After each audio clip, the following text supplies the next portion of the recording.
Saga Egmont presents The Guest House by David Mark, read by Laura Ferries.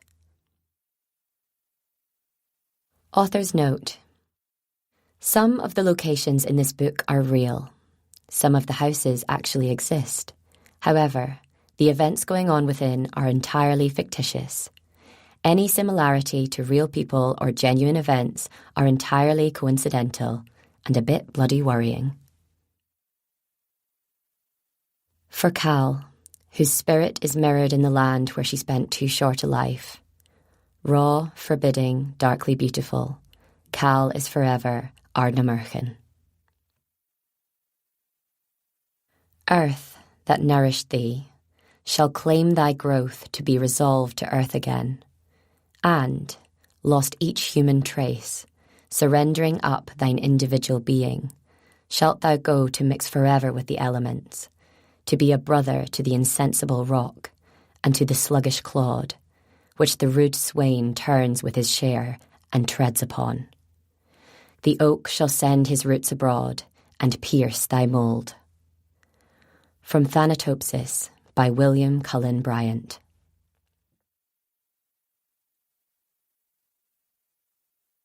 Prologue. January 18th, 2:14 a.m. 56 degrees, 44 minutes and 7 seconds north, 6 degrees, 32 minutes and 17 seconds west. A sea of smashed glass, snow and ice, ocean and darkness, a barbed frieze of ash and teeth and steel. 5 miles from the west coast of Scotland, the elements become a maelstrom of power and violence. The Atlantic has saved its fury for this final stretch of water, a final lethal punch thrown by a fading adversary. Here, nearing the wild, saw-toothed peninsula of Ardnamurchan, the sea and sky seem to conspire. The snow becomes a blizzard, the stormy waters now almost biblical in their fury. Where the water meets land, it attacks as if trying to claw great chunks of earth within its embrace. A metal tube, crow-black, moves like a sluggish torpedo towards a serrated curve of land. Ahead, the glow of the lighthouse, yellow light transforming the tumbling snow into lace handkerchiefs and shredded bridal gowns. Soft light bleeds in through the dirty glass, illuminating a space that reeks of petrol and unwashed flesh. An assemblage of metallic squares, each black with shadow and grime. This is neither a ship nor a submarine.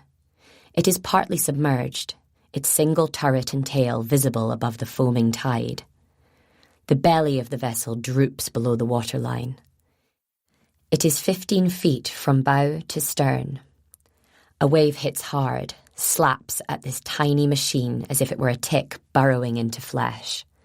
The craft rocks, sways, ploughs onward, rivets and plates shuddering as if beaten with hammers. To the men within the belly of the black orca-like vessel, it is as if God has plunged his fists into the frigid waters and begun to stir. Inside, 4 men, sweaters, cotton undershorts and bare feet, shivering and grumbling, their lips moving around the butts of glowing cigarettes. They move with the gait of those more accustomed to the movement of the ocean than of the land. They are sure-footed, despite the ice and snow and the up-down surging of the sea. They have seen far worse weather than this. Have known nights so cold that each breath is an agony. Nights when they have felt as though their skeletons had transformed into an assemblage of icicles and their skulls no more than packed snow beneath a layer of meat. Their limbs ache, their bellies growl. They stink of fish guts and oil, of smoke and brine. They do not complain. At the tiller is Araldo. He's thin, but there is a strength to his wiry, featherweight physique. Beneath his scratchy, ill-fitting clothes is a frame that is all ridges and hollows, muscles sliding over one another like the protective plates of a suit of armour. Here, in the darkness of the cabin, he is little more than 2 eyes and a glowing ember. He is smoking, pushing out lungful after lungful of grey smoke, pressing his lips to the crack in the glass so that the nicotine does not taint his cargo. It billows up to join the snow-filled clouds above. He sucks in a final drag, then forces the butt through the hole. He cannot permit an untended flame within the craft. The vessel lurches as it hits a gathering wave. Aroldo has time to steady himself. The 3 other men do not. They swear and grumble as they clatter painfully against the metal hull of the ship. He glances back at them, and they fall silent. Despite their days and nights at sea, they are still strangers to one another. They have not formed a bond of shared misery. Though they have defecated in the same bucket and breathed in one another's foulness, there remains a hierarchy. Aroldo finds it better this way. He carries a crew of 3 men. He does not know their names, and they have been instructed not to tell. One is responsible for the shipment in the hold. Another is tasked with maintaining the engine and generator. The third is here to report back to their paymasters and to ensure that if they are spotted by the authorities, they do as instructed and pull the scuttle lever, sending the vessel and its cargo of Class A narcotics to the bottom of the sea. Aroldo has never seen Scotland before. He has captained 3 narco-subs on transatlantic runs. Each time he has put in at Spain and made his way home via cargo ship. This is the first test of the route that they will be taking from now on. There are few eyes on this stretch of abandoned, rugged coastline. Nobody watches for South American drug runners at Britain's most westerly point. Aroldo glances at the flimsy console desk in front of him.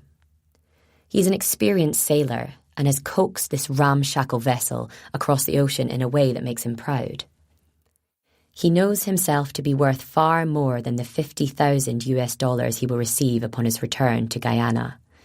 But he also knows that the men he works for do not appreciate their workforce haggling over payment. He has lost a brother to the cartel. Saw what they did to him. He's heard that the video is available online, but he has no wish to see for himself if the descriptions of what occurred are actually true. He does know that they took his brother to pieces.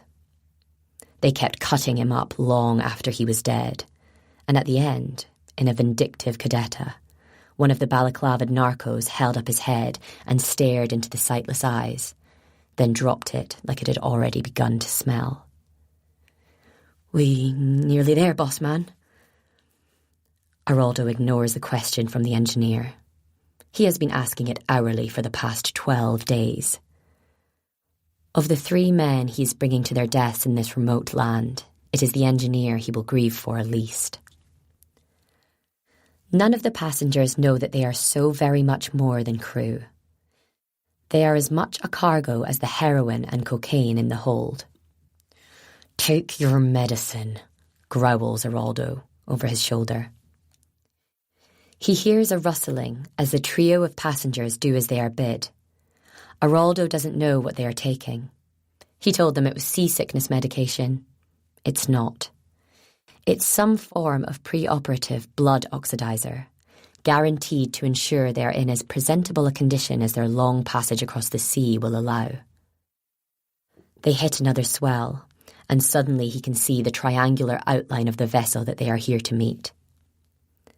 He has been told not to talk, not to offer handshakes or to press for information. He is to deposit the cargo. He is to tell the 3 men that they have done their jobs well. And then he is to turn the sub around and head for the pre-arranged rendezvous, where it will be scuttled and he will be picked up. He knows he is opening himself to risks by taking on such a dangerous job, but as long as he keeps his mouth shut, he will be useful to the cartel. If he were to talk, word would soon get around that the drug runners are diversifying. They have found a market for meat. "That it, boss man?" He glares through the glass at the approaching vessel. He fancies he knows the name of the man at the tiller, but he will not offer it in greeting. It is an overheard name, a snatched utterance spoken as they loaded the cargo. Two narcos at the helm of a pleasure craft near the mouth of the Essequibo River. They had said the name Bishop, and Araldo, a God-fearing Christian, had taken note. He glances over his shoulder, 6 white eyes in the darkness staring back. He does not let himself think about what awaits these eyes, what they will see. Their corneas alone are worth $25,000 each. But their hearts, they are what makes this journey so important and so very lucrative. Araldo says a prayer as the craft comes near. He feels certain that God will understand. These 3 men are worth more dead than alive. He is just the ferryman, just the navigator. He is simply the captain of this ship of souls. Outside, the sound of surf, the swirl of snow, and the distant outline of an unknown land.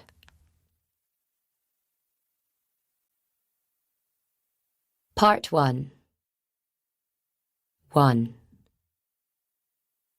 Now, January 23rd, 7:54 a.m.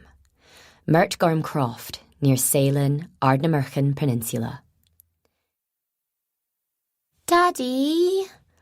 No, Lily. Mummy. Say mummy. Mummy's here. Mummy's trying. No, Daddy. Daddy. Daddy's busy, Lily. Busy somewhere else. I'm doing my best. Just push. Wiggle your foot. Not Mummy. No, not Mummy. Mummy hurts. Please, Lily. It makes Mummy sad when you say that. I'm trying, I promise. It still fits. You just need to push. Mummy mean. Mummy hurts toes. Daddy nice. He's not here, Lily. Where Daddy gone? Away, Lily. Where, Mummy? Fort William, Lily. He's banging Kimmy because she's 23 and doesn't have stretch marks and because she eats up all his bullshit with a spoon. There's a pause as Lily considers this. What banging? Something you do to a drum? A crease appears between her eyebrows, a coin slot in a jukebox. Eats it with spoon? Oh, bloody hell.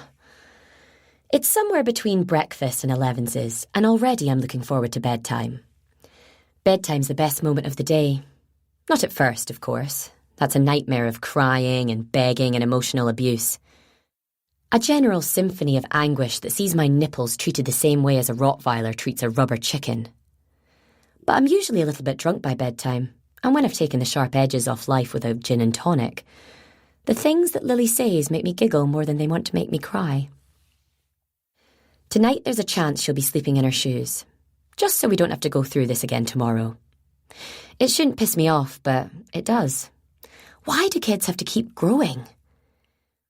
She's had these new peach-coloured brogues for precisely 1 month, and already they're squeezing her toes into points, and Mummy is the bitch queen from hell for trying to get her money's worth out of the damn things. I'm starting to think the practical benefits of foot binding might outweigh the moral concerns. The damn things aren't going to go on unless I butter her socks. Please, baby. Mummy, eyes wet. It's just dust and the smell of your feet. Mummy, not funny. I'm trying to keep the exasperation out of my voice.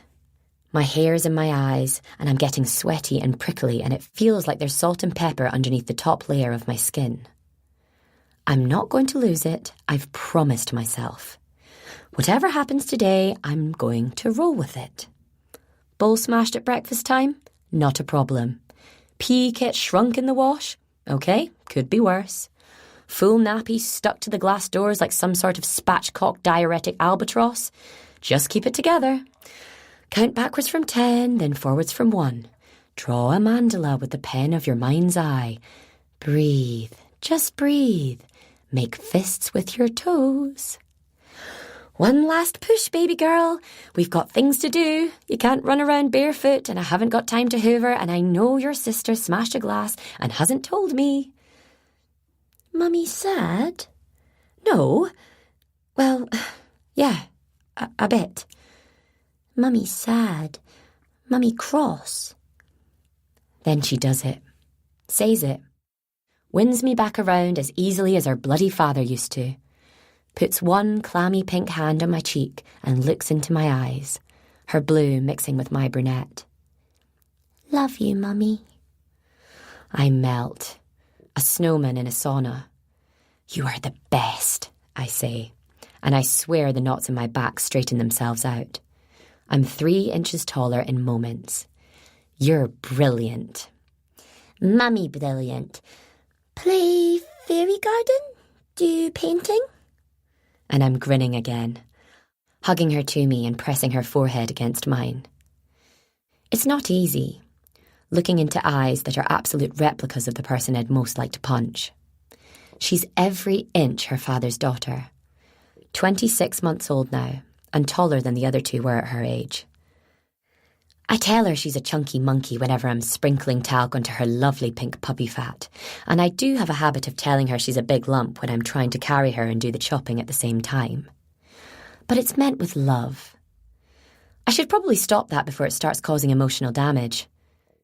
I've certainly not got round to extricating my parents from my psyche. I don't know anyone who has. Fairy garden? She asks again, tactfully, as if querying whether I'd like a glass of wine. Then she wiggles her toes and her foot slips effortlessly into her left shoe. She gives me the cheekiest look I've ever seen. Yes, Mummy. Fairy garden. Oh, you little rotter, I say, laughing, and she giggles as I tickle her. She slips down from the chair and runs to the sliding doors, presses her face to the glass and leaves a perfect Rorschach of smudges. Fairy garden is her favourite game. There's a patch of rockery and wildflowers at the top end of the garden, covered by a parasol of interlinking trees and the sort of creepers that look as though they're waiting for a chance to grab you by the ankle. We've made it pretty. Her brother and sister like sitting there too, but they only go outside when I cut the plugs off all the electrical gadgets, so by and large, it's Lily's. We've gathered some big rocks from the beach and managed to cobble together a little circular table and chairs. We take plastic cups and saucers down there when the weather allows for it, and the two of us sit there pretending to be fairies, sipping imaginary tea and making noises as we chew on invisible scones and talk about the adventures we've had, riding on the backs of squirrels or making children's dreams come true. I do a lot of the talking, but Lily's very good at telling me when I'm going wrong. She shouts at me a lot. I shout back. She's my third, but she's the hardest to deal with. Cleverest, if I'm honest. Atticus and Poppy, 9 and 7, are pretty smart, but I can't help thinking I've already lost them. They're screen junkies. If they're not watching Netflix, they're playing Xbox or glaring at some god-awful tripe on YouTube. I try to show an interest, because the parenting books say you should, but I'd honestly rather watch a baked potato rotate in a microwave than give my eyeballs to the kind of dross that makes them giggle like they're not quite right. At least Lily still has a bit of imagination about her, even if she does look annoyingly like her bastard of a dad. It's a bit rainy to play fairy garden, Lily, I say, looking through the huge glass windows and wiping the snot and smudges off with the hem of my nightie. I see myself looking back in the darkened glass. No trace of Mum in my reflection yet. Not Dad either. I'm a bit of a cuckoo in my family, which means that at 35 I'm still okay to look at. Bit bigger around the middle than I'd want, but not so big that exercise or restraint are starting to appeal. I'm still pretty strong, and on the rare occasion I get to take the canoe out on the water, I feel physically capable of keeping pace with the inquisitive seals and dolphins who raise their steaming heads above the cold water. I certainly don't look like anybody else on the peninsula. I'm dark, even in winter. Dark eyes, dark hair, eyebrows that look like moustaches if I don't keep the tweezers handy. No raining, says Lily, shaking her head. Me not inside. Fairy garden nice. She's got that pouty look on her face again, spoiled a little by her runny nose. Her eyes are a bit glassy, like sucked humbugs. She didn't sleep well last night. We're still fighting about sleeping arrangements. She's meant to fall asleep in her own bed, which sits at the foot of mine. I've never had a problem with her joining me before the morning, but when I booted Callum out, I started letting her join me from the off. I needed somebody to cuddle, and so did she. A proper daddy's girl is our Lily. 4 months he's been gone now, and still she expects him to be there at breakfast, to butter her toast and kiss her head and tell her she's his princess. I'm trying to get her back into her own bed, but she's not having it, and I haven't got the strength for the fight. She seems to remember a different man from the one who's torn me to bits. She remembers the funny, kind, silly soul he used to be. I can only think of him this past year, cold, distant, forever on his phone or popping out late at night to pick things up we didn't need, coming back glassy-eyed and breathless. Lily, love, Mummy. I can't take her outside. The weather's frightful. The air's the colour that wet wood chuffs out when you throw it on a fire. The wind is blowing in great, lazy pirouettes, bending the trees and picking up the fallen leaves that carpet the soggy, overgrown garden. I'd be a terrible mother if I took her outside when she's not well. Too much to do anyway. Things to plan, stuff to organise, errands to run. Daddy! Lily, please, you said you'd be a good girl for Mummy today. You remember Grandma and Grandad are coming, yes?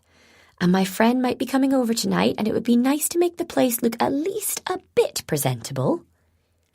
Sentable? What's sentable? I glance around. I live in a nice house. It's a converted croft, but there's not much about it to suggest humble beginnings. It's 2-storey, Scandinavian-looking, and glass-panelled at the front and back. Big Velux windows and sliding doors offering an extravagant view out across Loch Sunart. Picture postcard perfect, whatever the weather. The barn out back has been converted into 3 little guest apartments, and renting them out to hikers, bikers and ornithologists manages to keep a thin buffer between bankruptcy and me. It's a buffer that's been getting thinner since Callum went.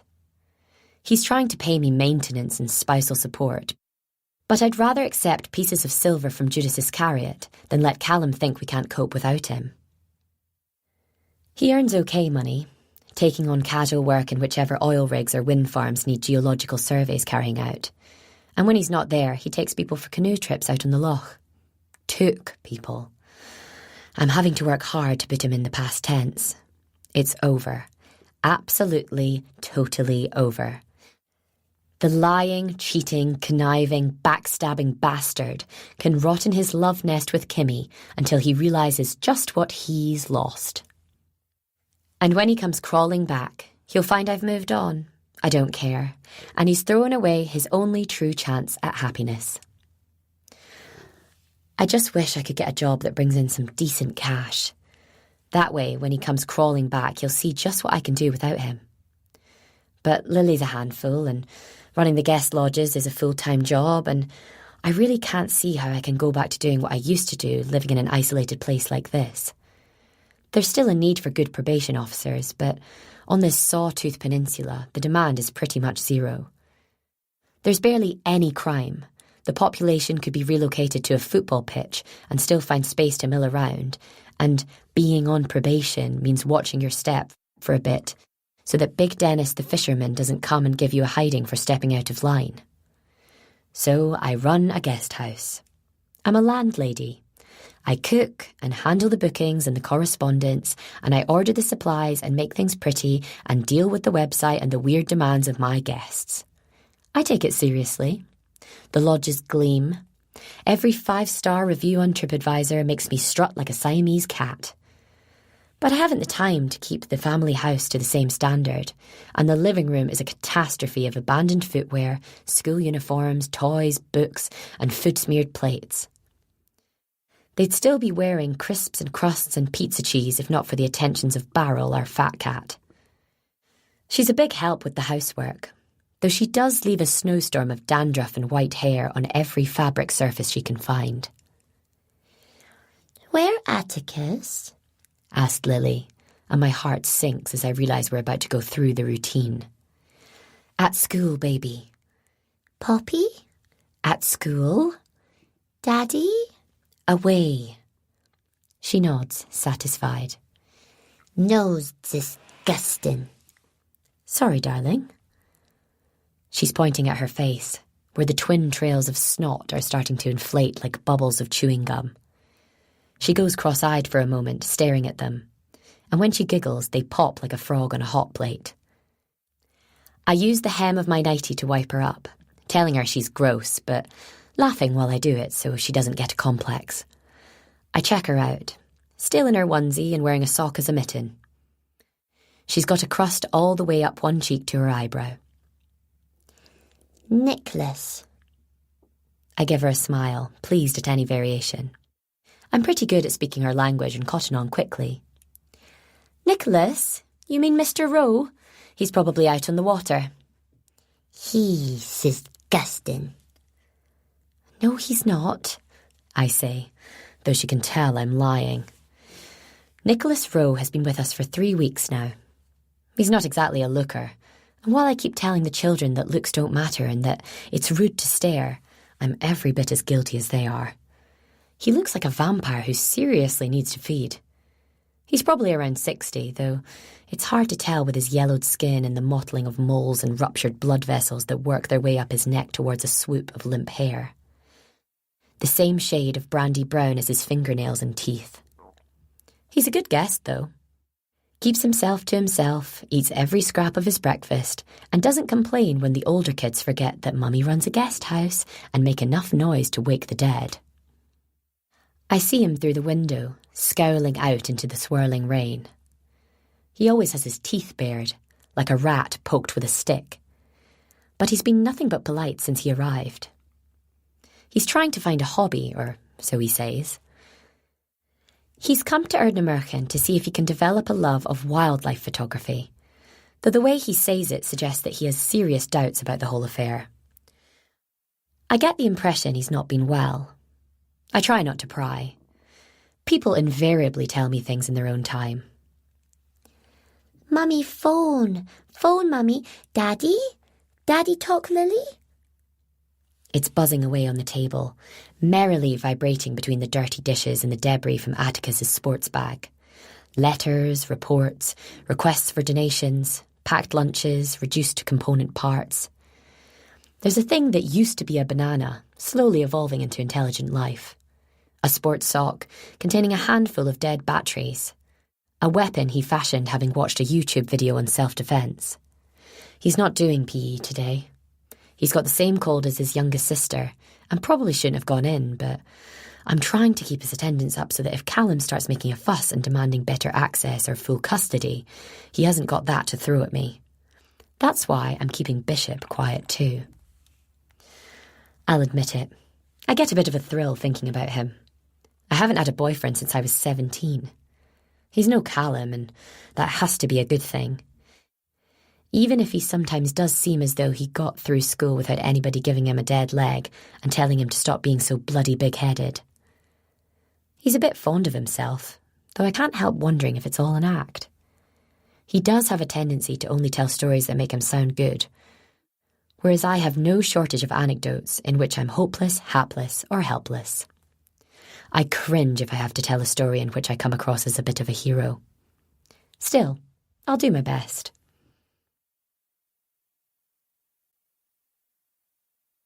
Two. "Hello, you?" I say awkwardly. I feel fizzy inside, as if I'd been shaken like a bottle of fizzy orange. I cringe instinctively, knowing I've misjudged it. I'm not sure we're at the hello you stage of the relationship. Not sure we're having a relationship. Not sure about any bloody thing. "Hey, yourself. I was just thinking about you." "Yeah? You'll go blind." A hiss of static, bacon sizzling in a pan. Then he's back. "Sorry, sweetheart, lost you there. What did you say?" "Nothing, doesn't matter. You good?" Best you'll ever have. We can talk like this for a while. He's one of those people who talks a lot without ever really saying anything. Glib, that's the word. He's charming in a roll-your-eyes kind of way, but I don't think I'd have fancied him on looks alone, but he's definitely got a confidence that makes him attractive as a package. Did you want something specific, or were you just calling to flirt? Bit of both, he says, a smile in his voice. Checking your home, actually. Yep, epic battle with Lily over her shoes. Place is a pigsty, I'm sort of dressed. Still got the breakfast baskets to clear and dinners to chuck in the slow cooker, and I've got parcels waiting at the post office. All in all, it's as rock and roll as ever. Cool, I'll see you in 10. I feel a little twist of panic. I haven't shaved my legs. The place is a mess. Lily's in a foul mood and I've got loads to do. God, I hope this isn't the big seduction. It's all been a bit teenage so far. Nothing below the waist and lots of sweaty, tremulous promises about what it'll be like when it happens.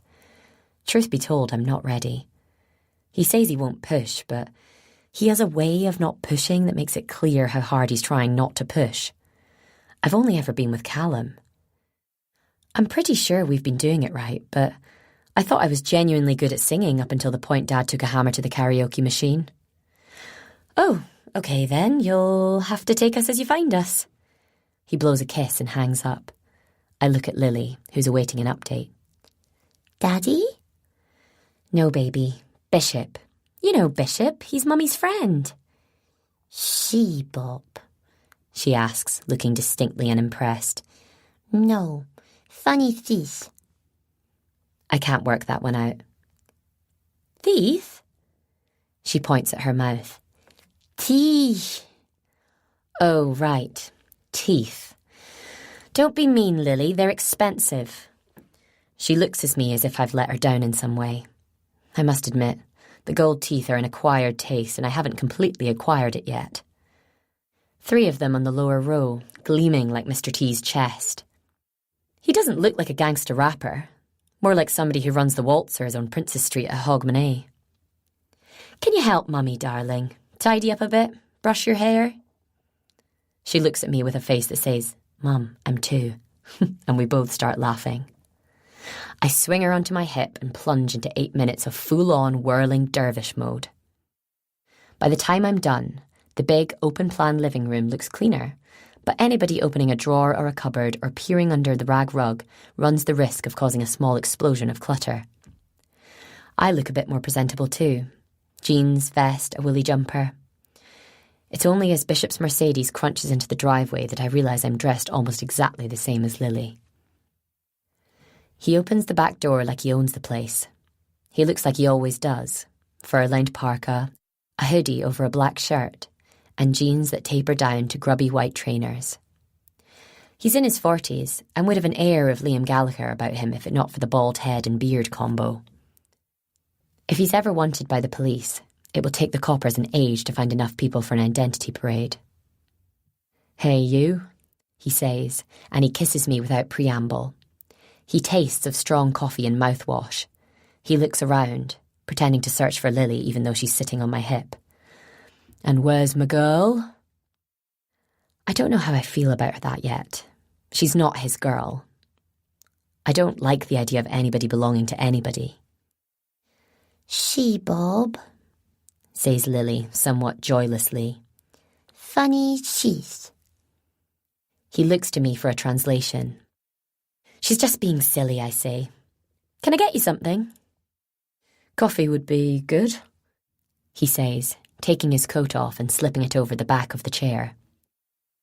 We've got an open-plan kitchen, which means the rubbish from one room frequently overspills into another. The table and chairs are in what passes for the living room, but we also have a breakfast bar with a sparkly granite top, and I've never worked out which area to usher people towards when they visit. He makes it easy for me by jumping up and perching himself on the breakfast bar, the way I would have done if I were still 12. He rubs his hands together like he's got something on his mind. I put Lily down and she runs off to do something undoubtedly dangerous in the living room. There's a fire burning and she isn't daft enough to touch it, But she does seem to enjoy pulling the heavy books off the low shelves and creating a little tower that she can climb up and fall off. She puts a lot of effort into hurting herself. "You look a bit stressed," he says, watching me as I bang around the kitchen, filling the kettle and trying to find the filters for the coffee machine. "Stressed?" I ask, hoping it's not going to turn into one of those conversations. He likes me being chill, likes me to just slow down and forget all the pressures of life. It takes a great effort of will not to laugh. He's got no kids and only works around 4 months of the year, heading out to the Middle East to provide training in corporate cybersecurity, which is not at all what I'd expected him to be into. A roadie, perhaps, part-time dealer, maybe. There's a scally look about him, and he tells me damn little about his life before he moved up from Nottingham. He lives in one of those little houses looking out towards Mull. It's decorated to the taste of the previous tenant, and the only personal items I've seen have been a record player and a trunk full of vinyl, and a couple of fixed-screen computers set up in the kitchen. "Anything I can do?" he asks. "Shoulder rub, foot rub, anything you like rub." "You fancy helping me make some soup for tomorrow's packed lunches?" I ask, answering the way I would if Callum had asked the question. "No, not really," he says, laughing, as if it had been a joke. "Don't suppose the little terror needs a nap, does she? Would love a bit of time, just you and me." I close my eyes. Here it comes. "Sorry," I say, trying to keep things light. Wide awake. She doesn't really get daytime naps now. I've tried to get her down to just getting booby feeds at night and first thing, but she's not cooperating and can't self-soothe. "Booby feed?" he asks, cocking his head. "Oh, breastfeeding. Not my area. Bit grim, isn't it? Bit weird too. I mean, you can make a drink with your body. That's way out there." "It's bloody painful is what it is," I grumble and hand him a mug of rather crap coffee. He takes a slurp and grimaces, but doesn't make a verbal complaint. Awkwardly, feeling distracted, I lean against the sink and raise my eyebrows expectantly. "So?" I ask. "You just wanted to feast your eyes on me, or was there something—" He purses his lips and puffs out a sigh, takes another swig of coffee and puts it back down, pulls a face. "This isn't easy," he begins. "You don't want to see me anymore," I say, finishing the sentence. I feel a mixture of disappointment and a weird kind of relief. It's all been a bit inconvenient anyways. I should concentrate on the kids, on the guest house. Just concentrate on being myself for a while. "No," he says, surprised. "No, not at all. The opposite, in fact." I flinch as if I've suffered an electric shock. I know so little about him, and here he is about to pop the bloody question. "Mummy?" "Not now, Lily!" I shout, and there's a little bit of madness in my voice. If I'm not careful, I'm going to start giggling. "Lily up high, Mummy! Lily fly! Lily jump!" I dart through from the kitchen just as Lily launches herself from a tower of hardbacks and comes down with a clatter in the basket of logs and pine cones by the fire. She smiles for a moment, pleased with herself, then takes an inventory of her injuries. Yes, she decides, that really hurt. "Mummy?" I'm back in the kitchen 5 minutes later, holding Lily to my chest, rocking her the way I did when she was tiny. She lets out the occasional sob, but she's okay. Bishop doesn't ask about her. He looks a bit put out, as if I'd cut him off to go and do something unimportant. "Can I get this out now?" he asks, cocking his head. "It's important." "Bishop," I say, and it still feels weird calling him that, but he says he hates his first name. He's never used my name. I've been babe and princess and sweetheart from the off. "Look, maybe this isn't the best time." He frowns, closes his eyes tight and seems to be counting backwards in his head. I stand still, waiting for more, gazing past him to where one of the fishing boats is fighting a choppy tide, cutting through the silvery water to where the far side of the peninsula rises up out of the fog. Look, I want us to be more than we are, he says quickly. I'm not one for seriousness if I can help it, but you mean a lot to me, and I think I mean something to you too, so I want to be totally honest with you. You're married. What? No, not for ages anyways. You're a serial killer, I say, my voice too loud. An axe murderer? You're the Silesian nun killer and you're here to lay low until the heat's off. He doesn't laugh. Not as far off as you'd expect, he says quietly, and Lily lifts her head as if she's been following the conversation. Seriously, babe, it's important you listen to me. Bishop, I don't know if it is, I say, and suddenly all I want is what we had until half an hour ago.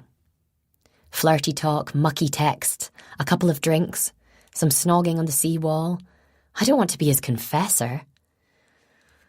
I'm not quite what I said I am, he says quietly.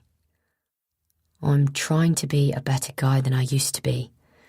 They've given me a fresh start and I'm trying to make the most of it. I don't really know what he's talking about. I suddenly realise how little he's told me of his past. I've given him chapter and verse on my own life. I chatter when I'm nervous. But other than his job and the fact he moved up from Nottingham, he's kept everything pretty frothy. I've told him so much more than he's ever told me. And here he is in my house thinking about bearing his soul. People can change, can't they? He asks, and he starts rummaging around in his pocket. He pulls out his mobile and starts fiddling with it nervously. I want to put a hand on his and tell him that whatever it is will be okay. But that instinct is a lot less powerful than the other, an overwhelming surge of protectiveness for Lily. Have I said anything to you since we met that makes you think I'm a bad guy? What? I ask, screwing up my face. Bishop, where are you going with this? You know what I do, yeah? My skills. Cyber stuff, yeah?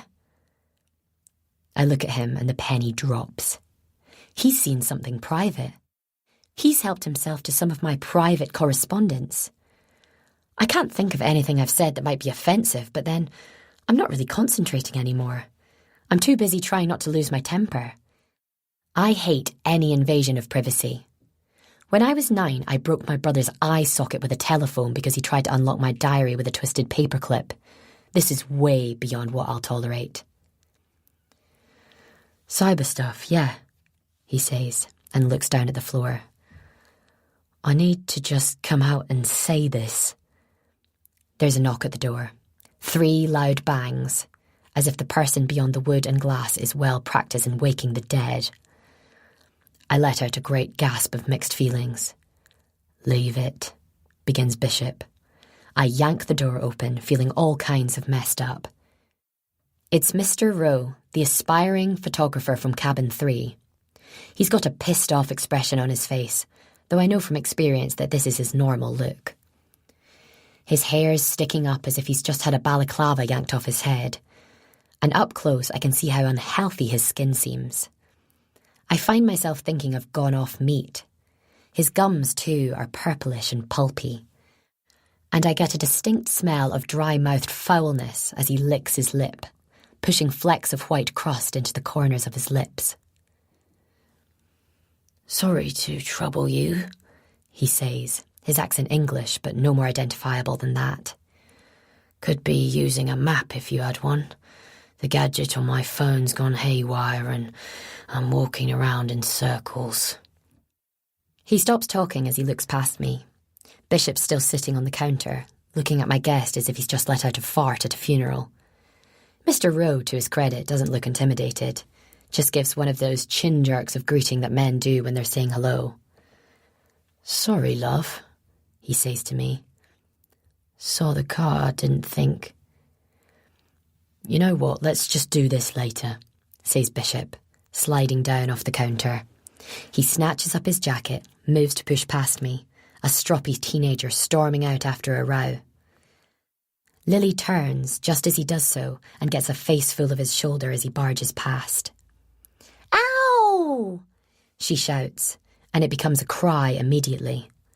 Bishop doesn't look back. Stomps past, yanking his hood up as the wind and rain howl in from the water. "Oi, you knocked the little lass," says Mr. Rowe, his face twisting. Now he doesn't look unattractive. He looks nasty. "Here, dickhead, you knocked the little girl." "It's okay," I say, cooing in Lily's ear and checking her. An accident. Bishop turns back. "What did you call me?" "I called you a dickhead, lad. Say you're sorry." "I barely touched her." "I've heard that before. You want to watch where you're going." "And you want to watch your mouth. I'd snap you over my knee." "Would you?"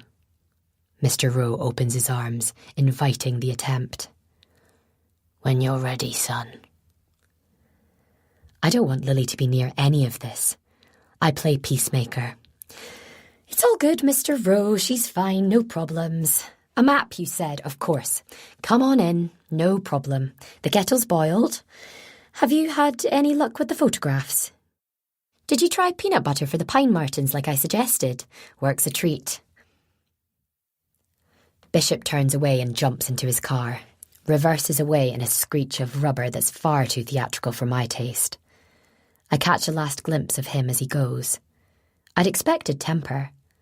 I'm appalled to see he has glassy eyes, as if this has all been terribly emotional.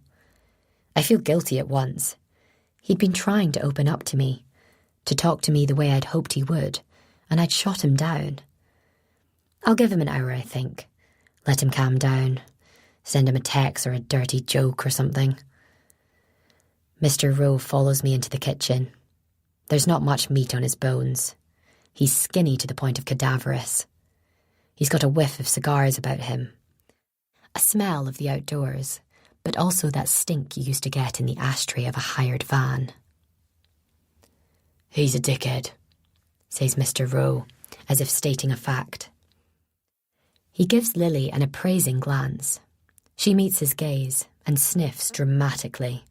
She whimpers against my chest. "A ham actor, this one," I say, smiling. "She's okay." "A map, you said?" He looks at her for a touch longer than feels comfortable. Looks at her hard, intense. It's like he's trying to read something written in the tiny letters on her skin. "You know what? Bugger it for the day. Just point. Pub's that way, yes?" "Well, the hotel isn't open today, but the one at Akarackle should be by the time you get there." He nods, sucks his teeth. I see pink in his spit before he swallows it. "Cheers," he says, and turns so fast I half expect him to screw a hole into the floor. "Sorry for the unpleasantness. She's a pretty one.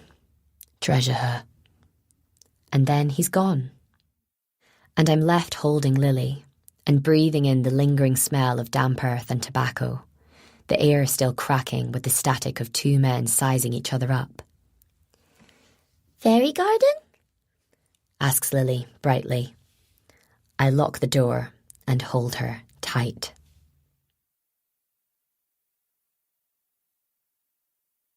Three.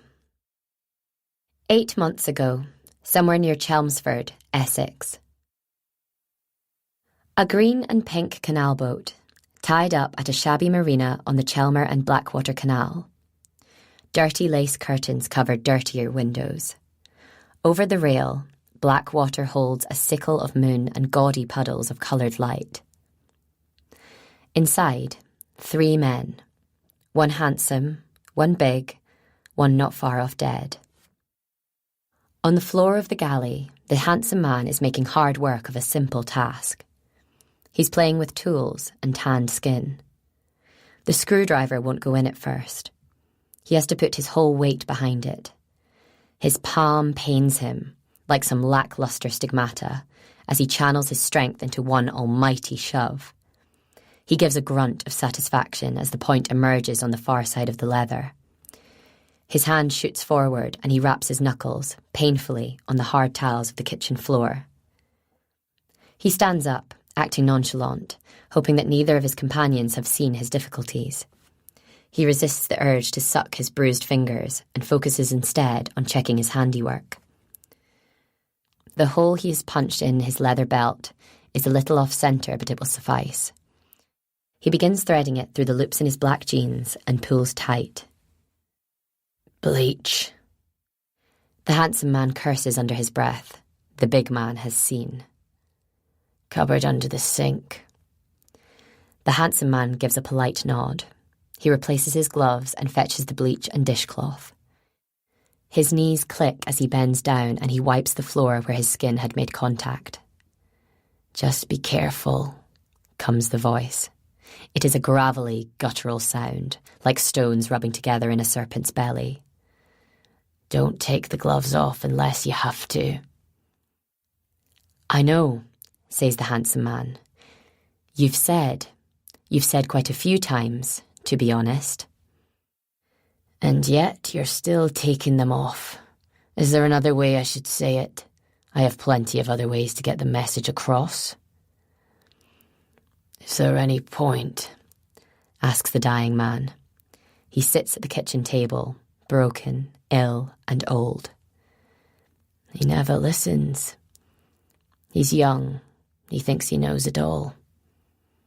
They all bloody do. The handsome man stares out of the window, refusing to rise to the bait. They're older than him, more set in their ways, less adaptable. He does what they ask because they have sworn a bond of brotherhood, but he wishes that just once in a while they would relax a little. He wants to go and be among other people, wants to feel fresh air on his skin. He likes it outside. There's a light rain, falling in soft serpentines into the murky green water of the marina. He likes the way the colours bounce off the other canal boats, likes the distance between themselves and the next one along. He would like to sit out on the deck and let the rain dampen his face and soak his clothes. He likes all such pure communion. He cherishes the unsullied touch of the wind and rain, adores every naked connection between himself and that which he holds to be untainted. It is the intercession of people that begins the process of defilement. He learned that in prison, and the knowledge was dearly bought. The handsome man straightens up and considers his two companions. The big man is sitting in a rocking chair, blanket over his knees. He has a newspaper folded in his lap. He completed the crossword and Sudoku inside 10 minutes, and it took him another 5 to digest the news. He is now perusing the holiday cottages listed for rent in the classifieds. He likes them to keep moving. They have been here for the best part of a month, and though it is the most comfortable place they have stayed, he will soon tell the others it is time to move on. There is an art to remaining undiscovered, and his very existence is proof that he is a master. Top up, please, lad. The man at the table looks as though he has recently been disinterred. His skin puts the handsome man in mind of mouldy bread. He too has shaved his head down to the skull and revealed a patchwork of scars and stains that make him look as though he has been picked up between a colossal finger and thumb, collected for inspection and discarded. He is a haphazard assemblage of bones and sagging tendons beneath loose flesh, a makeshift tent of splinters and poles. When he speaks, his remaining teeth seem to be slipping in his rancid gums, like stones pushed into rotten fruit. The handsome man crosses to the fireplace and collects the bottles of discount whiskey that stand on the mantelpiece. He pours a healthy measure into the dying man's glass and catches the putrid odour of a body that is decaying from the inside out. It makes him think of a bin wagon on a hot day, and it is all he can do not to retch. Cheers, lad. Having one? The handsome man sits down in the chair opposite and takes a crystal tumbler from the tray in the centre of the table. Your health, he says. It'll take more than a toast, but thank you anyways. Wish I could taste it. Still no taste. Just blood. The handsome man looks to his companion for guidance, but he is staring out through the window of the barge. They have both done their best by their rotting companion. When they retrieved him, they hooked him to a saline drip and helped him flush his system of toxins. The big man reset his arm, which had been broken and left to fester. They pulled the worst of his teeth and set about him with mouthwash and disinfectants. A powder killed the lice in his hair and the ticks that ate into his skin. The handsome man sits and enjoys the quiet. The big man's rocking chair makes a soft creak each time it moves upon the threadbare carpet that covers the floor. There is a soft, barely audible gurgle each time the dying man breathes. The old pipes give the occasional ting, causing an answering chirrup from the birds that nest in the thatch. There is the sound of a vibration, and then the assorted noises of the big man putting down his newspaper, reaching into his pocket, and reading the words on the phone screen. Then comes the sharp intake of breath that the handsome man has come to associate with unwanted developments. "A print," says the big man with a low growl. "She's got a print." "The screw?" asks the dying man, looking up. "A prison warder, you mean?" "No, the screw in the ceiling joist." The handsome man closes his eyes. How had they managed that? He'd been so careful. He'd wiped it down. His gloves had only been off for a moment. "They're waiting for results, but I think we know what they'll find." The big man rubs a gloved hand across his upper lip and stares at nothing as if making calculations. "She already has her suspicions. She'll tell them who to check against." The dying man gives a little nod. "It won't take her long." The trio sit in silence. They are each thinking of the officer who runs the specialist unit at the National Crime Agency. To two of their number, she is just a name, a dangerous and unswerving officer who wants to know who is killing the gangsters that her unit is supposed to be trying to imprison. To the third man, she is something else entirely. "We need to solve the problem." "Not like that. Not the way you mean." "What do I mean?" "We can't hurt her. She's done nothing wrong." "I didn't say she had. I didn't say anything, but she's a problem." The dying man taps his whiskey glass against his teeth. "I don't know why we go to all this bloody bother. Hiding out, covering our every trace. They're on to us. You know what we did." "We had to do it. They deserved what was coming to them." "But the chainsaw, the hammer, Jesus, I'll never sleep well again. It was murder, you know that.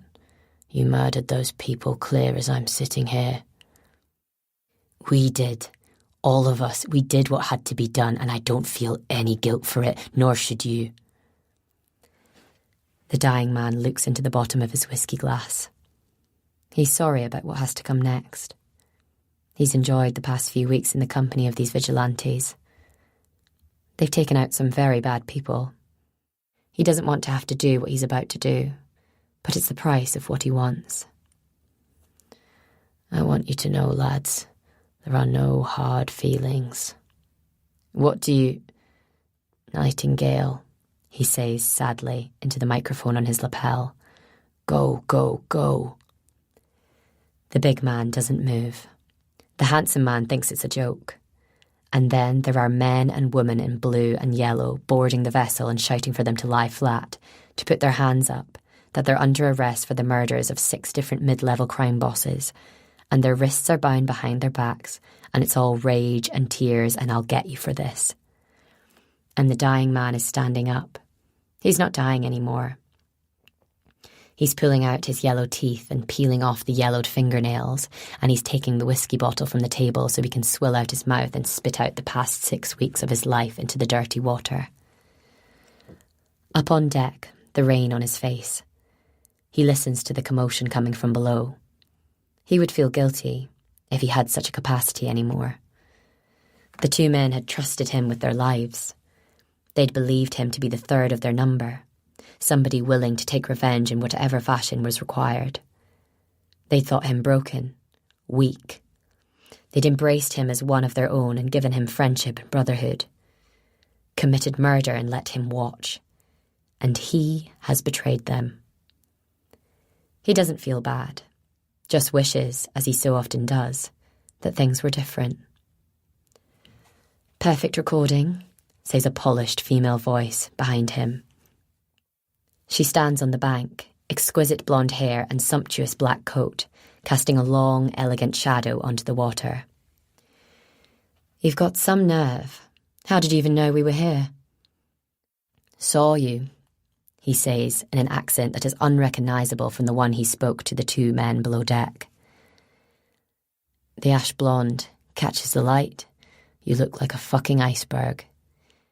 And you look like Count fucking Nosferatu." They stand in silence for a time. They have known each other many years. This attractive woman and repugnant man have fought on the same side, fought one another. They no longer know who the enemy is, but both are very good at what they do. "I wasn't sure how much was fake," she says, and he hears the rustle of silk as she fishes out her cigarettes from their silver case and lights them with the Zippo she keeps in the elastic of her suspenders. "Cold bitch, evil bitch, worse than the people she locks up. I wasn't sure how much of what you told them about me you really meant." He turns to her, pulls a cigar from the pocket of his coat and lights it with a match held beneath his thumbnail. He puffs out a greasy ring of smoke, shrugs. "Neither was I." They leave together, stopping at an after-hours pub and talking quietly in a corner booth until neither of them can stand or speak or keep up the lies without fear. Later, the Detective Chief Inspector and her number one covert operative will receive commendations for their part in bringing the two vigilante killers to justice.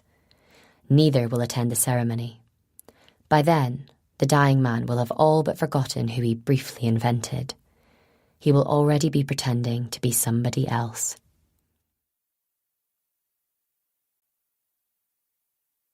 "4. The new couple arrive mid-afternoon. They're staying in the second cabin, sandwiched between Mr. Rowe and an American college professor enjoying some tedious Find Your Ancestors genealogy trek. Mr. Paretsky's his name, which sounds about as Scottish as vegan cuisine. He's been telling me that he's a true Celt ever since he arrived, which sounds weird when said in a Texas accent. Apparently his family came from Strontian, just down the road from here, and left for the New World in the 1880s. I've told him not to get his hopes up about finding anyone who remembers them. He'd nodded solemnly at that, as if I was offering some sincere pearl of wisdom, and I'd been too embarrassed to tell him I'd actually been taking the piss. I've met his sort before. I guarantee by the time he goes home he'll have ordered a kilt in the clan tartan and commissioned a family tree on yellowed parchment, tracing his lineage back to a Gaelic king. Teresa finishes up cleaning the room about half an hour before they turn up. She's a help and a hindrance in one. She only comes and cleans 3 days a week, and they're 3 more than I've asked her to. I've told her half a dozen times now that I can't afford her and that there's no job for her here anymore, but she just keeps turning up anyway, and I find myself paying her wages just to avoid having another awkward conversation. We're not exactly friends, but we do have enough in common to be able to have a gossip. It's weird the way we switch roles once she's finished doing the lodges. One moment she's the cleaning lady and I'm asking her if there's any way she can scrape the grime from under the taps in the bath. And the next, we're putting the world to rights over tea and homemade biscuits, and she's making fun of me for not remembering anybody's names, or have heard about what such and such is getting up to with you-know-who. She's better than a newspaper, is Teresa. She's lived here the best part of 20 years, which doesn't make her local, but makes her a damn sight more in tune with the peninsula than me. My 2 years are nothing, even if I did provide plenty of material for the gossips when I threw Callum's stuff out the Velux window and burned it on the front lawn. Nice couple? Asks Teresa, sitting down on the windowsill and leaning against the glass. The new arrivals seemed fine from their emails. No, I'm saying the ones who've gone. Place was clean as a whistle. Needn't have changed the sheets. You did though, yes? I ask, worrying. Yes, she grumbles, tutting at me. If it hasn't been shagged in, a bed's clean if you ask me. That's inspirational. Cleaner than the Birmingham lot, she begins, dunking a piece of flapjack in her mug. Oh, I still have nightmares. I still can't work it out. I mean, how did she? We have a laugh and I feel better. I enjoy these moments. Teresa has got more children than she knows what to do with, and she brings an air of experience and calm to my manic household. Lily is watching TV in front of the fire, lip-syncing along with Peppa Pig. I only let her watch 2 episodes a day. I can't stand the programme myself. There's no dressing it up. Daddy Pig looks like a cock and balls. That can't be good for young minds. Nice to see you smiling, says Teresa, wiping her mouth with the cuff of her jumper. Look like yourself again. I take her in, sitting there on the windowsill like a rare bird on a perch. She wears a pink and white gingham top, blue leggings and neon pink Crocs. She's a meaty creature, big ham-hock arms and ram-bollock jowls, but she's got a sparkle about her that's got as much to do with her zest for life as it does her glitter body spray and big pearlescent grey hair. She's probably the person I find easiest to talk to. Bit of a row with Bishop, I say, trying to sound nonchalant. Teresa gives me an I told you so look. She's not a fan. Man's a gobshite. And you, all those years with your childhood sweetheart, and the next minute this stranger's swooping in and bringing flowers and chocolates and telling you you're a stunner. Sounds fishy to me. Oh, thanks. You know what I mean. You are all those things, and I know many men can be opportunists, but it just seems a bit bloody convenient. I mean, who is he? I turn away, glaring through my own reflection to the shifting quicksilver of the lake. The sun's sinking back below the waterline. The kids will be home soon. They'll want feeding.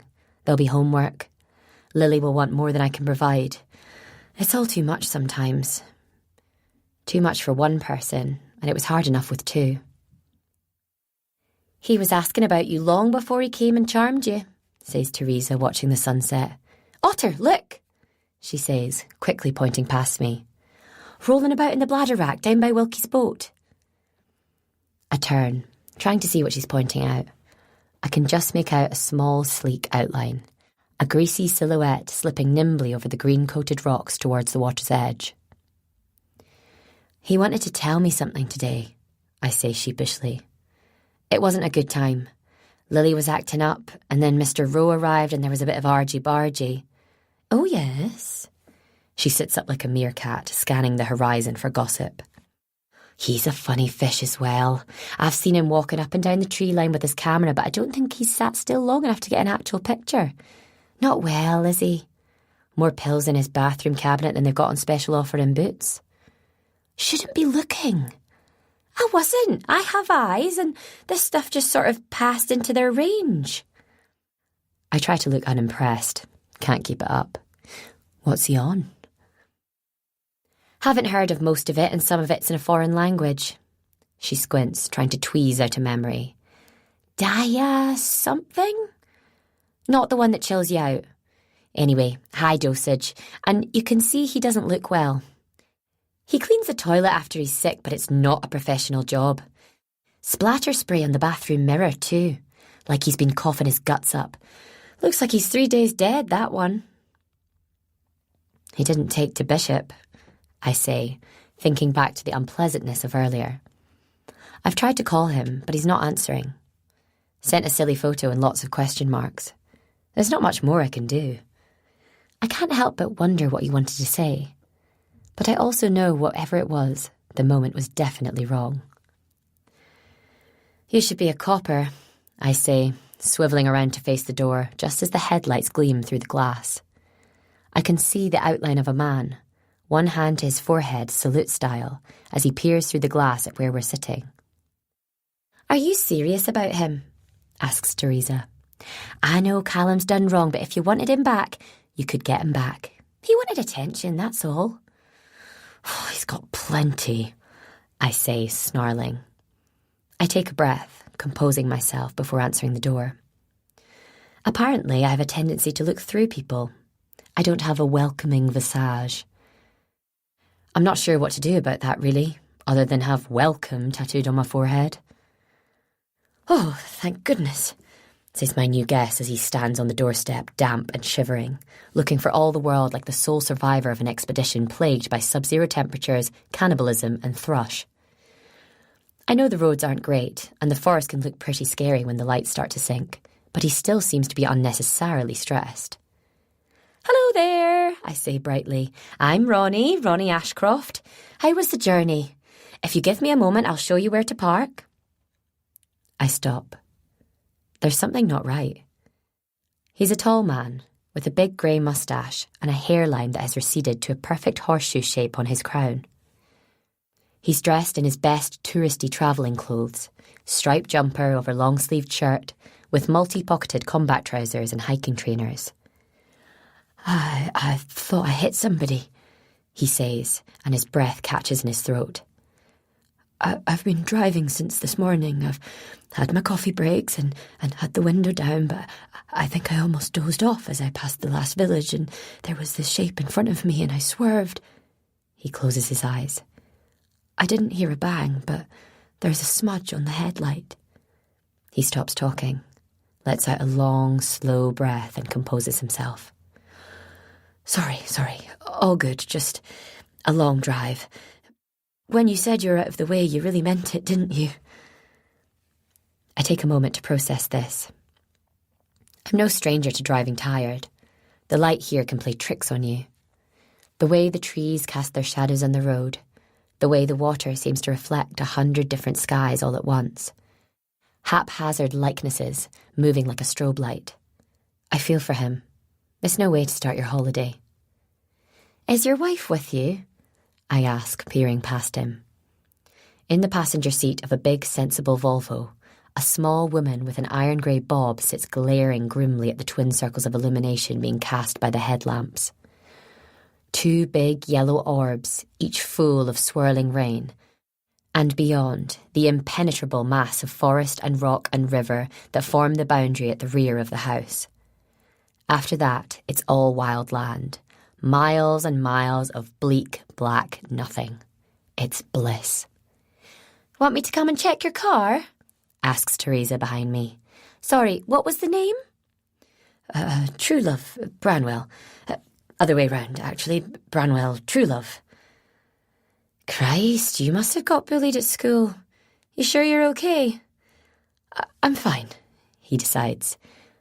Could I perhaps have a small sip of water? Oh, you can have a big old gulp of the stuff for me, pal, says Teresa, and her accent slips back into Glaswegian. She sticks a glass under the tap and hands it to him. You don't think it might have been a deer, do you? They enchant you lot, but they're a menace. Us lot? He asks, sipping from the glass. Tourists, stopping on the only bloody road around the peninsula to ooh and ah at the mighty stag, while some of us are trying to get home in time for countdown. He seems much better now. I take the glass and leave Teresa to entertain him while I grab my coat, boots and keyring and let myself out the sliding doors at the back. It's bitterly cold, and the rain seems to come from every direction at once, but it's only a couple of 100 metres to the old barn. I can see the light on in number 1, but I know there's nobody home because the occupant is out doing his family research. It's all black at Mr. Rowe's place.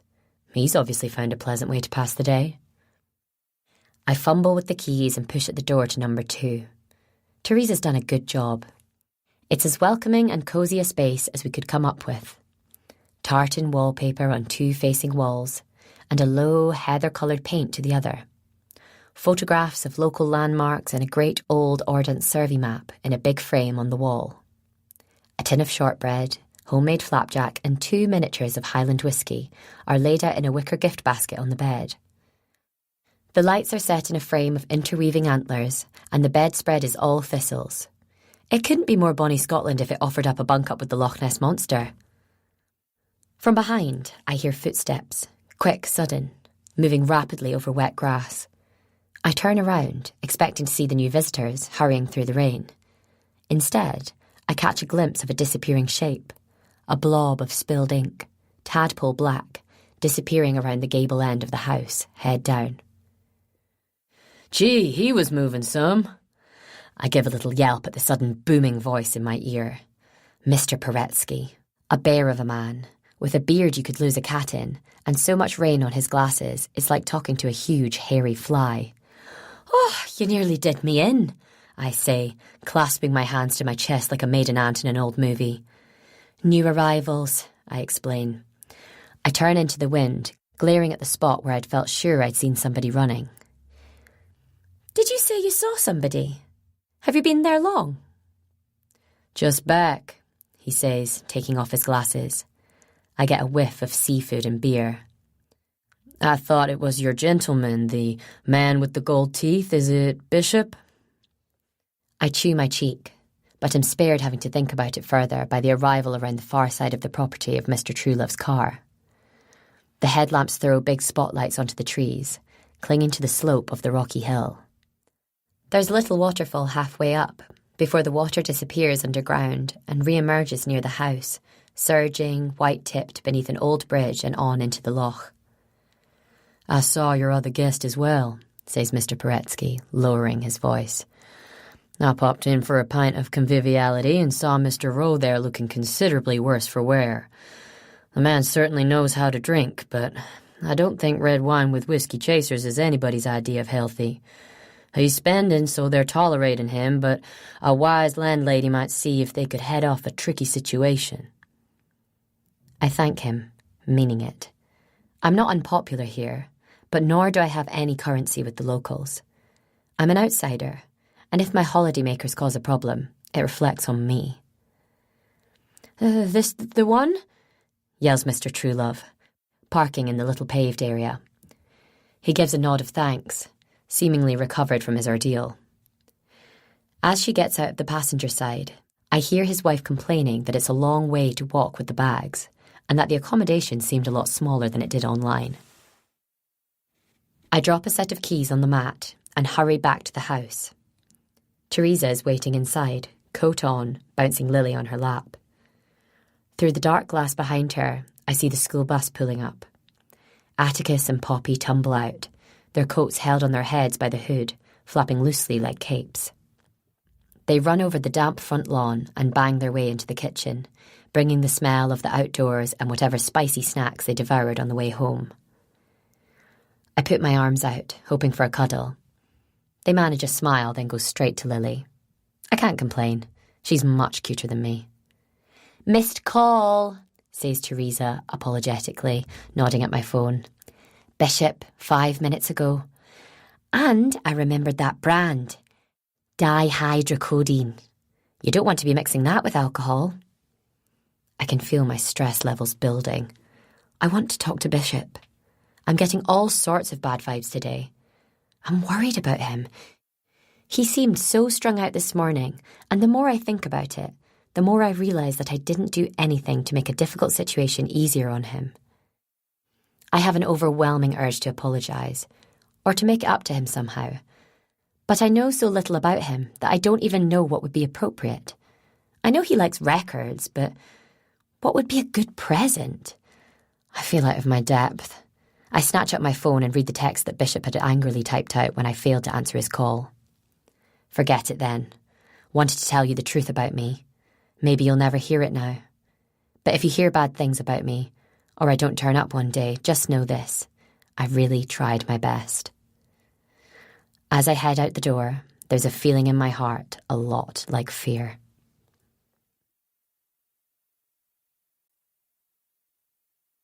5. My house is called Mertgorm Croft and sits at the foot of a hill, midway between Salem and Kilcohen. It's almost a mile to my nearest neighbour, and their house is only ever occupied during the summer months. The owners can afford to close during the winter. I can't.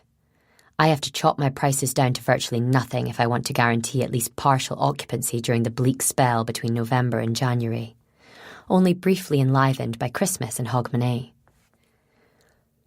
Now, In the 4th week of January, the peninsula is barely inhabited. As such, the locals feel free to put their foot down when driving on the slick, winding road that hugs the outline of the land. I've never found the time or money to buy a car that's suitable for the local terrain, but the old Peugeot hasn't let me down yet, and I've hit 2 stags, a motorcyclist, and a Scotch pine since moving here. I can never decide if that makes me lucky or unlucky, or both. It takes 20 minutes to reach the cosy, white-painted pub that serves as an entry point to the tiny village of Kilcoen. It's quiet to the point of deathly, but it's a bleakly beautiful spot. The gale whips in off the loch like a lash from a whip, but it carries with it an uncanny ability to strip away all the tangled baggage of the day. To take a walk to the water's edge is to invite a bombardment from the elements. I've never come back from Kilcoen without pink cheeks, tired calves, and considerably fewer woes. I park up between a flatbed pickup and a VW camper van and have to hold the door handle tight to stop the wind folding the door in half against the front panel of the car. Then I'm running through the swirling rain and the gathering dark and banging through the big wooden door and into the bar. The warmth hits me as surely as if I'd opened an oven door. It's almost tropically hot inside the snug. At the bar stands Joy, a bottle-blonde barmaid with all the customer service skills of a school dinner lady. She's got a face on, all screwed up, as if she's got a sour sweet in her mouth and isn't allowed to spit it out. She's serving Dennis, one of the local fishermen. He's a big guy with a bigger personality, and he drinks his pints of IPA with such gusto that it sometimes seems he's eating the glass. Both give me the traditional raised eyebrows and half smile of greeting, then jerk their heads to point out Mr. Rowe. He's sitting in a high-backed green chair in front of a fire that is only another log or 2 away from melting the horse brasses that hang from the mantelpiece. He's got his head hanging over the back of the chair, mouth open, false teeth halfway out of his parted lips, so that he gives off an air of alien. If it were a different time of year, he would pass for a Halloween mannequin, a skeleton dressed in charity shop rags and laid out to scare the children. On the table in front of him, an empty glass, a smear of blood red in the bottom. "Has he paid up?" I ask, hurrying over to the bar. I don't want to embarrass him, nor do I want to wake him up and offer him a lift back to the house. "Oh, he's spent plenty," says Joy. "An impressive constitution for an Englishman. He's got another couple paid for, actually, if you want to give him a nudge." I look at Dennis in surprise. Judging by the state of him and the reports from Mr. Paretsky, I'd have expected Joy to be about ready to sling him out on his ear. "Maybe he's just allowing the equilibrium to settle a little," suggests Dennis, looking at him. "Get his balance, then back on it." "What's he had?" "Everything," says Joy with a touch of wonder. "Likes the red wines, though. Bought a nice packet of Slims off Budgie when he was in. Smokes them like cigarettes, cloud coming off him like compost." I give him a quick once-over. He's dead to the world. No trouble to anybody. I'm here now. The kids are home and safe, and I've got a small window of opportunity. A chance to just be me. Hell, this is where I was going to be meeting Bishop anyway, so I'm not taking any more than my allotted amount of me time. Bishop, I think, and my heart sinks. I've messed it up. I know it. I haven't even worked out how I feel about him, and already I've managed to cause him emotional harm. Then again, was there any need for the drama? He'd been such a diva the way he spoke on the phone, as if he was holding on to a secret of international importance. I've got no time for that. Not with 3 kids and not having spent a lifetime listening to the bullshit stories of a serial liar. I would like to know he's okay, that's all. We could be friends, maybe. Friends, or something like it. "Checking up, are you?" I swear I never heard him move. One moment he was across the wooden floor, half dead in the leather chair. The next he was right by my ear, whispering. So close to me I could feel his lower lip brush the tiny, delicate peach fuzz on my earlobe. Mr. Rowe. "Bloody hell, you scared the shite out of me," I say, unable to help it. I put my hand on my chest like an old lady having an attack of the vapours. He gives me that smile. the one that doesn't make any attempt to reach the eyes. He smells of the log fire, of crushed fruit and damp clothes.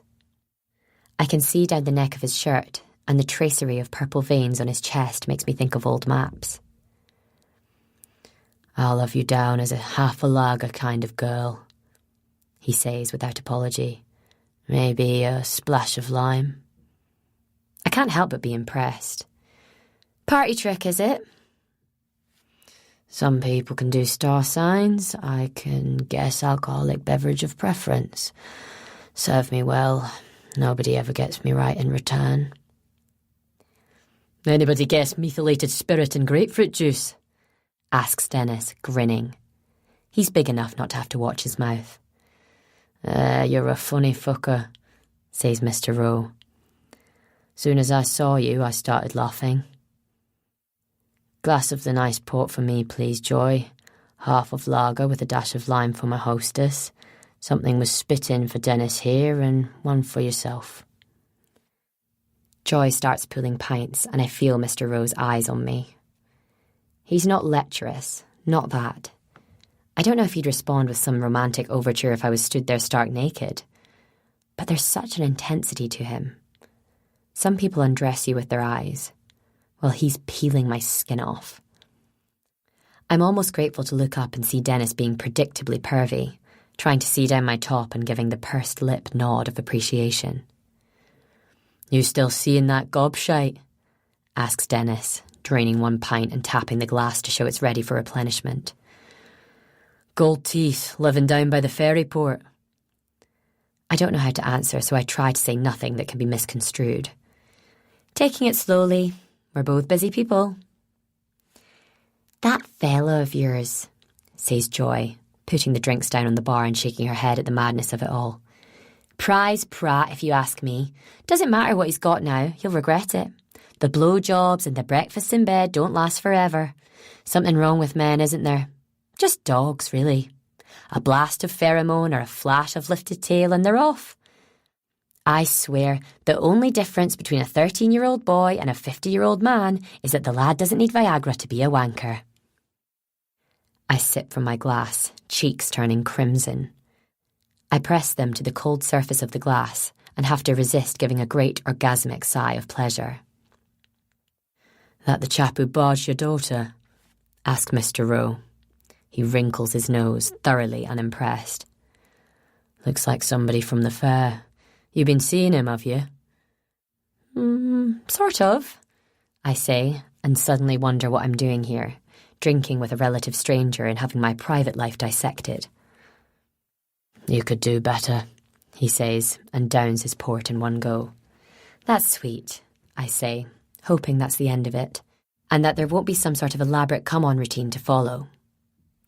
"No, it's not. It's the truth. You're a 7, he's a 5 at best." I look at him, wondering whether to be pleased or offended.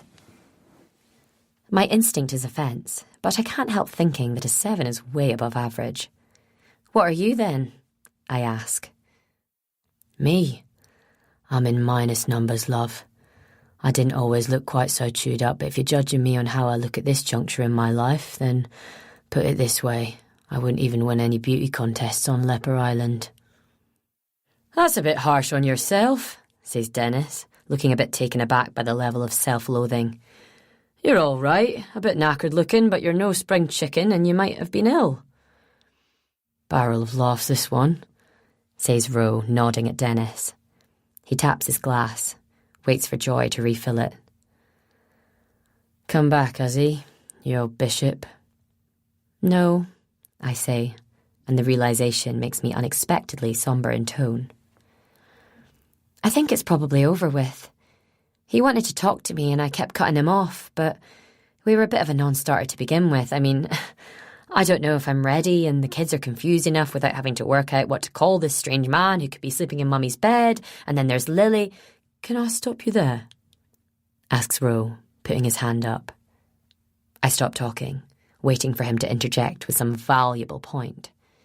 Instead, he starts scrutinising the grime pressed into the welts and whorls across the back of his hand. "Yes?" I ask, impatiently. He looks confused. "Oh, right," he says, as something hits him. No, I just wanted to stop you. It's very dull." Beside him, Dennis sniggers, in a rather immature but largely harmless way. Joy elongates a vowel that implies Ro is a very cheeky monkey, and I find myself smiling and giving him a shove in the arm. He doesn't go over as easily as I would have thought. For all that he doesn't weigh very much, the framework he's built around is hard as iron. He's made of hammers and wire, a skin of disintegrating flesh stretched taut over the scaffold.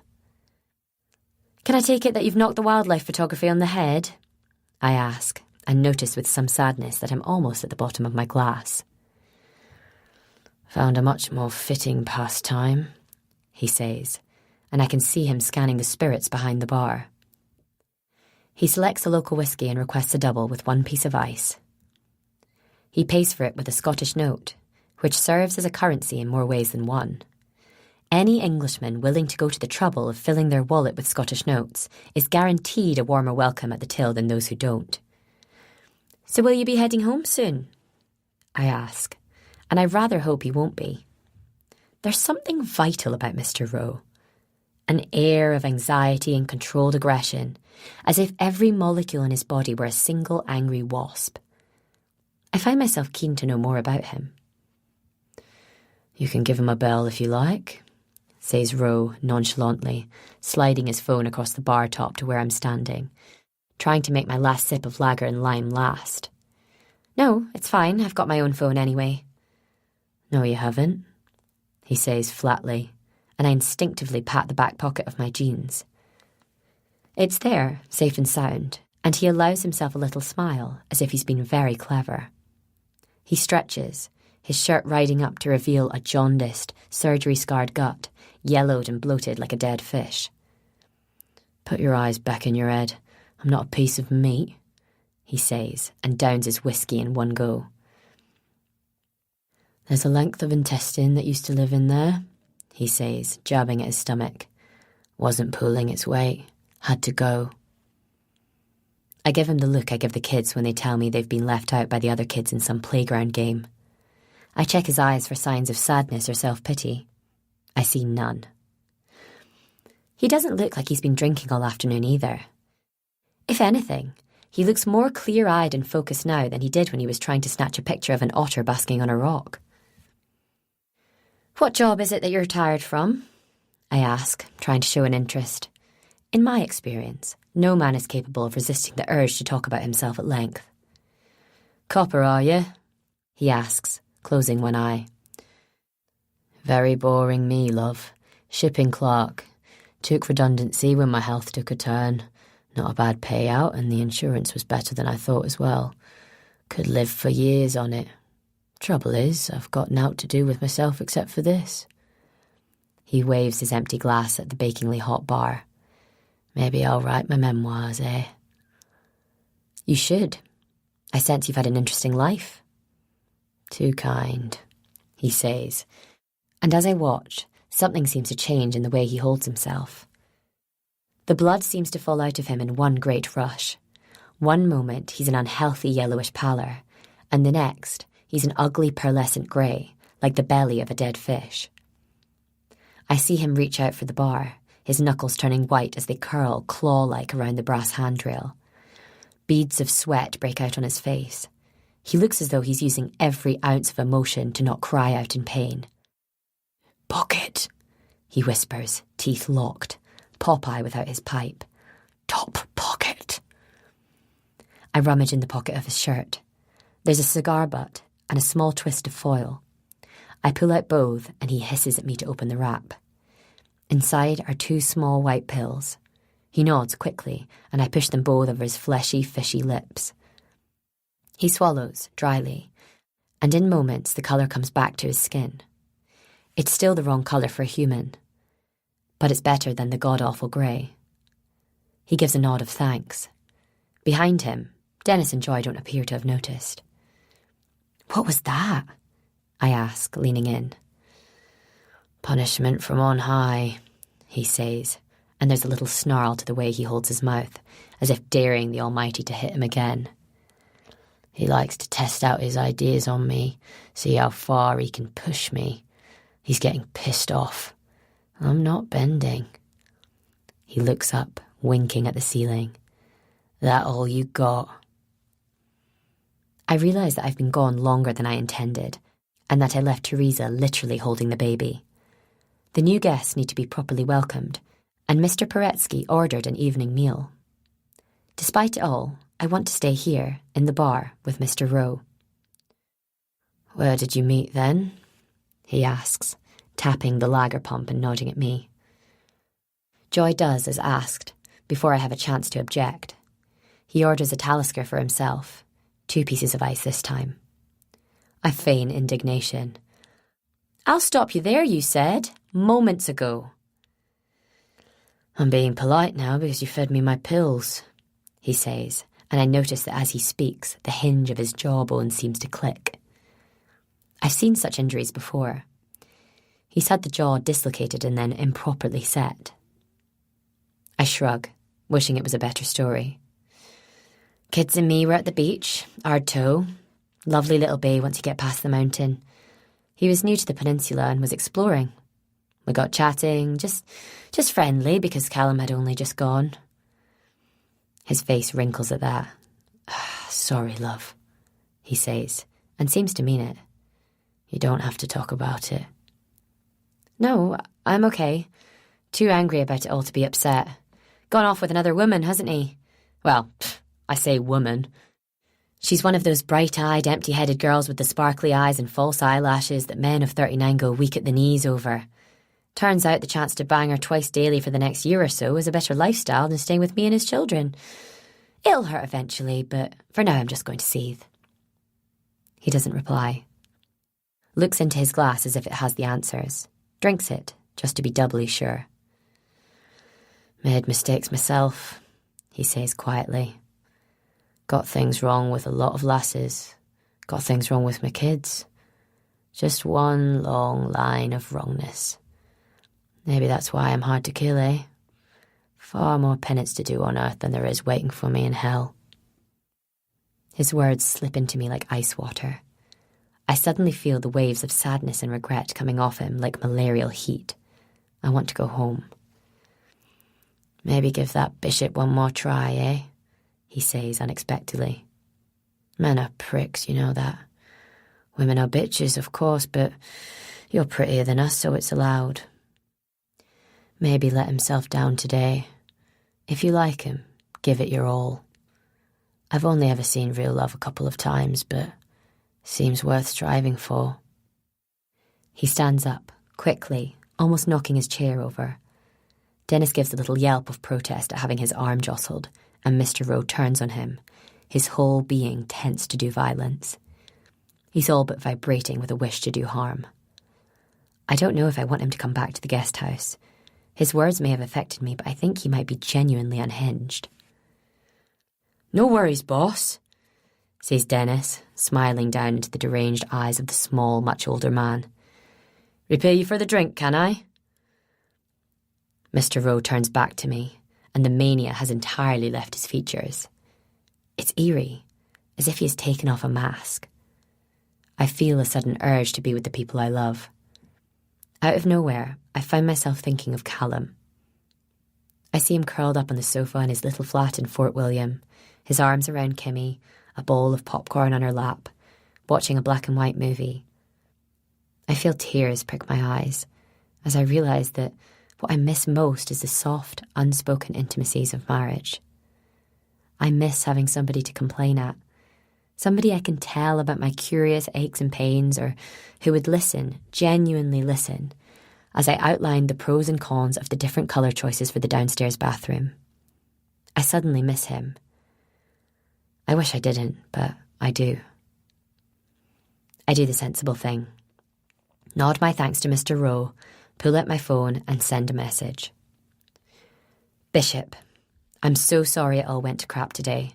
Been thinking about you. Please call me. I think I might be ready, if you are. I've barely had time to push open the door and step into the swirling rain when the reply pings through. I'm sorry too. Meet me tonight at 9, where we had our first kiss. I'll bring a blanket. I promise I'll treat you right.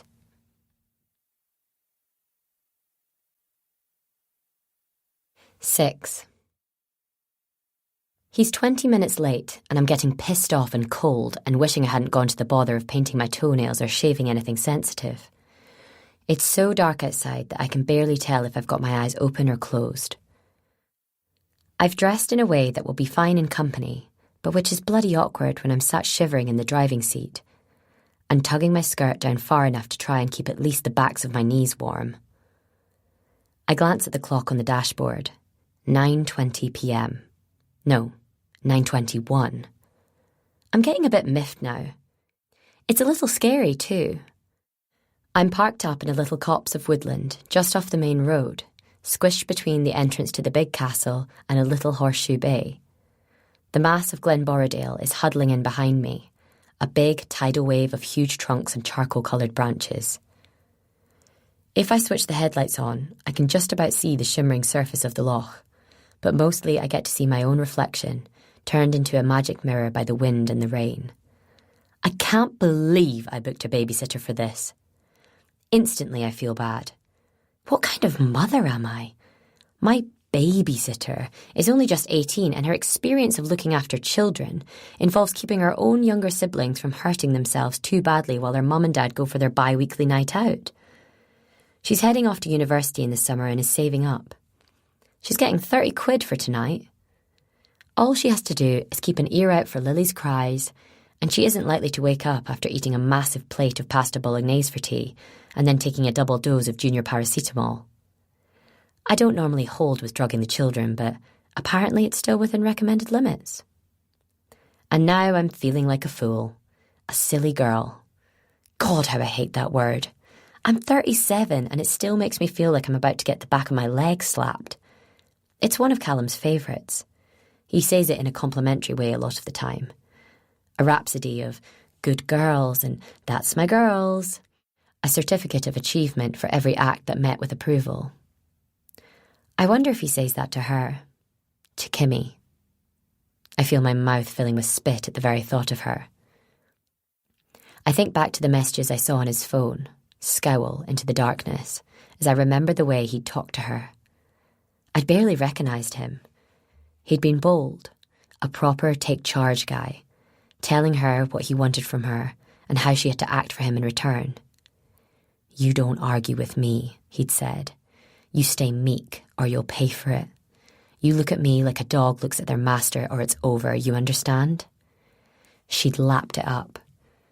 I'd called her as soon as I found the phone, tucked at the bottom of his overnight bag, in among the forgotten socks and the stolen hotel soap. She'd answered breathlessly, and my mind had filled with horrible images. He was underneath her, behind her. He was sitting in a skanky chair in her skanky flat, and she was making him happy in a way I'd never been particularly fond of, adding new bruises to her skanky knees.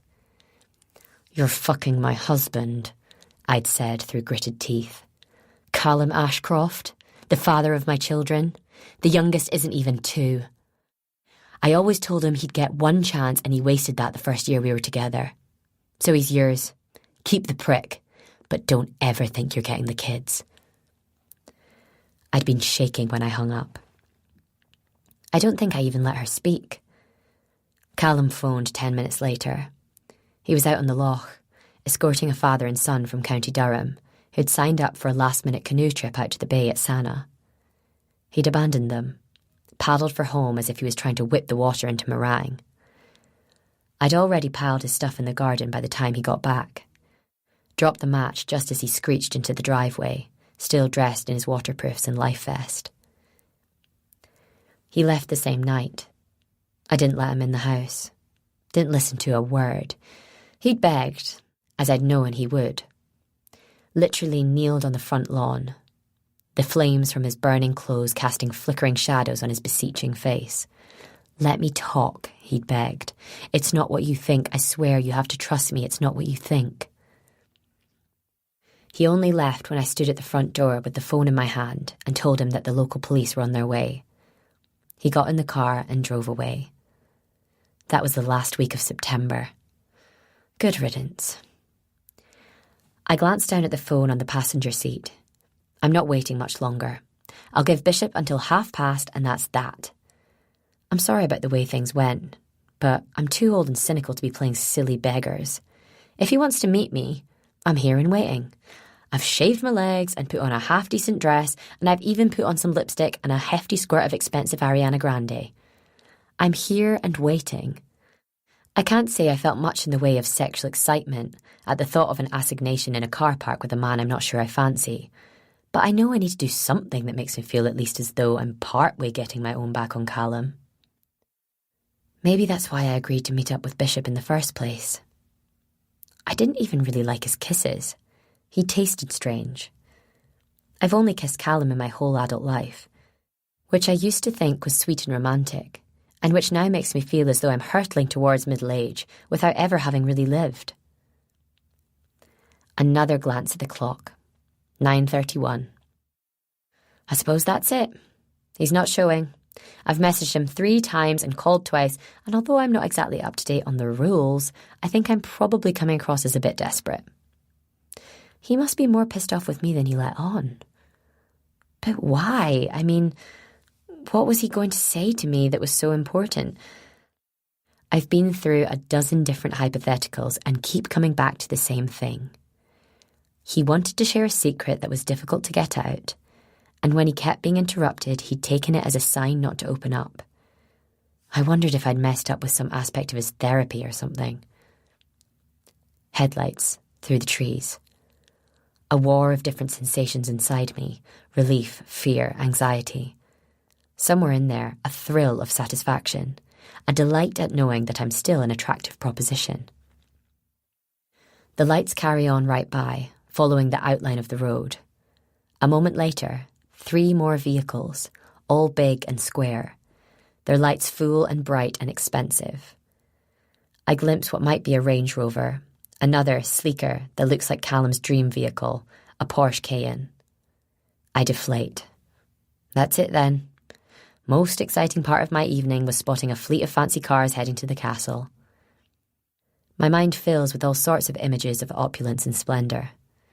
Perhaps the new owner is throwing a masked ball, a decadent evening of gold masks and cashmere capes, guttering candles and unbridled lust. It's what I'd do if I owned the big house that looks out through the woods towards the loch.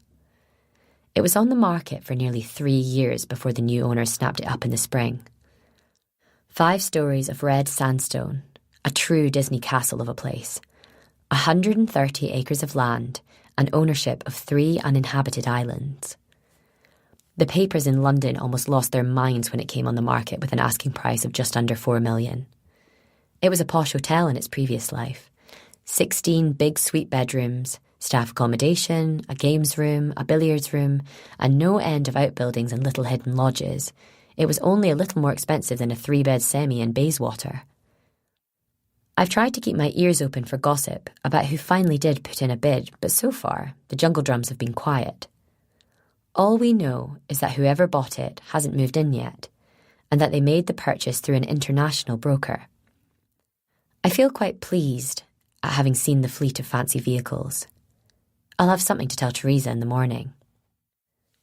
On the passenger seat, a vibration and a flash of light. I click my tongue against the roof of my mouth, the way Callum says I always do when I'm getting exasperated. If it's Bishop, he can bugger off. I've had enough. I want my dressing gown, a hot chocolate with a healthy measure of Tia Maria, and then I want to fall asleep with my head against Lily's, her lovely garlic breath creating a warm, safe cloud round my face. I look at the screen. It's Callum. As if things couldn't get any worse.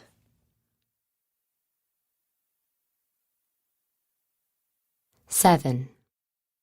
4 months ago, a park in Vauxhall, South London. His name is Oscar Parkin. He's a solid specimen. Stocky, 5'8", with a big bald head, neat beard and chunky Harry Palmer glasses.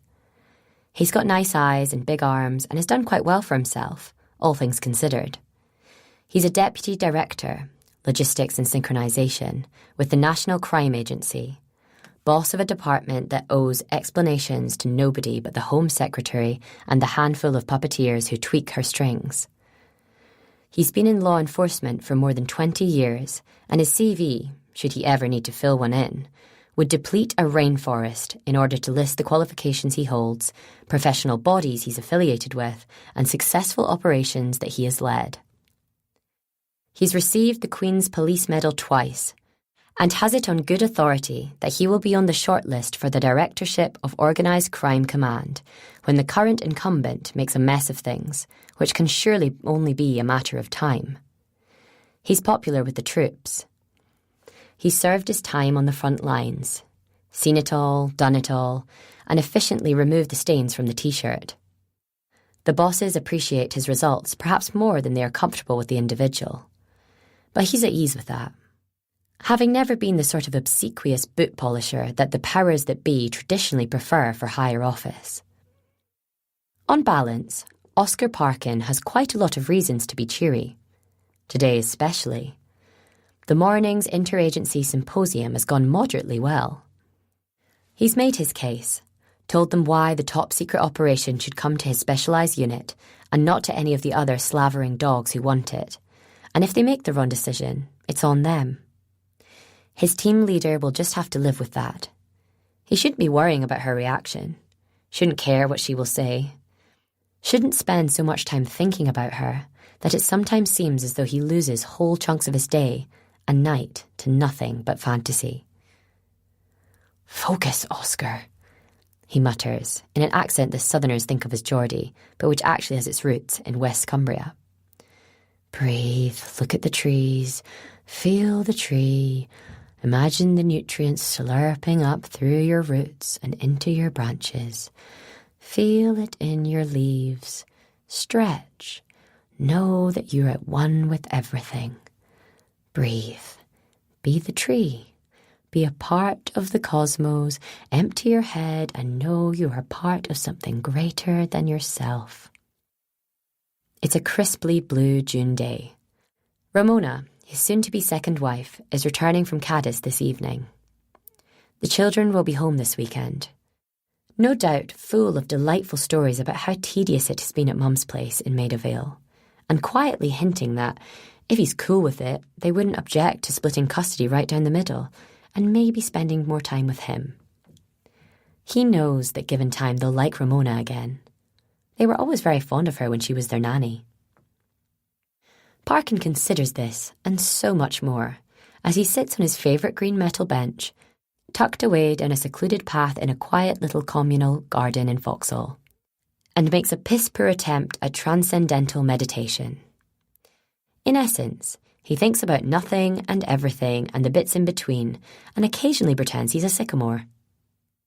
He's 15 minutes from the office, but they're 15 minutes that count. His is a job that takes a heavy toll. He's not a particularly new-age chap, but these little moments of communion with grass and trees and sky are important to him. He has colleagues who deal with the stresses of their working lives with all manner of less wholesome pursuits. Even those who find time for yoga and Pilates, or who sit at their desks colouring in mandalas on smartphone mindfulness apps, seem no less tightly wound once they return to their realities. He seems to recall that drinking always helped him unwind, but he spoiled that for himself a decade back when he underwent an aloe vera detox regime and reset his pH level to neutral. After that, the hangovers were so horrific that it took the pleasure out of the drinking, and he's been largely teetotal since. He stopped smoking too. Tried vaping, and the experience was so far removed from the joy of a cigarette that he'd quit after a week. He still likes his food, but acid reflux means that he can't eat anything if he's planning on lying down within the next 4 hours, and the spicy curries and creamy soups that initially contributed to his waistline are now pleasures he forgoes. "Got any change, please? Anything, really? I see you're busy like, but out would be a help, out at all." Parkin looks up. A homeless man in a tatty wool coat is holding out a palm. He's wearing fingerless gloves, exposing long yellowed nails, and has his other arm wrapped across his gut like a belt. He's suffering. Stomach cramps and shakes. He's positioned himself so that the glare of the sun obscures his features, but there's no masking the smell. Parkin tries not to let his distaste show as it assaults him. Mould and bacon fat, piss and unwashed laundry. Parkin nods, slips a hand into his trouser pocket, and his fingers sift his coins for something with angled edges. He's heard people refer to the homeless as an extra tax for Londoners, and apparently the going rate for donations is £1 a time. Parkin isn't mean, but he'd rather spread the goodness a little more evenly. He'd rather give a donation of 50p to 10 different homeless people than give a quid to just 5 and then plead poverty when next approached. It's his own little contribution to the socialist utopia he used to hope for when he was young. "There you go, mate," he says, putting the coin in the man's palm. "On you go." The man doesn't move, doesn't withdraw the hand. "There's a hostel," he says, slurring his words. "I'm still 4 quid short." Parkin doesn't let himself sigh. He's a well-paid man. He became a police officer because he wants to do good. He takes the rest of his coins from his pocket and deposits them on the grimy woolen glove. "All I've got, mate. Now I'm just having a quiet moment. On you go, eh?" The homeless man looks at the coins in his palm, counts quickly. "I'm 40p short." "You'll sort that," says Parkin brightly. "Man of your talents, you'll sort that in no time. I've nothing left." "No notes?" Parkin laughs, shakes his head. "Fair's fair, mate." "There's a shelter," he says, tottering backwards and squeezing his stomach as he fights for balance. "I need 6.90. Parkin smiles, shaking his head. "You're making this up on the spot." "Can't blame you. And you've done okay here, so on you go, eh? I'm just soaking up the sunshine." "Come on, it's just 4.95. Look, if you're going to have a story, at least try and keep it consistent, eh? You'll be telling me you need it for your bus fare next." "I've got kids. I don't see them. One of them, the middle girl, she needs an operation. I'm doing posters. I need another tenner to pay for the print run." "That's much better." Parkin smiles, wishing he had a tenner in his wallet to give the man as a reward for improvisation. "But unless you've got somewhere I can swipe my card, you're still out of luck." "Prick," spits the man, and the word comes out with such force that it's as if he's hurled a rock. "Fucking rich prick, bold prick, tight prick." "That's a lot of pricks," says Parkin, feeling a bit hard done by. "Have you got a caseworker? Someone I can call? You don't look well." "Prick!" "Yeah, you said." Parkin becomes aware of another figure, watching the dialogue with an air of amusement. His heart clenches as he looks at her. She's not somebody a person ever feels truly comfortable around. He's never been able to look at her for more than a moment without feeling embarrassed and self-conscious. She always makes him feel as though his flies are undone. It's a curious balance of power. On paper, he's her boss. Her department answers to him. And yet, she's never once managed to call him sir, without it sounding like a synonym for arsehole. And she looks at him as if trying to decide what colour she should paint the wooden stake upon which she will mount his severed head. He's never got the hang of being a disciplinarian. He's got a matey approach with the troops, and when somebody needs a bollocking, he tends to blame those upstairs who have forced him to have a word. When he does lose his temper, he veers towards sarcasm. If he finds his team looking idle, he'll tell them it's good to see them working so hard. If somebody's turned up for a shift hungover to the point of lockjaw, he'll make little jokes about how much they'll be missed after they've gone, in the hope they'll turn his snippy comments into a more obvious threat within the sanctity of their own thoughts. The homeless man follows his gaze, sees the extraordinarily attractive blonde leaning against the trunk of the nearest tree, all Parisian cool and big sunglasses, a silk cut between her full, made-up lip.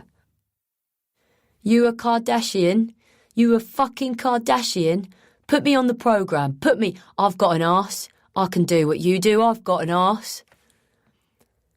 Parkin stands up abruptly, and the homeless man teeters away, trying to pull up his coat to reveal his posterior.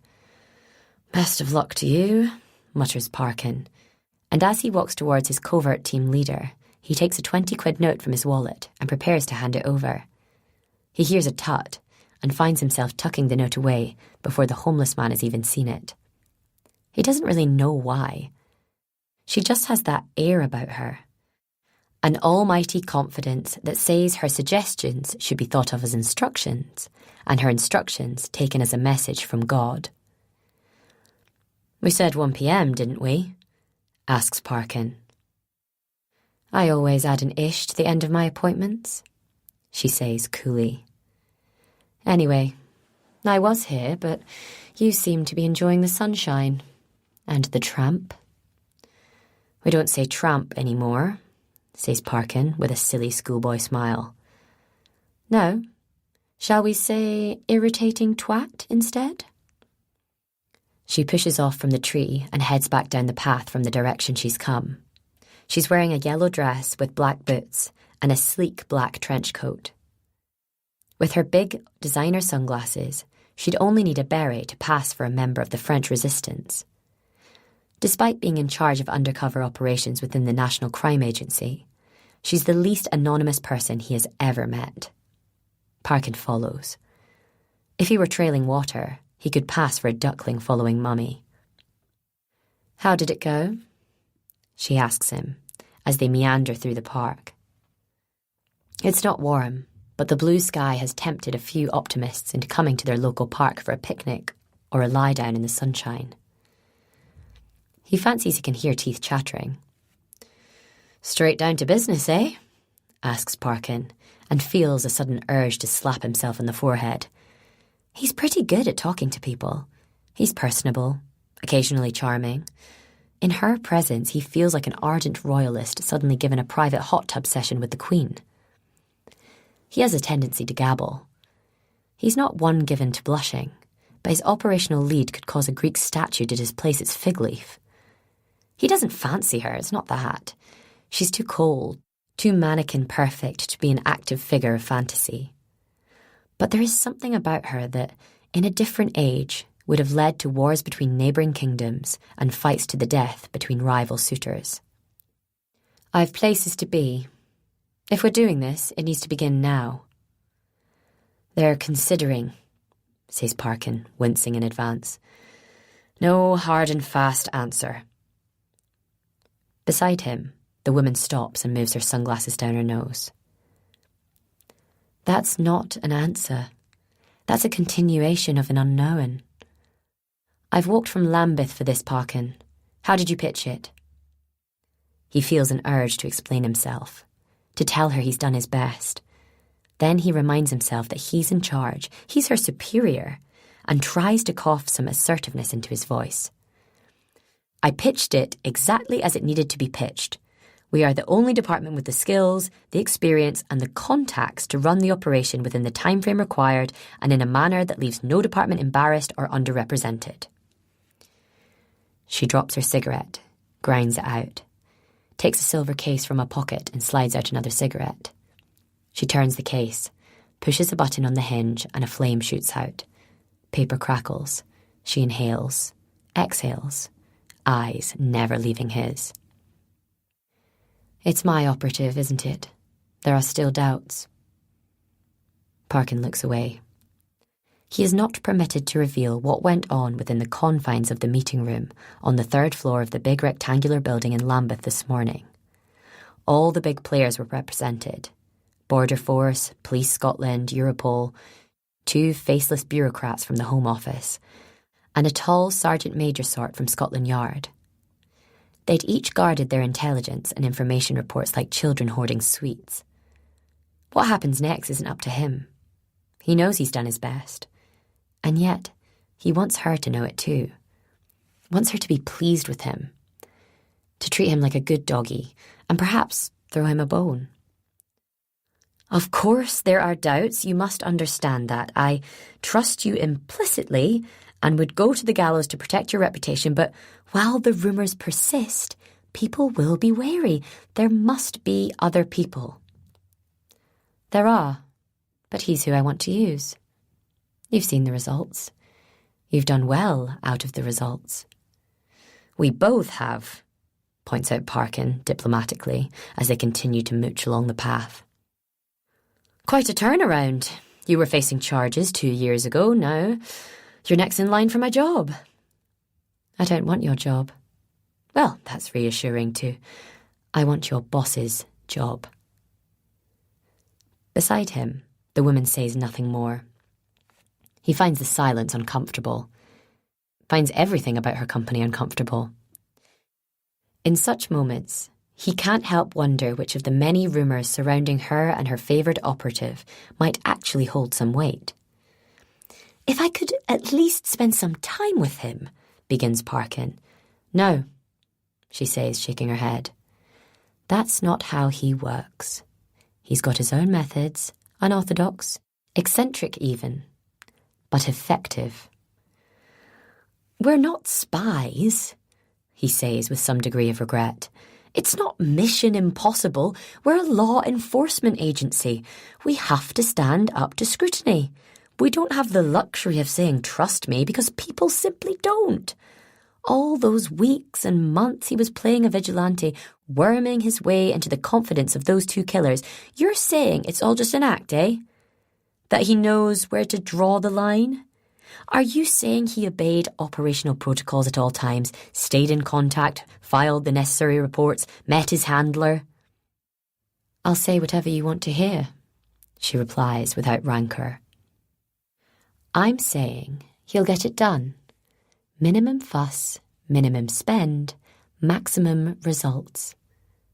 That's what I've done my whole career, Oscar. I don't leave people disappointed. He finds himself smiling. She's never used his first name before. He manages to look at her properly, despite the burning sense of embarrassment and awkwardness. Not for the first time, he considers the rumours. He has no option but to think of them as tittle-tattle, because all of the files in relation to Operation Artemis have been classified. All he knows is that she posed in deep, deep cover and got caught up in something that she couldn't get out of without blood. The gossips would have it that her months spent posing as a corrupt detective were not much of a stretch.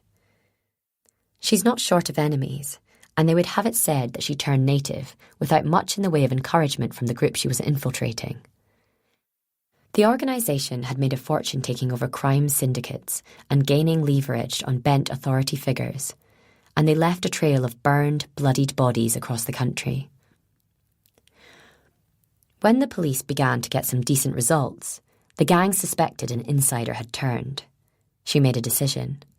The result was more important than anything else. To maintain her cover, she sacrificed another officer to the group, gave them up, with every intention of getting him back as soon as she could. Opportunity never arose. He suffered the agonies of job during a year in their clutches, before freeing himself and assisting in the operation that left the leader of the group dead and his network on the run. In the investigation that followed, she was cleared of any wrongdoing, thanks almost entirely to the testimony of the undercover operative she had given up to maintain her own cover. Instead of being charged, she was given a commendation and a posting to the National Crime Agency. And she brought her faithful, near-dead operative with her. It was all presented to Parkin as a done deal. None of it had ever sat right with him, but he cannot argue with her efficiency. The people who work under her have never worked out whether she has their best interests at heart, and most secretly believe she would sacrifice them in a moment if it offered personal advantage, but most are willing to take that chance in order to be part of a team that has become near legendary since she took over. There were raised eyebrows in the room, let's put it that way, mutters Parkin. The deputy chief nearly swallowed his coffee cup when he worked out who I was suggesting. Me, or my operative? She asks, with the merest hint of a smile. Both. He grins and glances discreetly at his watch. I should have an answer by close of play. I'll push. I know this is the right way to do it. I just think they'd be more comfortable if there weren't so many unknowns. Then take their fears away, Oscar. Tell them that you can personally vouch for the operation. Put your name to it. When it works, the glory's yours. He takes a breath before speaking. I want to, he says, as if discussing the possibilities of a clandestine and ill-advised romance. I really do, but I've got a lot to consider, and if it goes wrong, or if he's not as ready for this as the psychological evaluation would suggest, then... She stops still, shakes her head at him. Don't trust him then. Trust me. But I don't know you, he says, and the words are out of his mouth before he can stop them. She steps back, looks him up and down. Then she steps forward, close. She's all warmth and cigarettes and expensive perfume, and she's got her head angled like a vulture looking at a dying wild beast. You're the boss, she says quietly. You're in charge. I work under you, Oscar. I'll keep you informed all the way. I know you're an experienced officer. I know how frustrated you must be not getting all the recognition you deserve, and how hard it must be having somebody with a bit of dirt in their record on the team. I want to reassure you. She reaches out, about to put her hand on his arm, then stops herself, making a fist as if fighting an urge. What can I do to reassure you? He doesn't know how to respond. Just knows that whatever happens, he will go back to the symposium and do whatever is in his power to persuade the other agencies that his team is the only one that can mount this operation, and that he can personally vouch for the officer in charge. All he needs is their blessing, and they will each come out of it looking good. And if things go according to the plan that has just presented itself to him, Oscar Parkin might come out of it smelling of her. Can I take it you're on board? She asks, sucking at the last of her cigarette down to the filter. If only I could meet him, says Parkin, distantly, dry-mouthed, his last doubts stirring like ashes in a hearth. She cocks her head, smiles, a slash of crimson curving to show perfect teeth. You did. You just gave him what he needs for tonight's hostel. Parkin's eyes widen. He spins back to where he left the homeless man. He's nowhere to be seen. He's good, says Parkin, half embarrassed, half impressed. For a moment she looks serious. No, she says quietly, looking away. Then to herself, not deep down.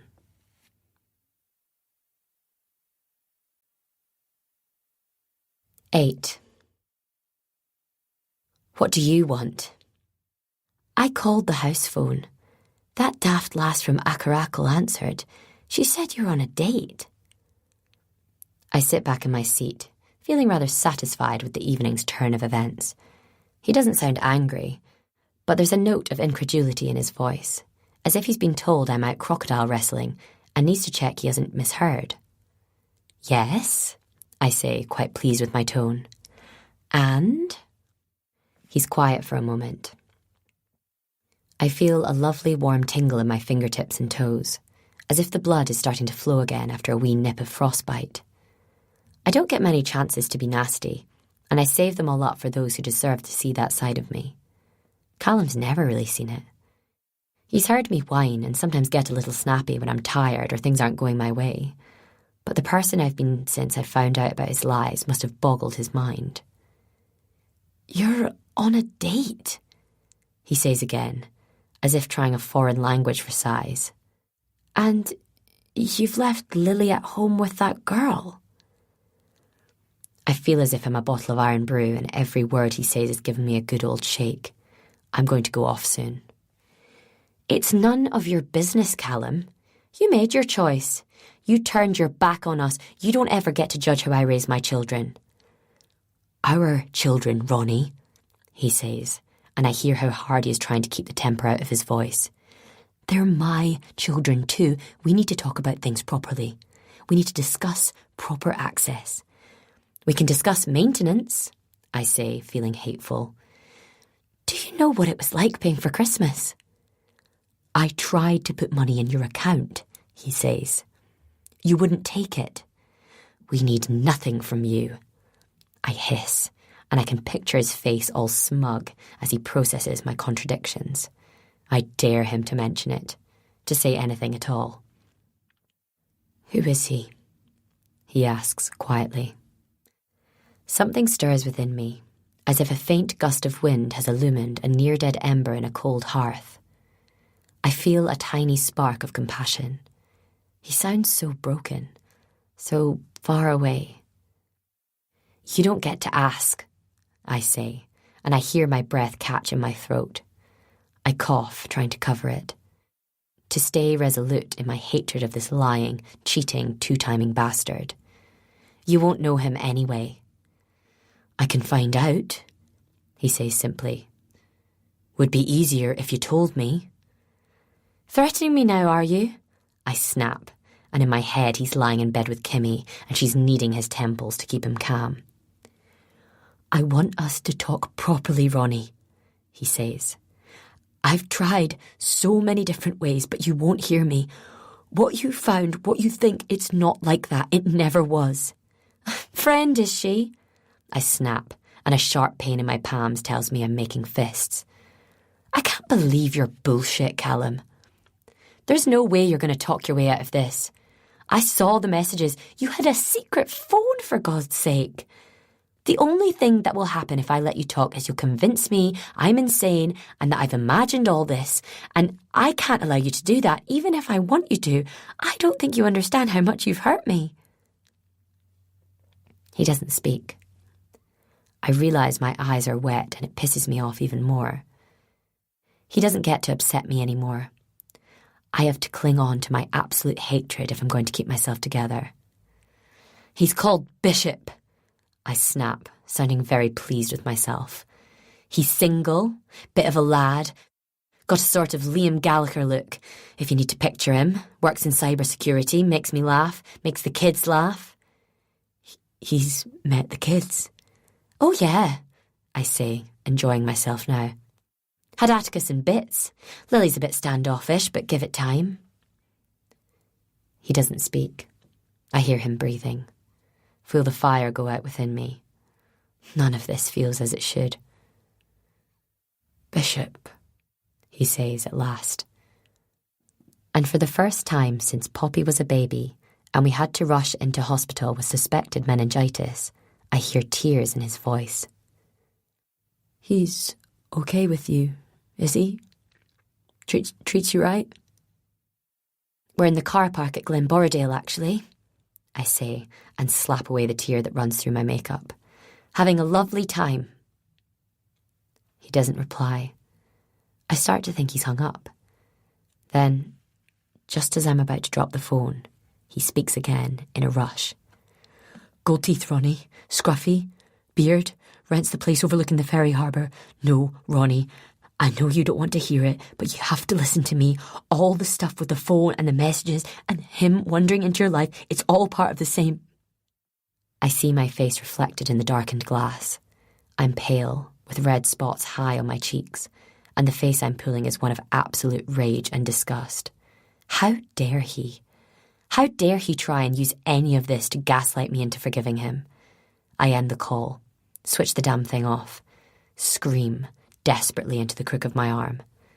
Then I drive home, slowly, every bend in the road made perilous by a veil of tears.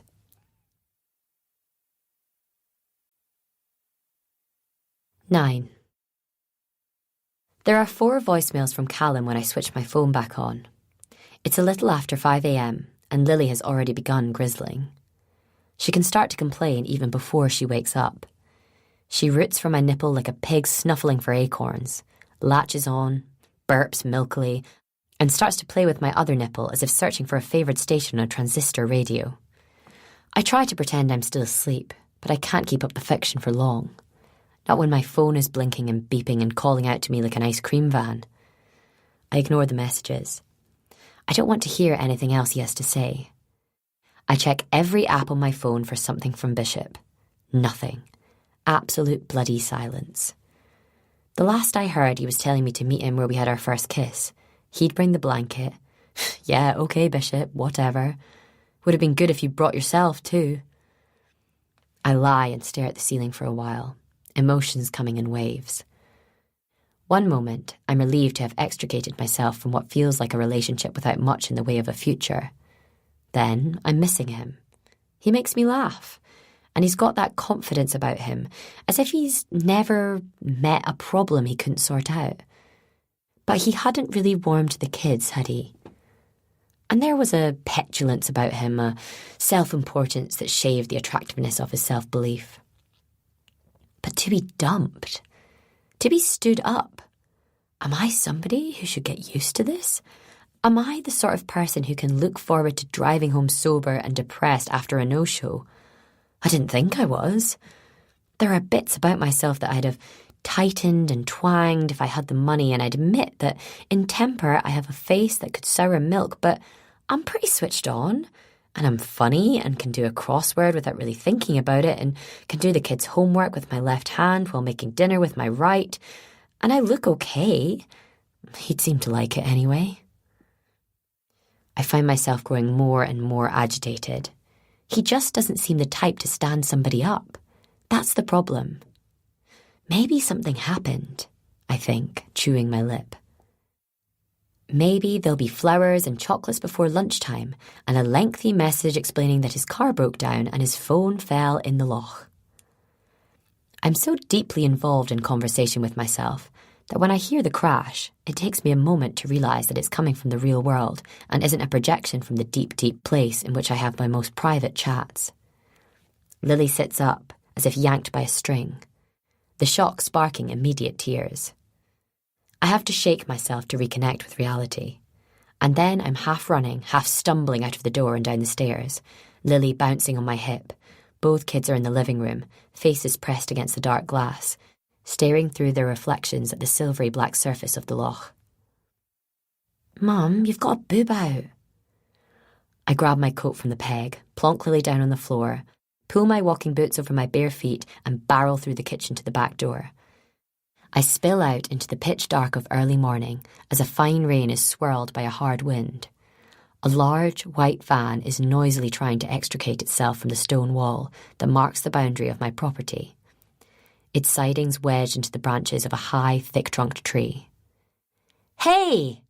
I begin, running down the drive, pulling my coat around myself and trying not to appear unnecessarily demented. Hey, did you do this? Don't be thinking you're just going to up and leave. You woke my baby. How the hell did you hit it? I can feel my temper bubbling like lava. I skid across the wet shingle of the driveway and bang on the glass of the driver's window. It's tinted, so I can only see myself. The van gives a roar and I realise I'm being ignored. The driver is still trying to get away without facing up to what he's done. Oi! I yell and decide to let some Glasgow bleed into my voice. Oi, pal! I'm talking to you. Buzz it down now or I'll take a rock to you, understand? The revving stops. The window slides down. A big round face looks out from the driver's seat. Red hair peeking out from under a baseball cap. A camouflage jacket. A 3-day stubble smear on his fleshy chin. Sorry, love, he says, wincing. Bad bend, that, innit? Did I catch the wall? Thought I felt something go under the wheel. Thank Christ it's just bricks and mortar, eh? I give him some serious eyebrow work in response. They almost reach my hairline. Thought you felt something? You've taken half the wall, and you were about to drive off. I wasn't. I was just trying to back out, see the damage. I'm not that sort of chap, I swear. He gives me a look, the sort that says butter wouldn't melt in my mouth. I look past him. There's another guy in the passenger seat. He's a colossal specimen. Tall, broad, heavily bearded. He'd only need some furry trousers and a dab of face paint and he'd pass for a Viking. He's staring ahead, saying nothing. Oh, you must have been going far too fast, I say, trying to maintain my anger. I've lived here long enough and nobody's ever wiped out the wall. Ah, bloody sat-nav, says the driver, looking apologetic. Trying to follow it and watch the road at the same time. Recipe for disaster. The boss will pay for any damage, I promise you. You're damn right, I say, and suddenly all I want to do is go back inside and make a cup of tea. I want to invite these lads inside and be all hospitable and welcoming. I feel bad for my outburst. Oh, I hate this aspect of myself, this inability to stay cross for long. We'll be here for a while, says the driver, and he sucks on a vaping machine as if he's a diabetic and it contains insulin. What's your name? I'll ask the boss to pop by, sort all this out. I take a breath, not sure if I want to give any more information to this total stranger. I step back, looking at the damage to the wall. It's come apart in places, and the rest will fall down when he backs out. But the masonry has been crumbling for an age. And now he's been caught. He seems quite happy to sort out the cost of repairs. Maybe I should be thanking him. You should be able to pull out okay, I reckon, I say, casting a critical eye at the tyre. Your van's okay too. Dent or two and the headlight's gone, but it could have been worse. Boss's van, not mine, says the driver. You okay to step back a bit? We'll back up and be out of your hair. I do as asked, squinting into the wind and the rain as he crunches the gears. There's a moment's resistance, and then the spinning wheels find the driveway, and the vehicle lurches free in a small avalanche of bricks and dust. I look at the ruined wall and find my energy draining away. I don't need this. Even if somebody else foots the bill, I can't face all this on top of everything else. I turn to the driver, who's giving me a thumbs up out of the window. I walk over to him before he can put it into first gear and roar away. How do we do this, then? I ask tiredly. Do you have a card or something, or do you want to come in and leave your details? He glances across at his companion before answering. When he does look back at me, I can tell at once he's been given instructions. We've actually got a stupidly early start today, love. We're already running late. I'll pop back after we finish for the day, or the boss will. We're just working up the road. I shake my head, unimpressed with the offer. No, I think we need to get this sorted. It's quite a lot of damage. We're working here for a few days, love. We're not doing a runner. We just need to get moving. I look at the side panel of the van. There's no livery or advertising on the bodywork. Where are you working? Big old place, he says, waving his hand vaguely. Castle. Old folks' home, isn't it? I give him a look. Is that what they're doing with it? I saw some cars heading up there last night. Very expensive looking. The driver shrugs again, and I sense that he's already wishing he hadn't started this conversation. Aye, well, we're just doing the wiring, love, but it's an early start, and like I say... I'm about to ask more questions when he suddenly begins to roll the vehicle forward, crunching over the fallen bricks and moving back towards the road. Hey, excuse me, we're still talking. Bishop will be by, I'm sure. Don't fret, love. And then I'm standing on the driveway, watching the van disappear into the distance. Red lights flicking on as he slows down at the last possible moment before vanishing round the bend, and the view is obscured by a thick black band of trees. I throw up my hands, pissed off beyond description. Had he said Bishop? I scowl out at nothing, wondering what the hell I've done to deserve any of this. And then the silence makes way for the unhappy screech of a toddler who's been without her mum for longer than she considers acceptable. I turn and start to trudge up towards the house, and I see Nicholas Rowe, standing by the garage, a raincoat over his pyjamas and dressing gown, and a soggy cigar protruding from his closed mouth. He's watching me. Must have watched the whole exchange. Morning, I say, flustered. Did it wake you, the bang? He must have been going at a hell of a speed. Says he'll sort out paying for it, but the cheeky sod drove off before leaving his contact details. He looks at me for a moment too long before speaking. Then he nods at the floor. In the dirt on the paving slabs in front of the garage, he scrawled down the registration number with the toe of his boot. "Doubt it'll do you any good," he says, and there's a horrible rattle in his voice, as if his lungs are full of marbles. "That registration doesn't match that van. They didn't make that style of transit in '06. I let out a deep sigh of disappointment. Something about his manner tells me he's totally correct in his information, and it doesn't occur to me to ask how he knows. "They said they were working at the castle, doing it up as an old folks' home," he said. Mr. Rowe shakes his head. "No, it's going to be a private hospital. I spoke with my neighbour last night, Mr. Poretsky. Surprised you didn't hear him talking. Not a man with a gift for Chinese whispers, that one. He's got all the gossip. New owners are turning it into a rejuvenation centre, whatever the hell that is. Facelifts, tummy tucks, designer vaginas, that sort of thing." I start smiling at once. He's got a way with words, has Mr. Rowe. I feel a wave of warmth towards him. "I'll be starting breakfast soon, but you're welcome to come in for a coffee and a croissant if you can handle the wailing baby." I expect him to say no to the offer. He seems the sort more comfortable in his own company, but he gives a nod, of what seems to be a genuine thanks, shoving himself off from the garage door.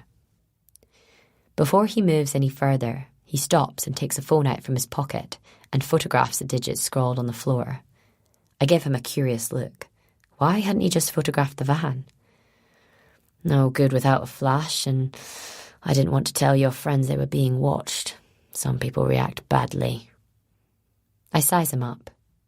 Today he looks worse than yesterday, a greenish tinge to his skin, as if he's been hewn from rotten wood. I watch as he extinguishes his cigar on his tongue and pops the butt in the pocket of his coat. As he steps past me into the kitchen, I get a whiff of him. Nicotine, ethanol, some kind of medicated ointment, and something else. That meat gone bad aroma, as if one of his organs has begun to putrefy within the frail shell of his body. "Welcome to the madhouse," I say, trying to sound glib, as the mixed sounds of my warring children spill out of the house. "No," he says, cocking his ear. "Madhouse doesn't sound like this." "No?" I ask, unsure what to say. He catches my eye, and I see something in his face that makes me want to hold him tight and run away all at the same time. He has seen terrible things, has Mr. Rowe. Has witnessed them, experienced them, and dished them out. And then he's bending down to pick up Lily, hoisting her up without any obvious effort. And she's smiling at him like he's some favourite uncle. He turns to me, this monstrous thing, and his whole being is transformed by his proximity to this vibrant young life. She revitalises him as surely as if he were a vampire sucking her blood.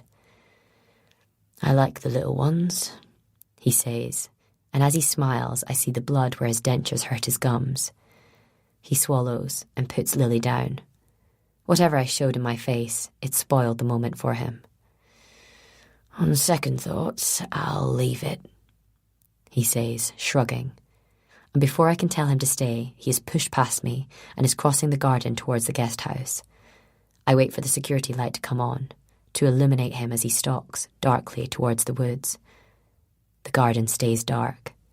He passes through the sensors like a ghost.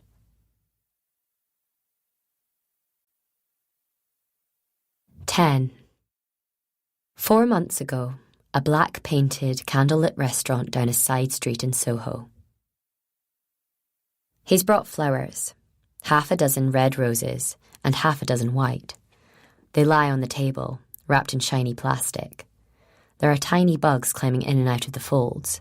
They smell more of funerals than marriage. "Bit feeble, aren't they?" says the man seated across the table. "Got that bottom of a fish tank smell, though I've had similar accusations thrown my way. I'd have got something more expensive, but, petrol stations." The NCA lead in covert operations looks at him from across the table. She rolls her eyes indulgently and smiles. If Oscar Parkin were to see the gesture, he would no longer recognise the cool glacial beauty who so terrifies and mystifies him. Smiling, she's a different person entirely. In tonight's company, she feels free to be herself. Her companion knows all there is to know about her. They have been friends a long time, and their dalliance as enemies was brief and hurtful. She's accepted that he has every right to kill her for what she did to him. Instead, he found a way to turn a grotesque situation to their advantage, forgave her trespasses in exchange for a chance to be a police officer one last time, to do some good, even as everything about him suggests he is rotten to the core. At least they're not carnations. I hate carnations. Strange thing to hate. Not really. I hate a lot of things. Example? A random? Yeah, first hatred that pops into your head. Pistachios that don't open. I fucking hate that. Not a fan myself. No snack should contain the word piss. And geese, with their green shit and that honking noise they make. I'd snap a goose's neck if I knew where to hit. I'm goose neutral. No strong feelings. They sit in silence, regarding one another. She's wearing a tight blue and white top beneath a blue blazer, with figure-hugging jeans and kitten heels. Her blonde hair is unkempt, but in a way that suggests it has taken a lot of effort to make it look so carefree. Her lipstick is a deep red. She's wearing glasses, though the lenses are not prescription. Sorry about the Kardashian thing, says her companion, pulling at his nose as if it were made of plasticine. He is a schoolboy in his mannerisms, forever fiddling, scratching, probing. Just came out. He's got a pint of lager in his hand. He's wearing a simple navy suit, with a white shirt and gold tie. It looks wrong on him, but it takes some of the attention away from the state the rest of him is in. He's been dying for a while now. The man who came back is not the same person she gave up to save her an operation that she had given her entire self over to. For a year he hung in chains. For a year, bad men pumped him full of chemicals and poison and broke parts of him in turn as fancy dictated. By the time he was freed, he was something of a scientific experiment for the people who held him. How far could they push him before his will to live deserted him? That was the mistake they made. His will to live didn't come into it. Desire to survive long enough for revenge was what kept his heart beating, even as the rest of him gave out. You're bleeding, she says, passing him a napkin. He dabs his chin, where pink blood is running from his gums, and through the gap between his lips, a souvenir from when they dislocated his jaw and left it out of the socket so they couldn't kick it back in. Such injuries do not seem to trouble him. The jaundiced skin, the open sores, the lesions to his scalp. He has never been one to complain. It is the things happening to his insides that are perhaps beyond enduring. His liver, his lungs. They are shutting down in stages. She's already made him a promise. If his brain starts to go, she won't let him suffer long. Such is the nature of their friendship. She may once have been his protégé, but she outranks him now, outshines him in every way, and still she admires him. Still she looks up to him. Still he is the closest thing she knows to a real friend. I hate the Kardashians, she says, pursing her lips. Not as much as geese, but close. I don't even think I know what they look like. Big, feathery bastards. Yeah? Which one? Chloe or Kim? She cannot help herself from mirroring his smile. They are sitting upstairs in one of the better restaurants on a quiet street in Shepherd's Bush. It's a relatively cosmopolitan area that boasts breakfast clubs and book groups, finger foods served on a slate, and bottles of Belgian beer. It's popular with the kind of clientele who call their children guys and reply with a variety of grape rather than just a colour when asked about their favourite kind of wine. You think you'll approve it? Seemed a decent sort. Can't imagine he'll be comfortable handing over operational control to the fearsome Ice Maiden and her anonymous ghoul. Ice Maiden? Fuck off. I called myself a ghoul. Yeah, you did. He sits back in his chair. They are sitting on purple leather seats, facing a table made of railway sleepers. There are only 4 people in the restaurant. They stand at the bar, sipping exotic lagers from vase-shaped glasses. Places like this are putting real pubs out of business, he says, shaking his head. You used to drink in our Weatherspoons. Shut up. She considers him from across the table. She still can't quite believe that she survived the fallout from what she has trained herself to call the operation. She's always known herself to be good at what she does, but for her sins she had expected at least a little damnation. Instead, it had worked out better than she could ever have imagined. Just 5 years ago, she was head of the drug squad at Humberside Police. Her mentor had been suspended for beating up a suspect in the cells, and she was surrounded by people who were either too good to be trusted or too bloody stupid to be interesting. She made some bad decisions, fell for the wrong man, got herself in deep and had to give up her associate to save her own skin. God knew he had had long enough to plot revenge. And yet, when he turned up out of the blue, when he stepped into the elevator and greeted her with a cheery, "Hello, Shaz," she had seen no malice in him. Sadness, yes. Hurt, certainly. But he didn't want revenge on her. He wanted revenge on everybody. "You're ringing."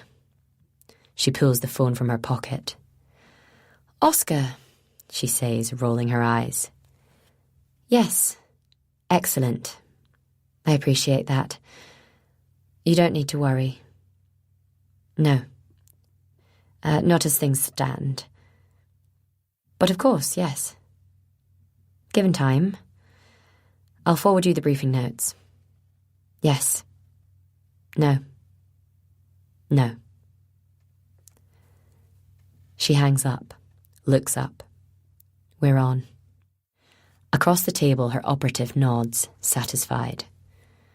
Played him like a violin, love. She turns away from him, looking for a waiter. She can suddenly smell the cheap flowers.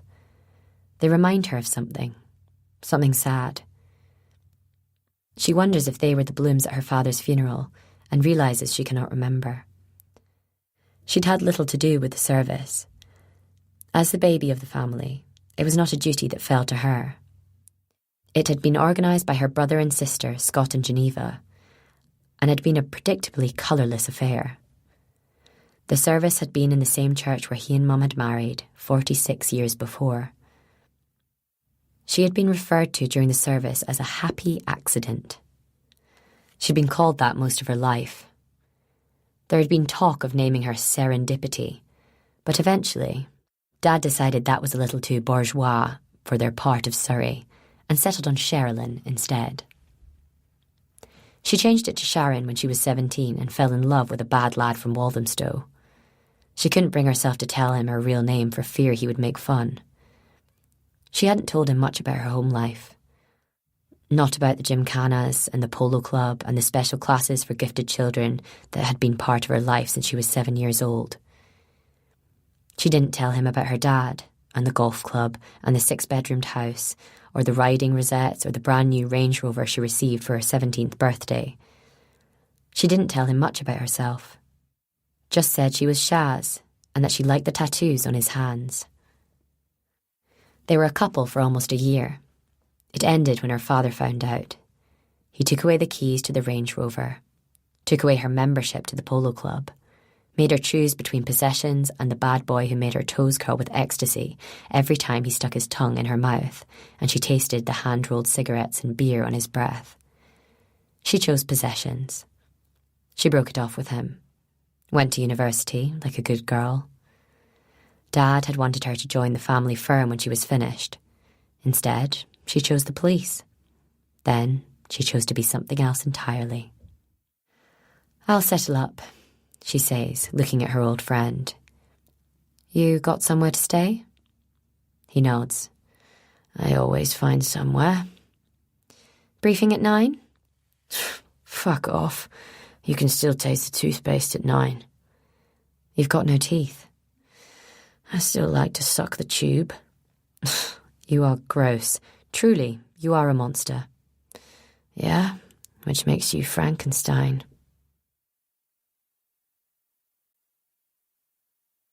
11.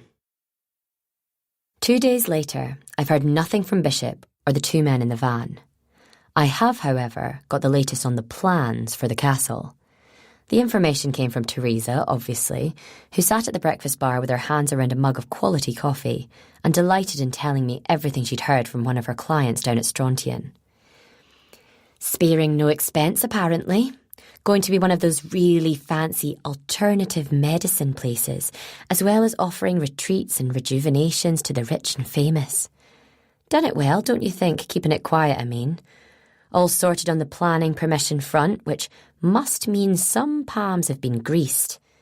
You know me, I try to keep my nose out of other people's business, but I couldn't help having a bit of a dig about online to see when it all went through the authorities, and there's next to nothing to be found.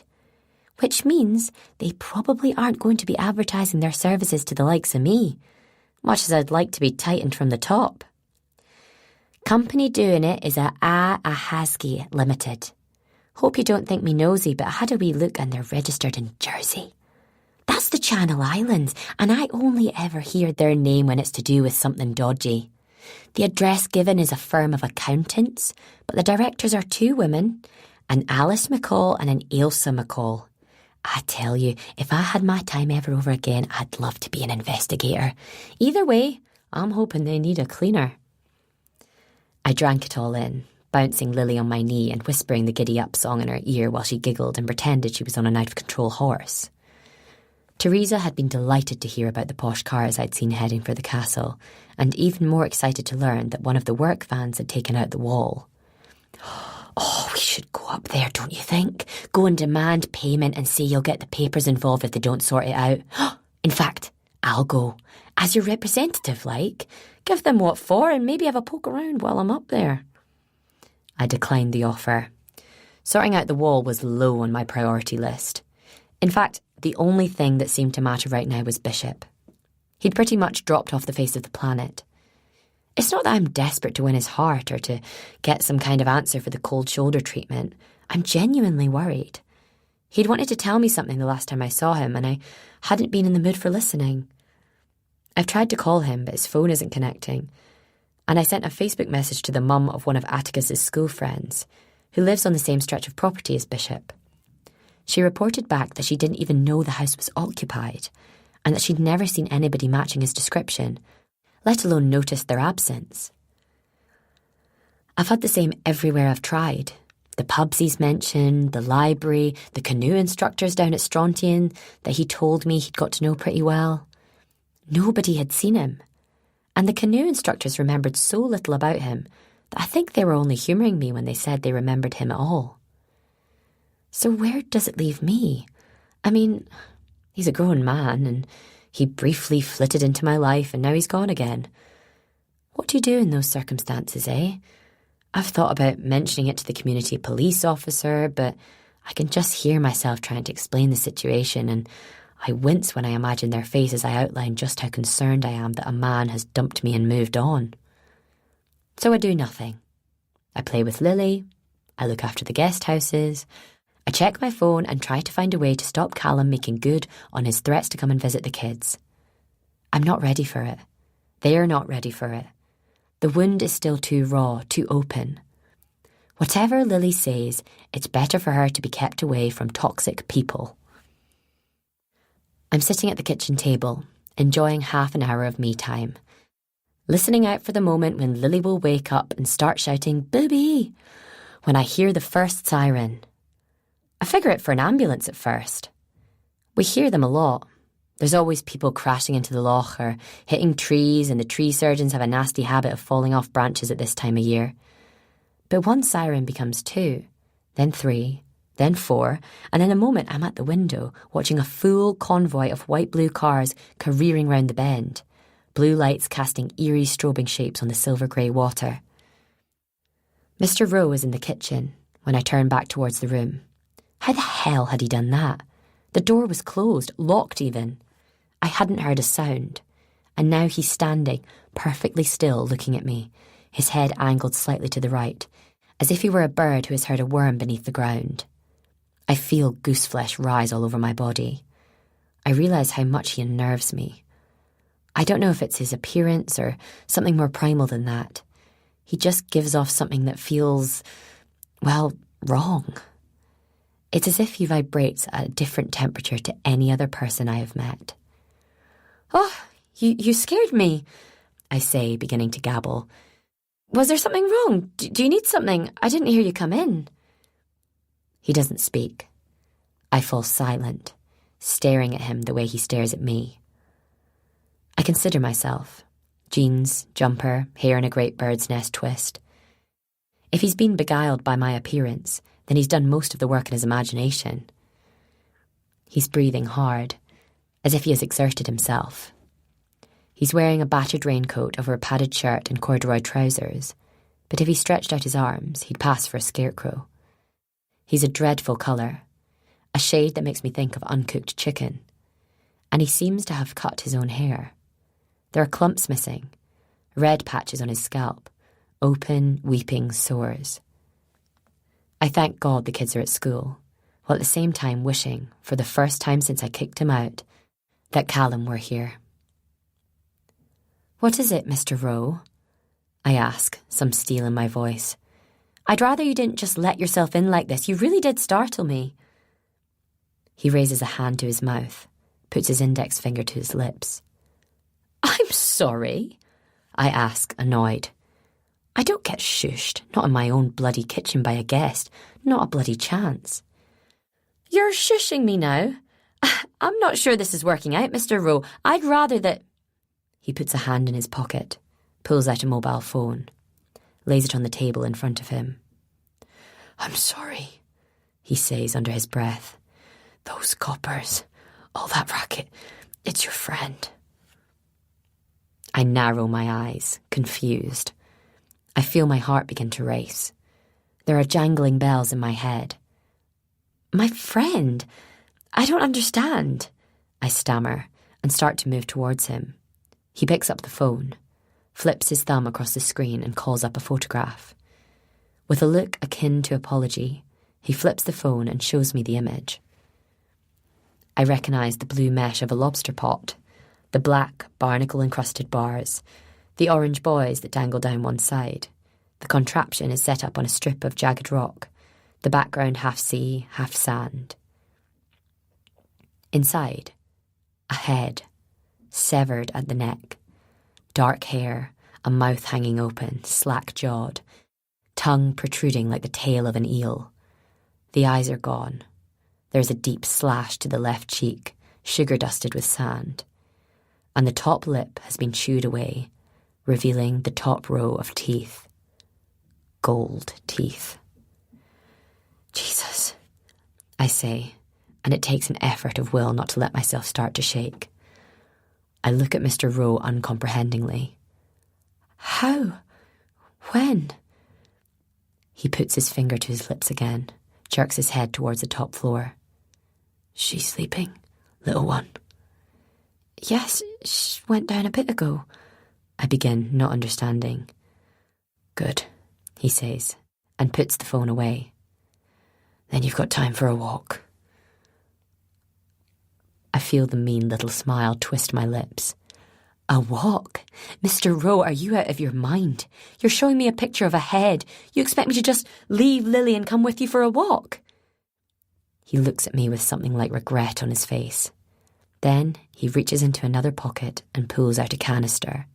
It's black, and he has his finger over the nozzle. I recognise it from TV. It's CS spray. "Yes," he says, nodding sadly. "Yes, I do."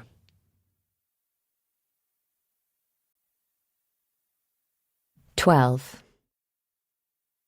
On Erdnamurchan, the fog closes in like a mouth. 1 minute, The view is the Quicksilver Lake and the distant purple-brown mountains across the loch. The next, there is nothing but a stony grey darkness that moves in eerie liquid swirls. Sometimes it seems as though some higher power has decided to simply change the channel and plunged our little world into static. I always expect something ethereal to emerge from the mist, a Viking longship perhaps, or a collection of bedraggled Jacobites off to claim the throne. I stand in the shadow of the back door, leaning against the damp wall. The door half open so that if Lily cries, I can dash to her side. My heart is thudding. I know people say that, but I'm not being overly lyrical. It really does feel as though somebody is thumping the pedal on a bass drum inside my chest. I feel all tingly inside my skin, and there is a high, keening whine inside my head that makes my teeth hurt. I'm sweating, but I keep shivering as if I'm running a fever. Mr. Rowe is standing beneath the big ash tree, watching me closely. The spray has disappeared back into the pocket of his coat, but we are both very aware of its presence. I know that the best thing to do is slam the door, lock it behind me, grab Lily, and call 999. I know there are police on the peninsula today, and I doubt they would take kindly to a local being threatened by a holidaymaker, and an English one at that. And yet, I don't really believe that Mr. Rowe will hurt me. Call me naive, but I think he would only use the spray as an absolute last resort. And I saw how he looked at Lily. A real, gentle benevolence in his sore, weeping eyes. More than anything, I want to know why he just showed me a picture of Bishop's severed head. I tremble as I think it, biting down on my lip until I taste blood. "He's dead," I ask, when the silence has become unbearable. "Really, that's him?" I see a sudden glow of red emerging from the fog and realise he has lit a cigar. When he exhales, it's a vile, rasping sound, as if he is guzzling up the last of a milkshake through a straw. "Be best if you just listen, love," he says quietly. "I know you want to get back to the nipper, and I'm in no state to be standing around shivering, so 2 ears, 1 mouth, yeah?" I'm too pissed off to respond, and he takes my silence for consent. "Your Bishop," he says, accentuating the B so it sounds as if he's popped a bubble. "I could ask you how well you know him, but I've been here a good few days now, and it's pretty clear you don't know him at all. He's sweet on you, I can see that. Can't blame him neither. You're a balm to sore eyes, though I doubt you know it. I've known lasses like you all my life. Pretty as a sunrise, and you spend your lives worrying about your hairstyle and your fingernails, when all you've got to do to get whatever you want in the world is offer up a smile." I hear myself laughing, softly, a humourless noise that daubs the words, "Go fuck yourself," into the fog. "Bishop and me, we come from the same sort of world. I'm not trying to be enigmatic. I'm too old for all that bollocks. But let's just say we've had 1 or 2 dalliances with bad people. And the thing about people like us is that we recognise ourselves in other people. I can walk into any bar and know which bloke knocks his wife about, which one to speak to about getting a knock-off TV, who to go chat with if I'm after a line of Charlie or want somebody's kneecaps knocking down to their socks. It's a gift, I suppose. And me and Bishop, well, we saw it in each other first time we clapped eyes on one another." "In my kitchen?" I ask, baffled, remembering the way the air had fizzed with toxic masculine tension as Bishop pushed his way past me that day. A feeling rises up, a great surge of paranoia. Had Mr. Rowe followed him? Was that what had led to the grotesque picture, Bishop's head in a barnacle-encrusted cage? "Wasn't the first time, love," he says, and through the fog I can just make out that he is shaking his head. "Bishop's the reason I'm up here, with you." I feel my heart beating harder. I don't have the first clue what he means. He's a holidaymaker, a paying guest. He's retired from some job in shipping and is on Ardnamurchan to practice his wildlife photography. I make out a change in the set of his mouth. He's smiling, watching me run through what I know about him. "The van driver who did your wall," he says, changing the subject so quickly I feel as though I need to throw out a hand and grab hold. "He told you what they were doing at the castle," I heard him say. "Private hospital, yeah? Well, Bishop's something of a middleman on what will be a very lucrative venture. He's here to make sure everything goes smoothly before the first guests arrive." "He's in computer security, he said so." "He's into a lot of things," says Rowe dryly. "He's a fixer, is Bishop. Whatever problem you've got, he'll find a solution. Need 6 brand new Teslas by Friday night? He'll know a guy who could drop them off for you. Lady friend got footage on her mobile phone of you up to no good with her at the works party. He'll get it back. Got a shipment of contraband that you want getting through the docks without inspection? He'll find a friendly face." I look at him accusingly. "He's a drug dealer, and you were his inside man?" He laughs at that, laughs full and throaty, then turns away and spits something into the bushes. "All sounds a bit melodramatic when you say it, love, but yes, we've encountered one another before, and we've both considerably improved one another's bank balances. Don't be calling him a drug dealer, though. He's not. He's just good at helping drug dealers with their problems." I shiver as a harsh gust of wind bends the branches of the trees and stirs the fog. For a moment, all I can see is the hollows and contours of his face, and in the half-light, he's more corpse-like than ever. "The photo," I say flatly. "You showed me his head." "This morning," he replies, inhaling smoke. "Fisherman at Ardtoe pulled it in, called the police once he got back to shore, and not before he took a few pictures for posterity. I'll say this for the Scots. You may be mean, but you're eagle-eyed when it comes to a business opportunity. The fisherman was onto the news desk at the Record before he even rang the cops. Sent them this picture as an appetizer." "And how did it come to you?" "I have friends in low places," he says, and grinds his cigar out on his licked palm. He pockets the stub. "Look, I don't know what Bishop's done to piss people off, and I can't say for certain that it's definitely him, but it damn well looks like him, and he sure as hell hasn't been answering his phone, has he?" "You've been trying to contact him too?" I ask, trying to keep up. "He's the one who brokered the deal, love. He's the one who's got a big chunk of my retirement fund and who's had me kicking my heels in your guest house since the turn of the year." "And you said it's to do with the hospital, the castle?" I hear him sigh. It's as if he wants me to put the pieces together without him actually having to tell me anything. "I'm not a well man, love. You've probably spotted that. I won't bore you with the details, but my lungs are fucked and my liver's on its arse, which are both medical terms. And because I'm 55 and my blood's more pus than platelets, I'm a long way down the list of recipients for a transplant. I'll die before my name gets anywhere near the top of the list. And I don't think I'm ready to die just yet, Ronnie." "How does that involve Bishop?" "He fixes problems," explains Mr. Rowe softly.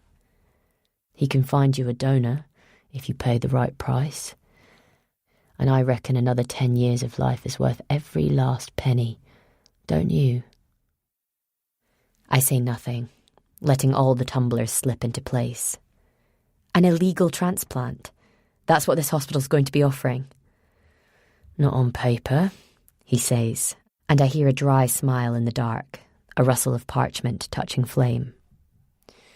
"On paper, it will be a private medical facility offering all sorts of holistic care, rejuvenation procedures and certain cosmetic surgeries, but for specialist clients, it will be offering up life." My stomach becomes a fist. I feel coils of wire around my guts. Everything seems too cold, too loud, too close. I find myself about to ask where the donated organs will come from. I stop before the words leave my mouth. "You're buying the body parts," I whisper, and it leaves a foul taste in my mouth. Buying organs from people who need money more than they need their insides. He shrugs, conveying in one simple gesture all that he seems to feel about the world and his place within it. "You'd do it, wouldn't you? One of your kids was going blind. You'd buy a black market cornea if you had the connections to make the deal. Your Atticus needs a heart transplant. You'd sell everything you had to get him what he needed. Even if you had to carve the heart out of somebody else using a spoon." I shake my head, protesting. But the truth of his words is inescapable. I know what I would do. I know what anybody would do. "You can't buy a heart," I say petulantly. "You can't donate a heart. You need a heart." He stands still, not speaking. I suddenly feel very empty and terribly sad. "Bishop," I say, "why have you told me about what's happened to him?" He moves quickly, appearing in front of me like a vampire emerging from theatre smoke. He gives off a reek of true foulness, as if something inside has rotted all the way down to mulch. "There will be coppers here, Ronnie," he says softly. "Coppers asking questions. How well did you know him? What was the nature of your relationship? When did you last hear from him? And because you're a good sort, you'll want to help. You'll be truthful. You'll be honest. And very quickly the coppers will find that he's been using you as a way to keep himself entertained while he waits for the first patients to arrive. And then they'll seize your computer and your phone and they'll start digging through every aspect of your life.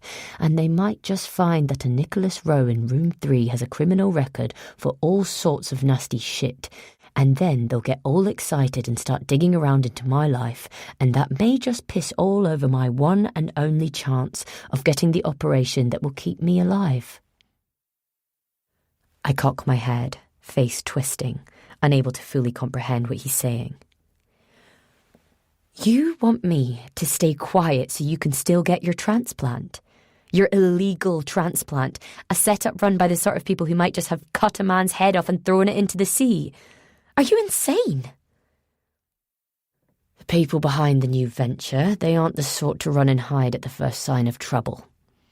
They've got 6 very well-connected people lined up for operations within the first few days, myself included, though I'm nothing compared to some of the people who are buying themselves another slice of life. And if you tell the coppers about you and Bishop, you're setting them on a road that will end up with me unable to get what I need. And without what I need, I'll die, love. And I don't expect you to care too much, but I have family and mouths to feed and sins to atone for. So all I'm asking is that you be as uncooperative as you can be, and I'll see to it that you're compensated." He moves closer, his yellow eyes boring into mine. "The alternative is that I make a call to Bishop's contact and tell them that there's a loose end. And they will hate that, love. They'll really hate that." I stay rooted to the spot, unable to put into words just how much I want him to get the hell away from me and my house. Suddenly, I want Callum. I want my lying, cheating ex to pull up on the driveway and tell me that I got it all wrong and that he loves me and only me and wants to come home and make everything right again. "I hate this," he says, his voice full of genuine regret. "I think you're a grand lass. Clever, funny, tough. I can see something of the copper in you, truth be told, and for me to like a person with a copper's personality is not much shy of a miracle. I hoped we could be friends, but circumstances conspire to rob us of such luxuries, so now I just need you to say that you understand, you agree, and I'll go pack my stuff and be out of your hair before the morning." I hear my breath come in short, ragged bursts. I can't agree to what he's saying. I can't be a party to any of this. And then one hand is around my jaw, pushing me back against the wall, and the other is holding the CS spray millimetres from my eyeball, his thumb hovering just above the button. His face swims in my vision. I see sadness in his eyes, real, genuine regret that it has come to this. But I also see a willingness to do what must be done. I understand, I say, in little more than a whisper. I'll do what you want.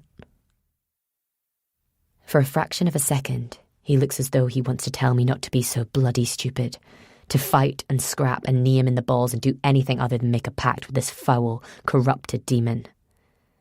Then he gives a simple nod, turns, and walks away towards his room. I slide inside the back door, slam it shut, bolt it, and slither down to the floor. I cry until my face is sore and my throat feels as if it has been cut with a blade. When I finally look up, Lily is staring at me, her petite little features a mask of concern. What matter, Mummy? Mummy cry. I reach out and hold her, press her head to my own, let her hold me as if she were the mother and I the child. At no point do I think about calling the police. The deal has already been done.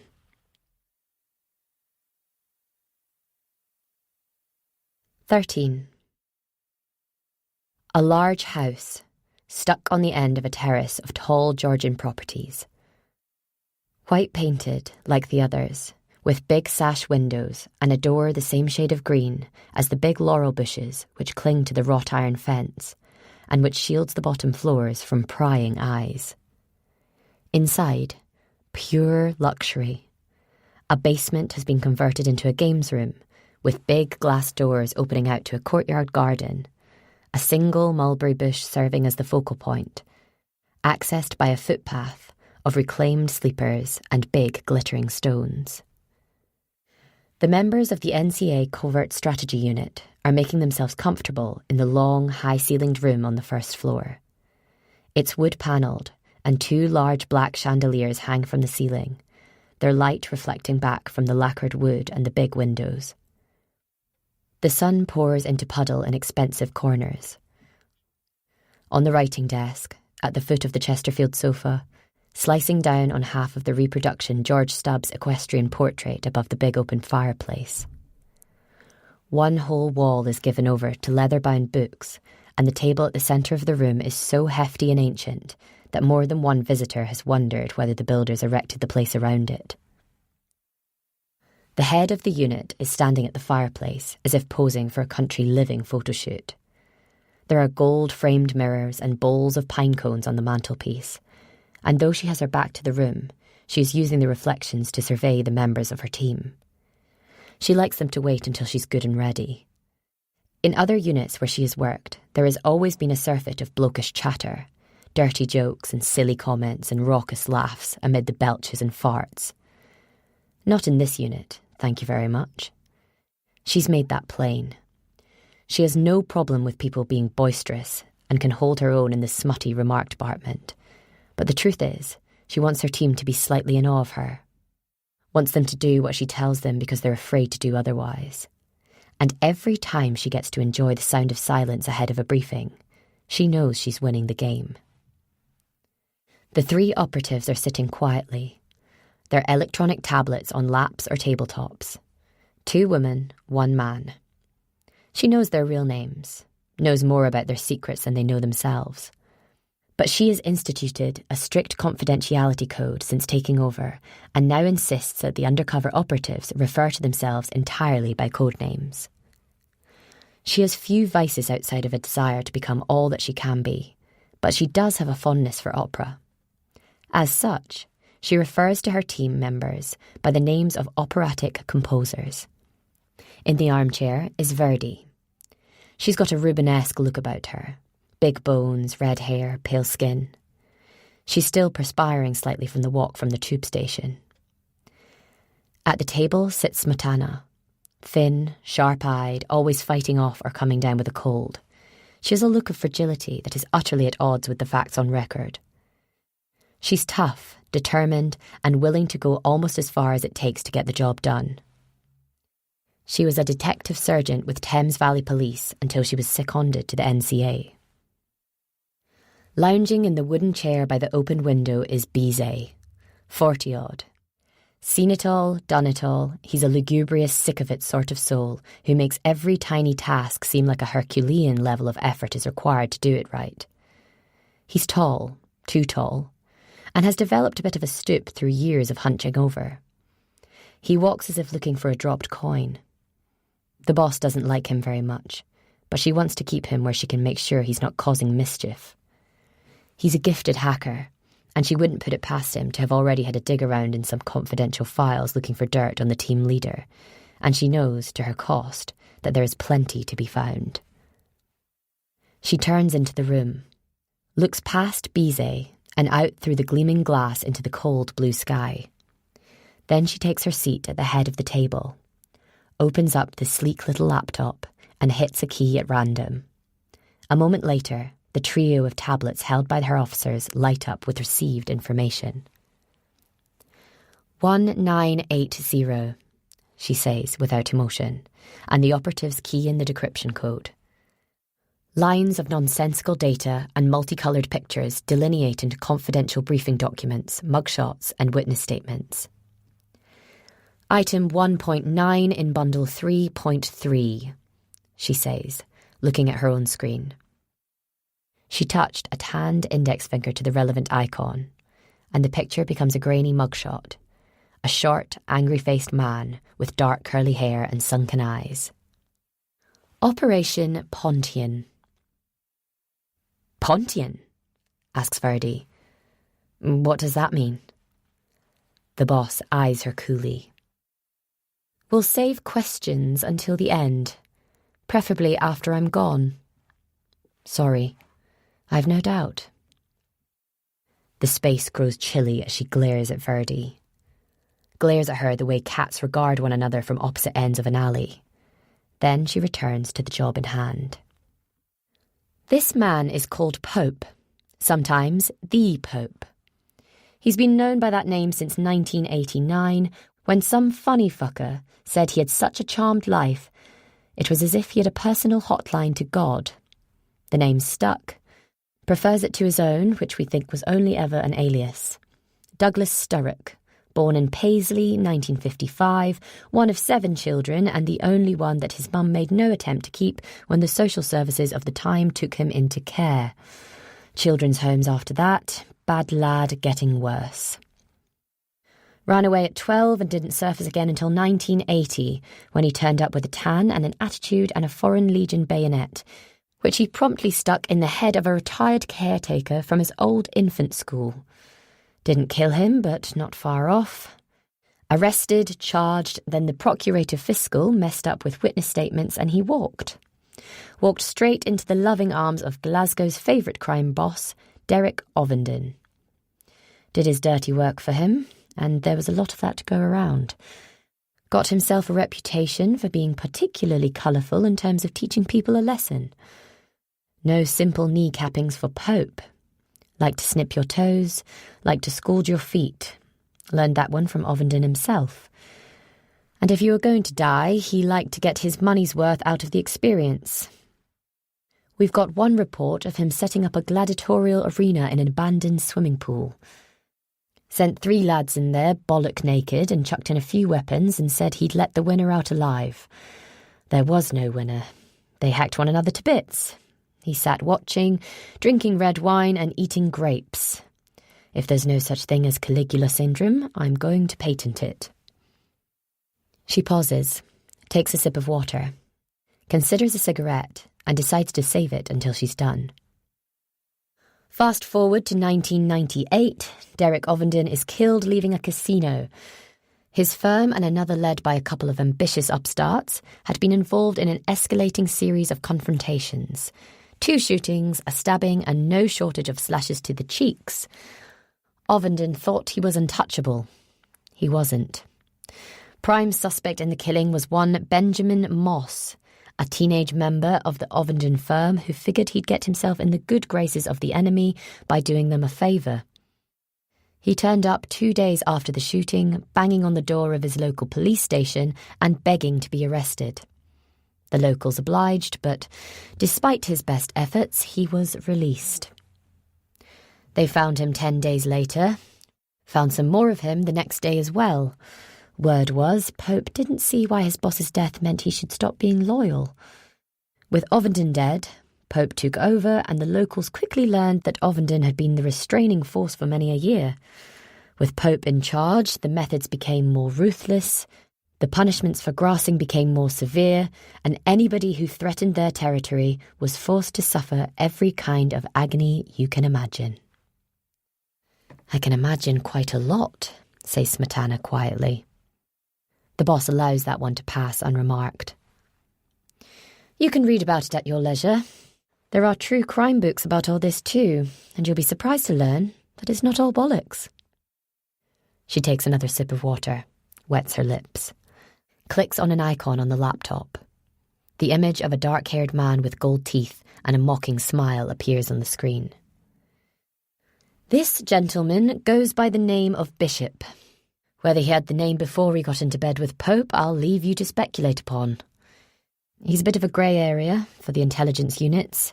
We think he's mid-40s, think he may be one Fraser Lockhart, who left university 2 terms into his second year to go and explore the world. Expanded his horizons, you might say, geographically and chemically. Did time in a prison in Thailand and loved it so much he thought he'd try out a South American jail for comparison when he got out. Drugs offences, naturally, refused any help from the British Embassy, hence the lack of information. Next heard of providing security services at a gold mine in Mazuruni, Guyana. Same man was rumoured to be involved in the illegal export of blood diamonds from Sierra Leone in 2009. A real-world traveller, this one. Got a lot of connections and doesn't scare easily." She clicks on another image. This time, the screen fills with an image of an emaciated man in ludicrously baggy football shorts, lying on a cot bed in what appears to be a khaki-green tent, mud and leaves on the base of the picture. He has bandages across his eyes and a great curving wound across his stomach and sternum. One arm lolls off to the side of the bed, trailing in the earth, but there is still a hint of life into the sheen of fetid sweat that clings to his dark skin. "Illegal organ donation," she says straightforwardly.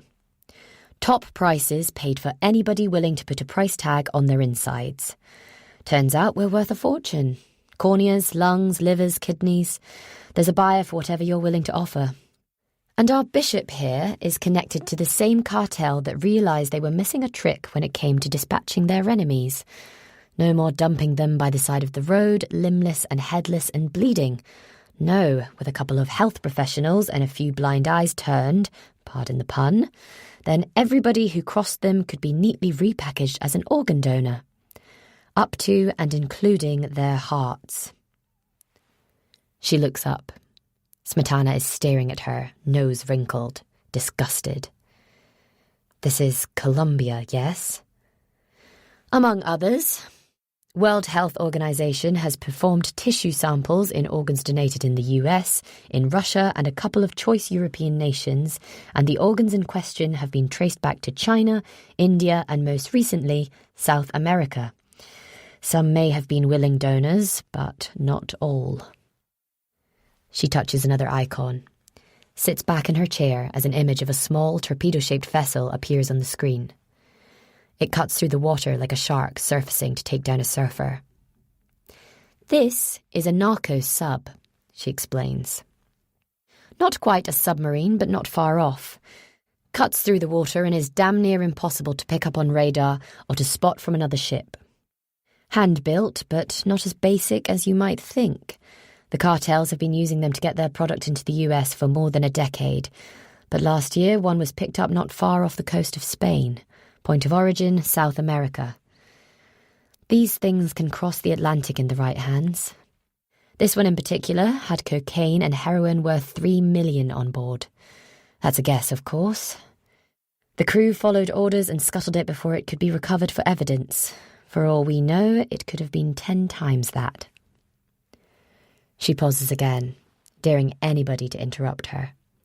She gives a little nod, clicks her finger on the screen, calls up an image of a round-faced, unremarkable man with curly black hair and glasses. He looks like a junior school teacher. Loud shirt, playful smile, a look about him that says, "I'm out of my depth, but trying." 9 days ago, this gentleman was picked up by detectives in Greenock, Callum Ashcroft. As of late, he's been working in oil rigs and wind farms. He's a consultant drilling engineer, which is every bit as exciting as it sounds. He was arrested when the drug squad raided a known hangout of one of the pubs with links to Pope. His face didn't fit, no record, no obvious reason to be there. Tried too hard when the officers took down his details and they saw through him in a flash. Took him to be interviewed at a separate station and told him they knew what he'd been doing. Not much of a strategy, but it tipped him over. He told them the lot. Told them he got in further than he ever intended to. "Heard that before," begins Smetana. He lives with his wife and children in a horribly out-of-the-way peninsula. I won't try and say it, but it's in your documents. She runs a guest house, and when he's not away working, he takes tourists out onto the lake. "Loch," says Bizet automatically, then winces in apology. "Okay, the fucking loch. He's a canoe enthusiast, although it's hard to imagine why anybody would be enthusiastic about it. It's what he does to relax, apparently, and he's found a way to make it into a nice sideline. Chatty fellow, always talks to the customers, and one day the customers were 2 lads from Glasgow. Nice as pie, or so he said, chatted with him like they were the best of friends. It wasn't until they were all out on the loch that things turned. They had a proposal for him. They had cargo coming in from abroad, a shipment big enough to put most of Scotland into a stupor for a fortnight. But Border Force knew it was coming. They had to change their route at the very last moment and ended up in the area of Islay, where the authorities are intent on sticking up an offshore wind farm. The crew were told to scuttle it in the event of being boarded, but they're a stingy lot and couldn't bring themselves to. Before they headed for the lifeboat, they wrapped as much of the product as they could in tarpaulins and oilskins and tied a trio of great underwater parcels to the channel markers marking out the proposed site. It so happened Ashcroft was due to go and provide a surveyor's report at the self-same site 3 days later. All he had to do to make sure everybody went home happy was take a different mode of transport out to the site. He had good links with one trawling firm, but this time he would go with a different pilot. He'd do the same job, but he'd turn a blind eye to whatever they got up to, and if anybody asked questions, he could flash his lanyard and his credentials, and nobody would have a problem. He agreed. The way he tells it, they implied that it was only going to happen one of 2 ways. He was going to agree, or they were going to put a bullet in his head, then go visit his family at their little holiday home, and kill every one of them where they sat. The alternative to that was getting richer and having a favour in the bank. "Tough call," says Bizet. Went well. Went without a hitch, in fact. And after that, the shipments started being left in the channel rather than brought inland. And every time they needed to be picked up, they had a tame consulting engineer who gave them cover to pick up. He got paid handsomely for it. He said he hated being involved, never wanted any of it, but once he was in, he couldn't get out. She clicks back on the picture of Pope, looks up and shakes her head at the unit. There's always a fly in the ointment, isn't there? And in this case, it's that Pope isn't immortal. Pope's a poorly man. Pope has cancer in his liver, in his lungs, and in his pancreas. Pope is alive by the grace of whatever God he serves, and Police Scotland are rather pleased he is, because when he dies it will be open season as all the other gangs fight over his turf. He hasn't got a successor. He's only got one guaranteed right-hand man, colossal great bruiser whose party piece is smashing the pommel of a claymore into the heads of people who don't do as they're told. Likes to tell people he doesn't need the blade to kill with a sword. No photo on file, but we know he exists.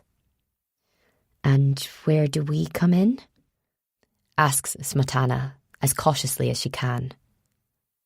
Pope controls most of the drugs trade in the west of Scotland and has a hand in almost every territory down as far as Manchester. The cartels have been using Spain and Portugal as an entry point into Europe for their product. Pope has made the necessary connections to change that.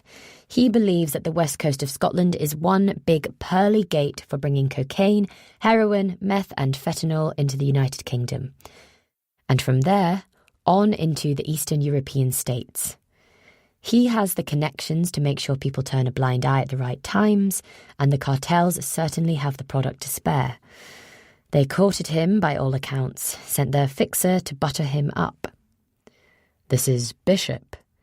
Yes, and Bishop found that the man who held the keys to the kingdom was dying. Doctors had given him months to live. Even if they could get him a donor for his liver, his heart was packing up. He was falling apart. And he wasn't ready for that. She stops, breathes out, slowly through pursed lips. He agreed to let them use his network, his connections, his entire bloody operation, and all they had to do was save his life. She looks at each one of them in turn. He knew as much about Bishop as Bishop knew about him. Illegal transplants, unwilling donors of everything up to and including a beating heart. That was his price. He wanted to live. And Ashcroft shared all this. Bishop had insisted on meeting Pope's contacts. Ashcroft had been wined and dined. Pope had grilled him. Wanted to know every conceivable problem they could face and needed to know who was reliable and who wasn't. Ashcroft chatted to him like he would any other business associate. Told him that he lived on the peninsula and that he had too much to lose if it all went wrong. Talked himself into his own problem but impressed Bishop. And Bishop insisted on Ashcroft being involved in future discussions. So he heard the lot. Heard he was now involved in human trafficking for the purposes of illegal organ transplants, along with everything else. Why do you think he spilled his guts when he got picked up? And this is going ahead. They're flying him out to God knows where for a heart transplant taken from some poor bastard. No.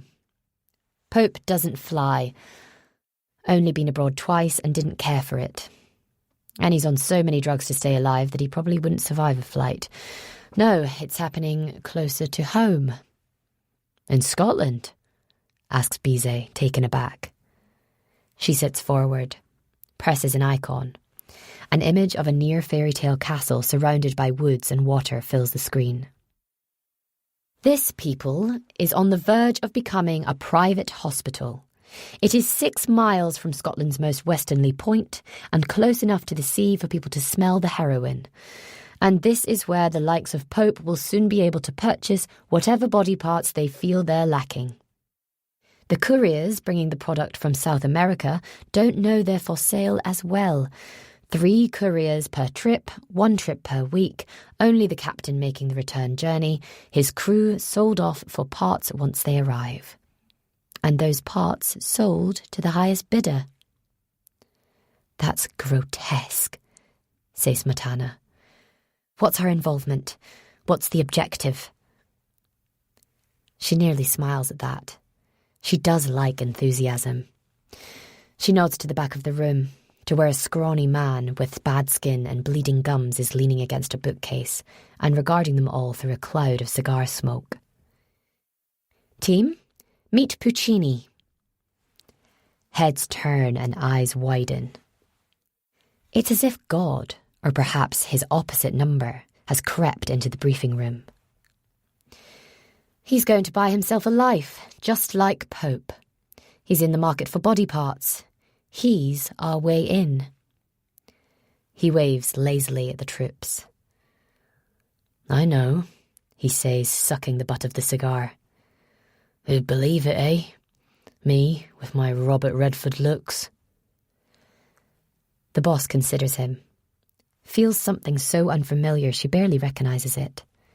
feels a genuine warmth as she regards him, broken down and pained, dying in increments because of what he endured after betrayal. And for an instant, she wonders if this will work. If they can play it in such a way that not only will they get a result and stop some very bad people doing very bad things, he might just snatch himself a couple of spare parts along the way. She touches the final icon on the dossier, calls up an image of the man at the back of the room, taken in better times. Taken when he was Detective Chief Inspector Colin Ray, and the world knew him as a hard-as-nails thief-taker who would do whatever it took to get a result. That man died in the cellar. Died when he was betrayed by his number 2. She hopes that he likes the new character she has created for him. A corrupt shipping clerk, an occasional gangster, unfinished business to attend to, and morally ambivalent. It isn't much of a stretch. Team, meet Nicholas Rowe. Part 2. 14. It's a foul night, wet and dark and filled with the roar of the storm. Beyond the garden, the trees thrash like fighting stags, the sound fighting for superiority over the suck and surge of the water against the shingly bay across the road and the churn of the rising river beneath the bridge. On such nights, I cannot help but think of the crofters who used to make their home here. Huddling together in a single room, arthritic fingers struggling to light a peat fire in the cold black hearth. I know I'm a child of my time. I sometimes wonder how much weaker we will become before we turn our backs on softness altogether. Within our safe, warm space, the children glower at each other across ketchup-crusted plates, debating the great issue of the day. It's a skewer, like a skewer you put your marshmallows on? Or eyeballs. Oh, you're so stupid, Poppy. How can you even... It's pronounced squaw, like, I don't know, car or far, or I hope Atticus gets attacked by a jaguar or something. Mrs. Lewis said it. Then she's wrong as well. Who'd call a bird a squaw? That's just dumb. Ask Alexa if you need proof. I don't need proof. I already know I'm right. Tell her, Mum. Tell her she's stupid. Poppy not stupid. Atticus stupid. Mum, did you hear what Lily said? That's not on. No way. Lily's stupid. I've tuned them all out. It's like listening to the shipping forecast, a tapestry of random, indecipherable words that somehow provide a vaguely restful background hum. I only snap back in when Lily picks up a cold chip from my plate and starts using it to clean her ear. Don't do that, baby. It's unhygienic. What's hygienic? It means it's dirty. Germs. Yuck. Chips not yuck. Chips licious. Not with earwax on them, says Atticus, scowling. I glance at him.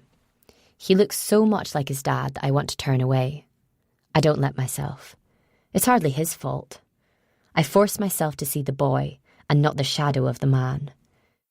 It's not easy, with his jaw set as if he's sitting in a Friday night traffic jam.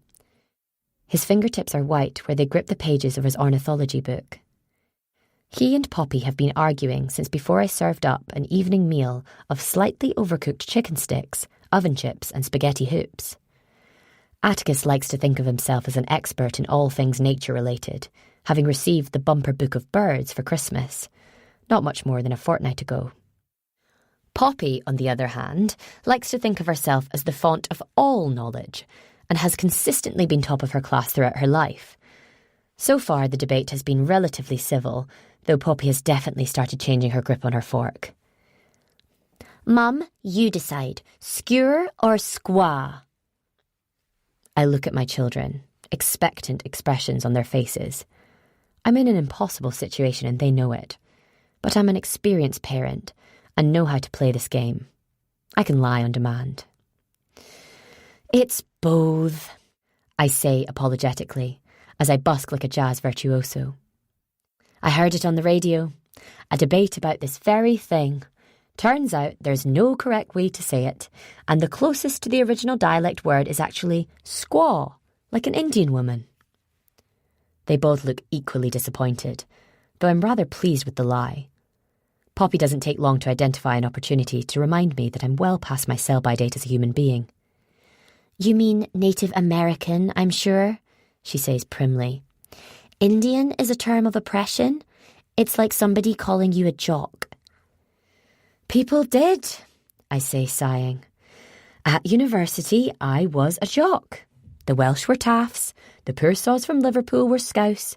Does it always have to be something to worry about? Where would we be if people thought that about the N-word? Asks Poppy, and I find myself wondering, not for the first time, if Greta Thunberg's parents occasionally sent her to her room for being too bloody wholesome by half. Anyway, I'm not a jock. I'm Scottish. A Hebridean, in fact. Shut up, Poppy, grumbles Atticus, returning to his book. Yeah, sure up, Poppy, says Lily, following her mummy's lead and spreading her criticisms evenly. She angles her head, looking up at me to see if she's in trouble. Then she does that thing of hers, putting a palm on my cheek and staring into my eyes as if she's been alive for 100 years. It always manages to slow my pulse. She calms me as readily as she drives me mad. I glance at the clock. It's 6:40 p.m. No police yet. No questions. Nothing on the news. The Ardnamurchan notice board on Facebook has been relatively traffic-free, though a few residents further towards the headland have asked each other whether anybody knows the reason for the increased police traffic on the peninsula. I've been only half present since Mr. Rowe made his absurd request of me. I've gone through the motions of my reality like an automaton, my whole consciousness devoted to trying to work out what to do. I'm normally pretty good at knowing what I think about things, but in this situation, I feel as though there are far too many grey morale areas to be able to act decisively. Yes, Bishop and I were on the verge of being a couple. Yes, it saddens me to think he may have been killed. Yes, I find it revolting that he may have been involved in some criminal enterprise. Yes, I want the police to catch whoever may have done this to him, but no, I don't want to be involved. No, I don't want the island talking about me in my personal life, and no, I don't want to get on the wrong side of the people who may be using the old castle as a front for illegal organ transplants. Who the fuck would? Then there's Mr. Rowe. I grow irate whenever I think about him. But at the same time, there is something about him that makes me want to help him to secure a few more years. He looks in such pain, inside and out. There's something in his eyes that speaks of agonies that nobody should have to withstand. And he showed affection to Lily. Spoke to me with kindness and respect, right up until the point he pulled out the CS spray. I only half believe his story. Some of it sounds too outlandish. But then I know to my cost that sometimes remarkable things really do happen to unremarkable people. If things had worked out differently, they could have happened to me. If not for circumstance, I could be somebody else entirely by now. What do you think, Lily? I whisper in her ear, nuzzling my forehead against hers. What's Mummy got to do? She seems to consider this, gives it some intense concentration. When she makes her pronouncement, it's virtually profound. Biscuit, she says, and nods solemnly, in complete agreement with herself. I'm laughing, cuddling her tight, when I see the yellow light flash through the darkened glass by the door. Headlights pulling into the drive. Every cell in my body seems to clench, folding in on themselves like petals at dusk. Atticus gives me a strange look, and I realise I must seem horribly unlike myself. I've only picked at my meal, and I've barely engaged with the ceaseless chatter over dinner. I'm a ghost at the feast. I'll get it, yells Poppy, pushing her chair back from the table with a squeak. No, I yell, and it comes out like a blast from a gun. Poppy stops, eyes wide, a hurt expression on her face. I feel so bad that I'd whop myself in front of her if it made a difference. Sorry, Poppy, that's way out of order. That sounded really harsh. I mutter, and I realise my fingers are twitching, like the legs of a dying spider. I make fists, in mimicry of the clenched hand that bangs on the door. I try to make out the identity of the caller from the shape they cast in the frosted glass. They're tall, wide, burly even, dark coat, pale skin. "Are you not getting it?" asks Atticus, looking puzzled. "It might be one of the guests needing something. I'll get it if you like." We stay as we are, frozen in some bizarre tableau. The knock comes again, harder this time, and then the shape at the door is joined by another. I watch as the person outside tries the handle, and I'm thankful that I chose to lock it when the kids came back from school. Then, with mounting horror, I see the letterbox flip open. "Mum, are you going to—" "Ronnie? Ronnie, is that you? It's Teresa. I really need to see you." My breath comes out so fast it feels as if somebody has stomped on my chest. I give a hurried nod to Poppy, and she runs to the door, fiddling with the key in the lock.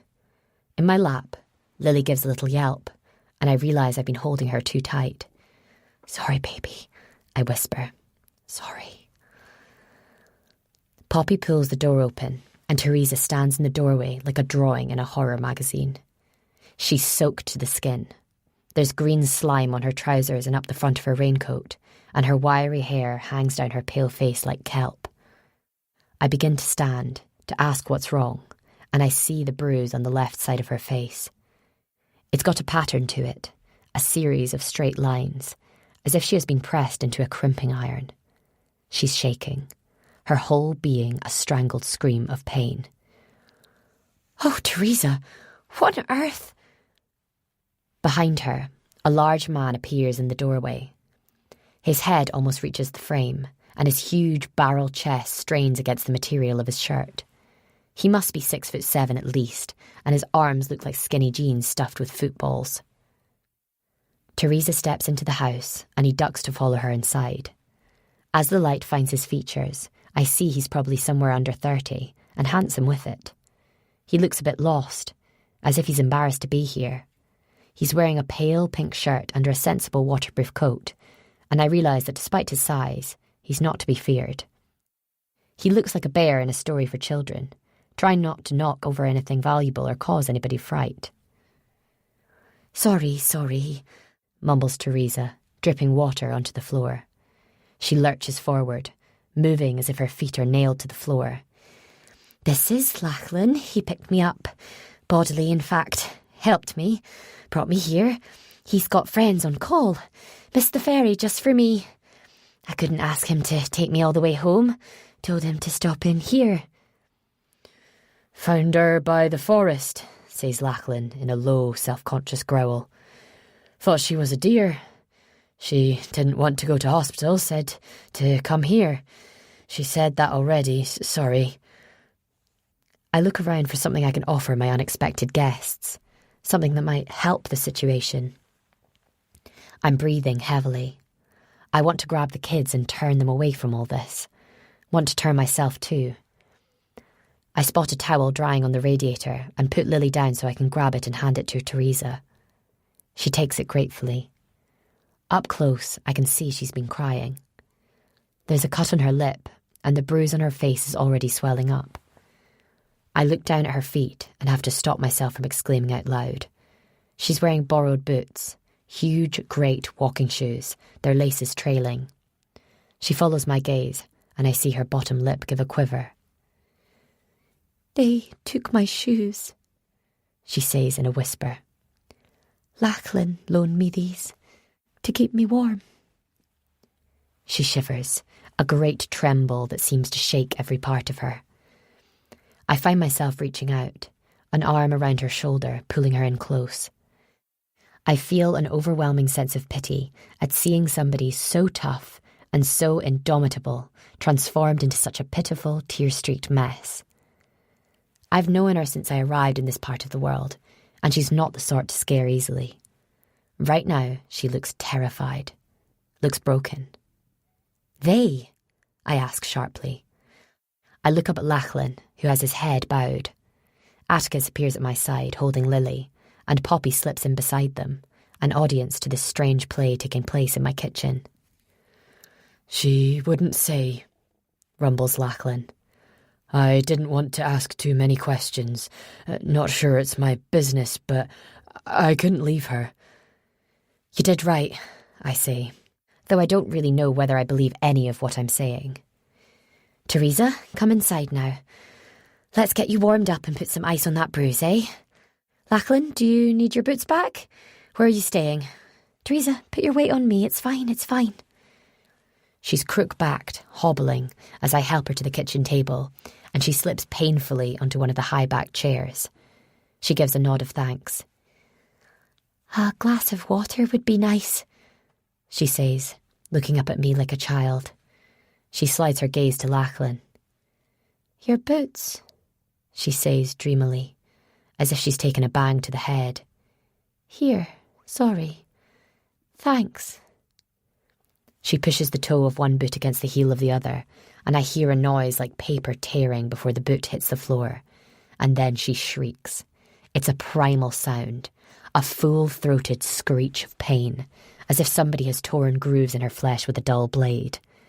I glance down at her feet, raise my hand to my mouth. Her feet are all blisters and glistening pink meat. Across the arch of her foot, the skin hangs loose, ruined flesh drooping low like popped bubble gum. Oh, Jesus, I say, and turn to the children. They are staring, disgusted and transfixed. Poppy's eyes are wide as saucers, and she reaches out for her brother as if he were a lifebuoy in rough seas. Go to your rooms, right now. Go to your rooms. I look up at Lachlan, who's staring at the floor, his big face suddenly bloodless and sickly. She needs bandages, not your bloody boots. I didn't know what to do, he mutters, ashamed of himself. She wanted to get away from there. She was trying to walk barefoot on the road. She wouldn't listen. He's okay, is Lachlan, mumbles Teresa, in a voice filled with tears and pain. Let him go. He's got places to be. Thanks, lad. You needn't have stopped. Glad you did. He stands there like a naughty schoolboy, and I realise he's waiting for me to dismiss him. I've got my hands on my hips, my hair falling in my face, and my heart thumping as if it's going to pop. And suddenly, all I want is to lock the back door again and drag the story out of Teresa. Who's done this to her? Why? I answer my own question even as she starts to speak. I know where she was when these things happened. The castle, she says through gritted teeth. I went to talk to them about knocking your wall down. Oh, Teresa, I say, and I feel Lachlan move towards the door, the light shifting as his great big outline becomes smaller. I hear his shoulders rub against the doorframe, hear the soft snick of the door closing behind him. I turn Teresa to face me, hold her gaze. I want her to know she's safe now, that whatever she has endured, it's over. And then I think about Mr. Rowe and Bishop and a severed head in a lobster pot, and recognise that any such utterances would be a lie. They told me not to tell, she whispers, and she looks down at her ruined foot, regarding it as if it was something alien to her. The other foot remains encased in the too big boot. Slowly, she reaches down and levers it off with her thumb. This time, there is no scream. She simply starts to shake as she stares at what has been done to her. Each toe is dripping with ink-red blood. The tips are missing their nails, and each is turning a gory blue-black like overripe bananas. Teresa, I say, and put my hand out to comfort her. She pulls back as if expecting a blow. She shakes her head violently. I didn't mean to see, she whispers. Didn't mean to make them cross. I shouldn't have peeked. I know that now. Shouldn't have peeked. I look up at her, all helpless pity and silent rage. What did you see? I ask, my words coming out in a rush. Talk to me, Teresa, you're safe. Men, she says, turning terrified eyes upon me. Hooked to machines, wires coming out of them like they were robots. She stops talking as something surfaces in her memory. She shudders, her eyes brimming with tears. And eyes, she whispers. Glass urns full of eyeballs like gobstoppers in a jar. She folds in on herself, gives in to the misery and lets me pull her toward me. And as she shakes and sobs and the pain in her feet sends knives of agony through her whole body, I find myself looking out through the darkened glass towards Mr. Rowe's quarters. And I feel my lip curl so that for just the merest moment I am glaring out with bared teeth. At once, my thoughts become absolutely clear. None of the other questions or concerns are important. For this, somebody is going to pay.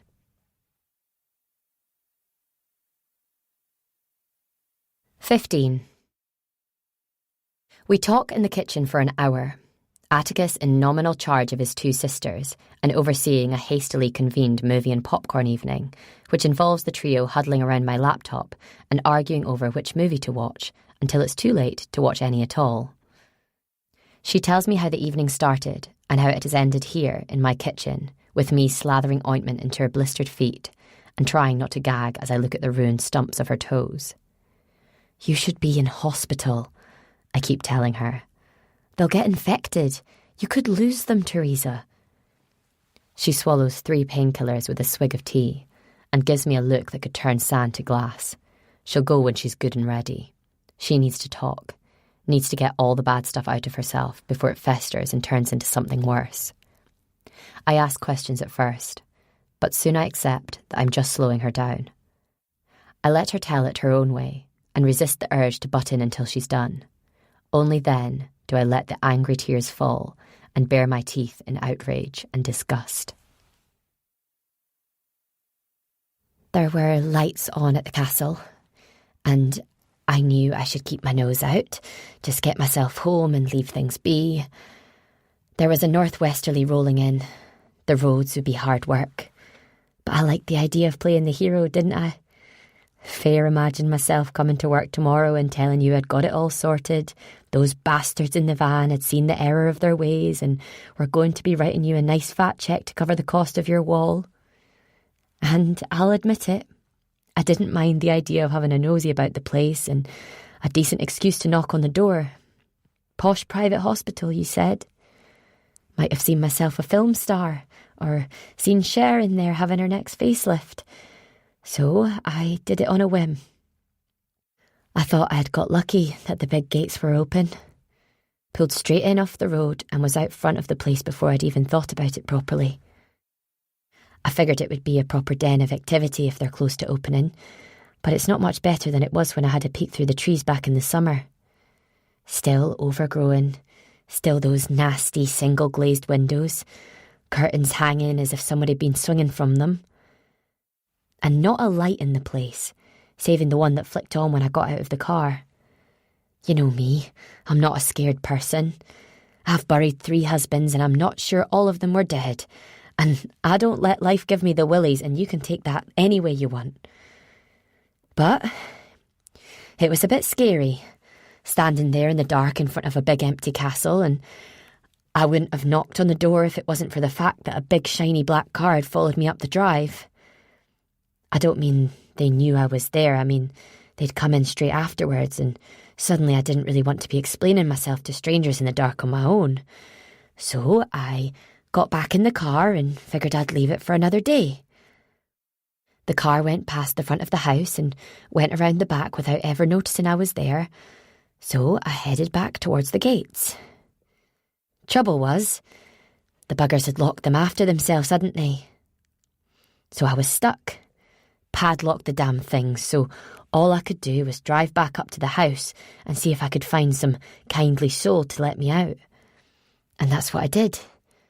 Drove the way they'd gone, around the side of the house and around to what would have been the domestic quarters back when it was new.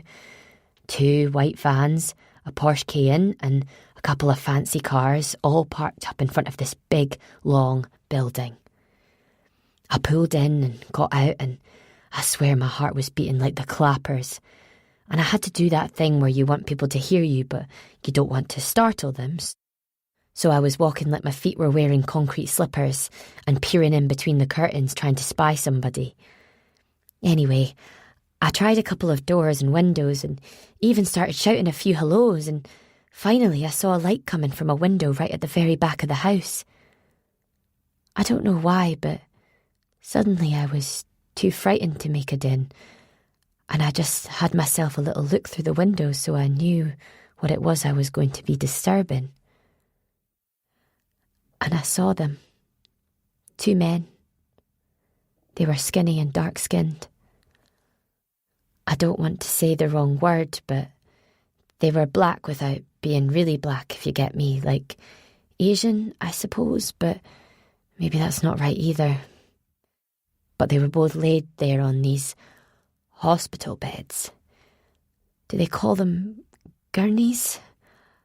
I'm not sure, but they were strapped down, and both of them had bandages around their eyes, and they had drips going in and out of them. I swear it was like they were hooked up to something robotic. And the looks on their faces, Ronnie, they were in such pain and so scared, and as soon as I saw it, I half fell over backwards and I ran back to the car so fast you'd think there were dogs after me. Of course, I was in such a state that I pulled out of the parking space like a lunatic and went straight into one of the big posh cars. And then I'm sitting there listening to this alarm going off, and lights are coming on, and the next thing, this huge great brute with a face like a headstone is dragging me out of the car like we're mortal enemies, and he slaps me so hard across the back of the head that I felt my knees go. Next thing, I'm hearing an English voice tell a Scotsman that he's overreacting, it's not a problem, that I'll have friends and family nearby, and then they agree I need to know how important it is not to tell anybody what I saw. And they did this. Told me my own life story, they did. I can barely remember what the nasty bastard looked like, but he sat in front of me while I was squirming like a toddler on this rickety metal chair. And he tells me the names of my grandkids and my old mam, and says that if I ever want to start causing them trouble, then what I'm about to experience will happen to them. And they won't be so nice about it. Then I just heard that sound you hear when you pour boiling water on an ant's nest, and then there's a thud, thud, thud, and somebody I can't make out is hitting a hammer and a chisel against my toes, and I'm screaming in a way that would have my old dad spinning in his grave. And the next thing, I'm walking down the middle of the main road, and that big handsome fella was picking me up, and all I wanted was to be here, because if I'm honest, love, this is where I feel most at home. And by Christ, I'm going to make sure they get what's coming to them for this. I can't tell you what they looked like, but I know the cars, and I know the way the big one smelled, and the Englishman had a way of talking that sounded like he wasn't long for this world.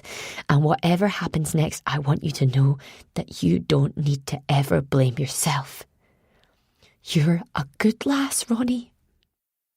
And you might not always like people to know it, but you've got a heart of gold under there, and I know to my bones you're hard as nails as well. Begging your pardon, but I think I'll spend the night. Is that okay? Those painkillers are kicking in, and it wouldn't do me any harm to have a rest. I'm not bleeding, am I?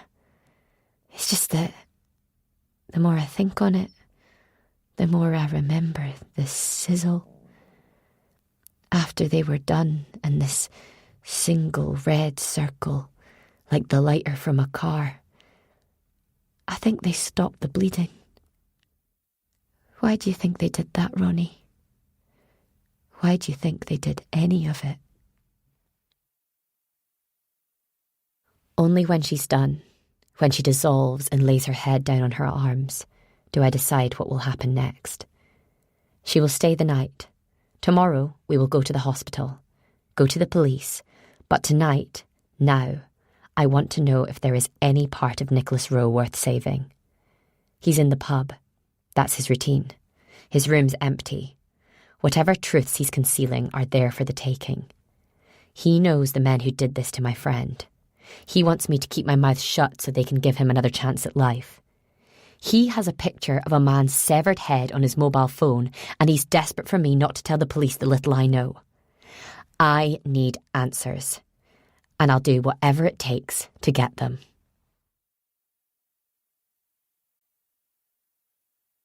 "16. When we bought the croft, we decided the barn was just big enough to be converted into 3 tiny guest houses.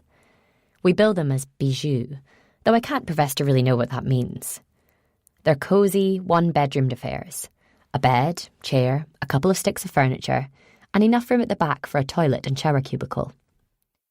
We do okay out of what people call the boutique market, though I've never understood why people are so desperate to leave their 4-bedroomed houses to pay extravagant sums for a night dossing down in something not much bigger than a walk-in closet.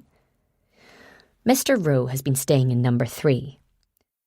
Beside him is Mr. Paretsky, and the Trueloves are in the slightly larger chalet-style lodge at the far end.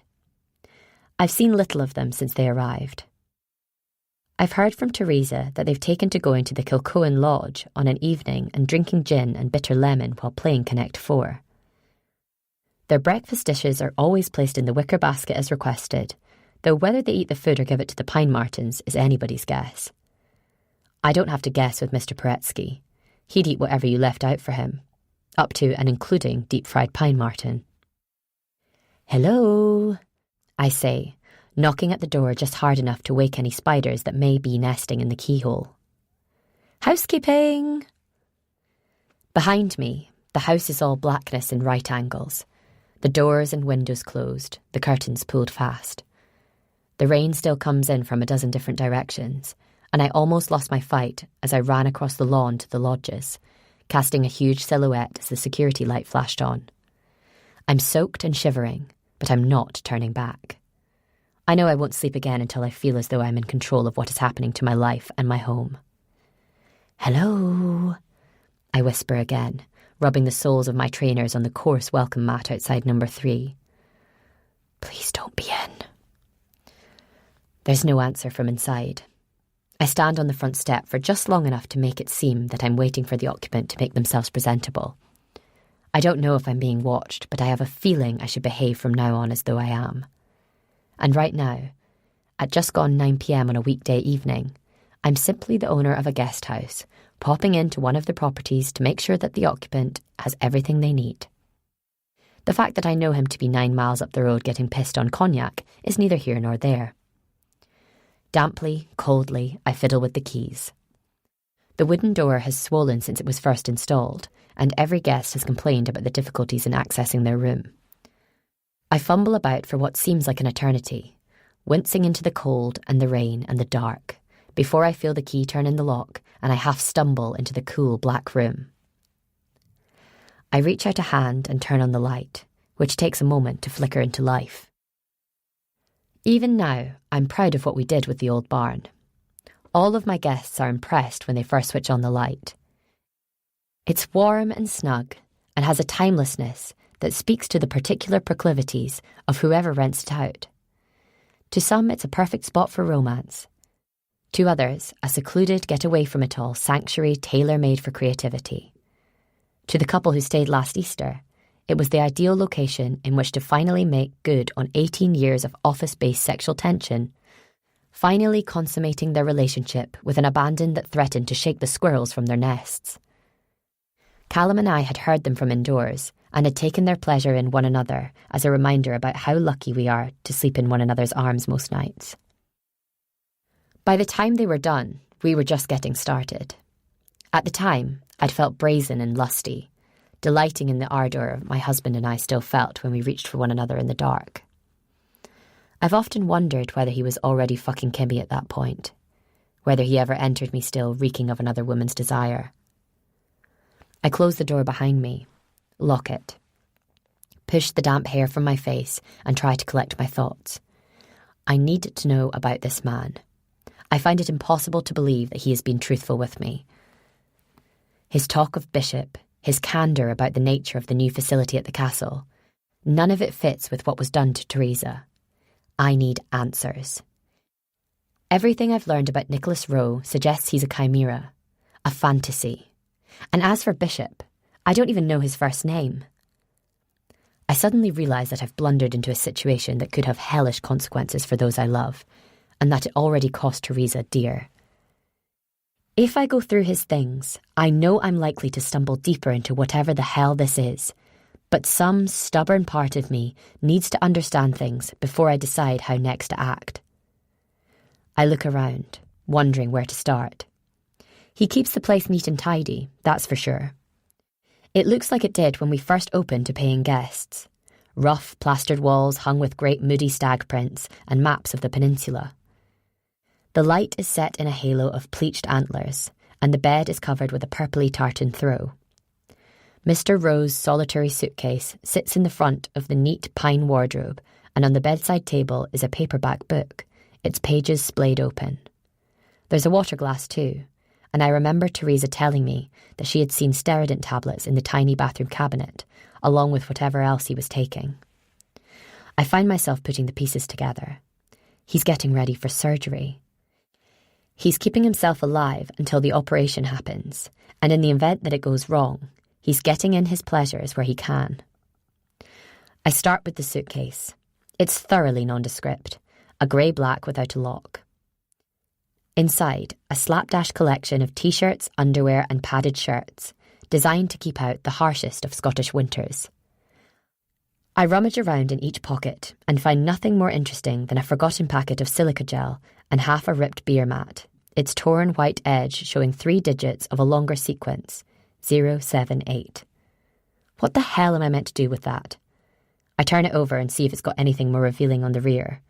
All I can make out is a lurid yellow and purple combination, together with a stencilled insignia. It means nothing to me. I take out my phone and snap a picture, just in case, then tuck the scrap of card back where I found it. Under his bedclothes, I find his pyjamas, a white t-shirt and a pair of black jogging bottoms.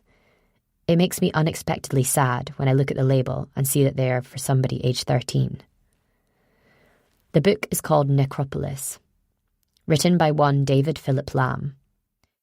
It tells the story of Derek Ovenden, a Glasgow gangster who ruled like a Sicilian godfather for the best part of 40 years. I haven't read it, but I know the work. Callum devoured it in 2 sittings when it came out a few years back. Ovenden was definitely the real thing.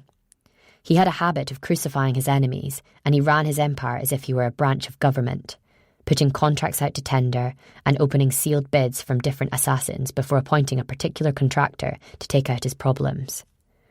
I pick up Mr. Rowe's copy and leaf through it, holding it up to the light. I let it sit on my palm, letting it drop open on a random page. I read what Mr. Rowe pored over the last time it was in his hands, and I feel sick as I realise what I'm seeing.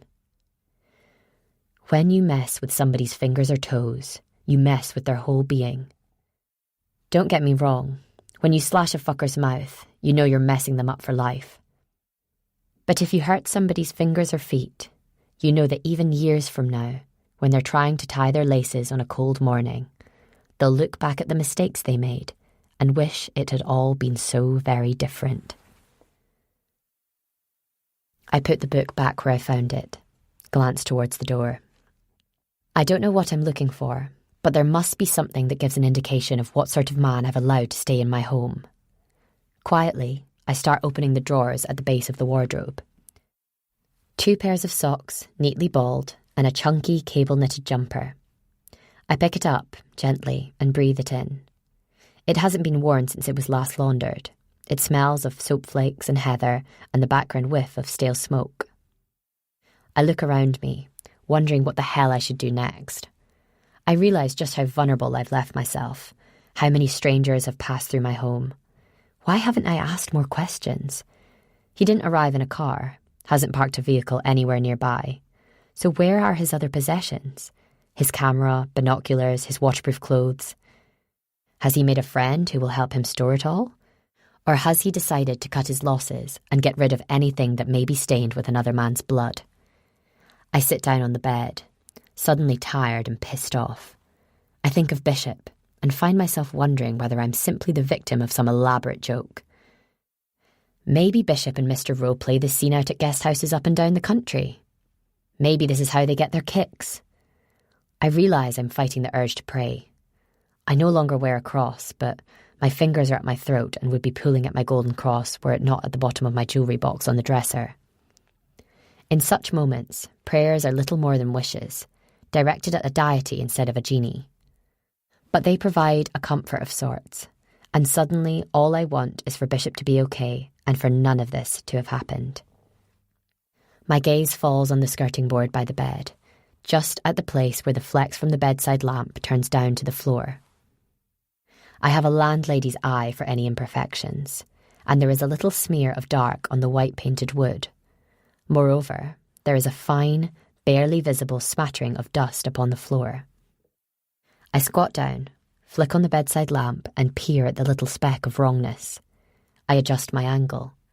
The skirting board has been pulled away from the wall. Whatever has been used has slipped, streaking the paintwork. It has sent up a tiny cloud of paint and wood. Somebody has made themselves a hiding place. I feel my pulse start to race, looking around for something I can use to lever up the wood. I can't seem to quell the impulse to dig deeper. Sense dictates that I pause, think things through, decide how best to act without causing myself more problems. But I've never been one for sense. There's a teaspoon in amongst the tea-making facilities at the bottom of the wardrobe, and I dart to the open door, retrieving it from the cup full of tea bags and sachets of instant coffee. In moments, I'm down on my knees again, wiggling the tip of the teaspoon into the tiny crack in the wall, giving a little grunt of satisfaction as it disappears into the space behind.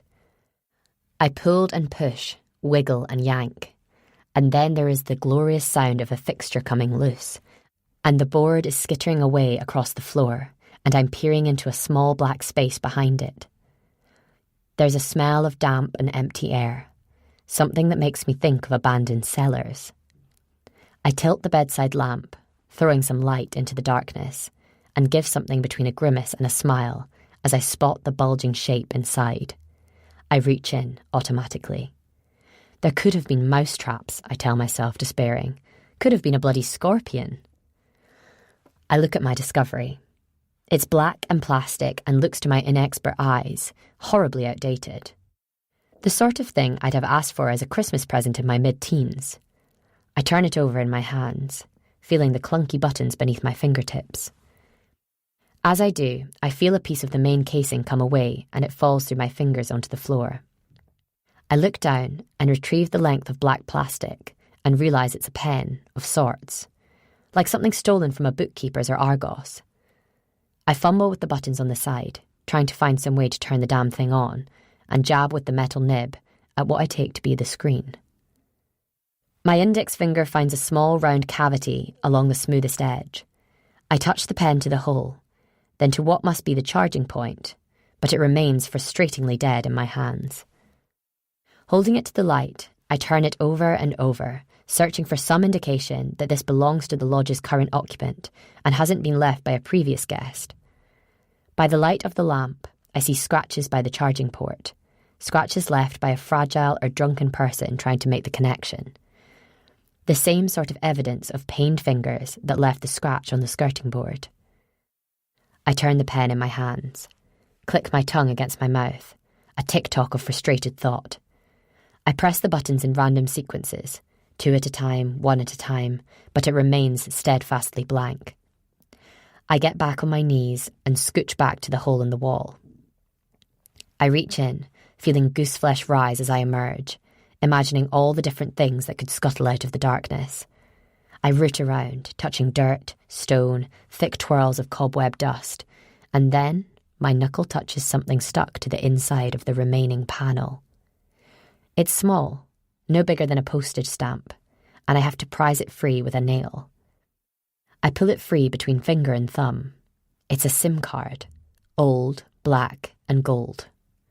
No shape I've ever seen before, but unmistakably some piece of technical wizardry. I look at the phone again and tug at a tiny crack on the rim of the plastic. I put my nail into the groove and slide out a small panel, perfectly shaped for the card. I put it in where it wants to go and slide the panel back again. It moves slickly, far more than I would have expected from such a clunky piece of 90s machinery. The screen lights up, a soft grey overlaid with green writing. It's code, 1,000 different symbols and letters streaking across the display as if somebody has fallen asleep with their face on the keyboard. Excited now, my pulse thudding, sweat greasing the backs of my knees, I jab with the pen at the screen. The digits stop scrolling. A cursor flashes. A simple icon waiting for a password.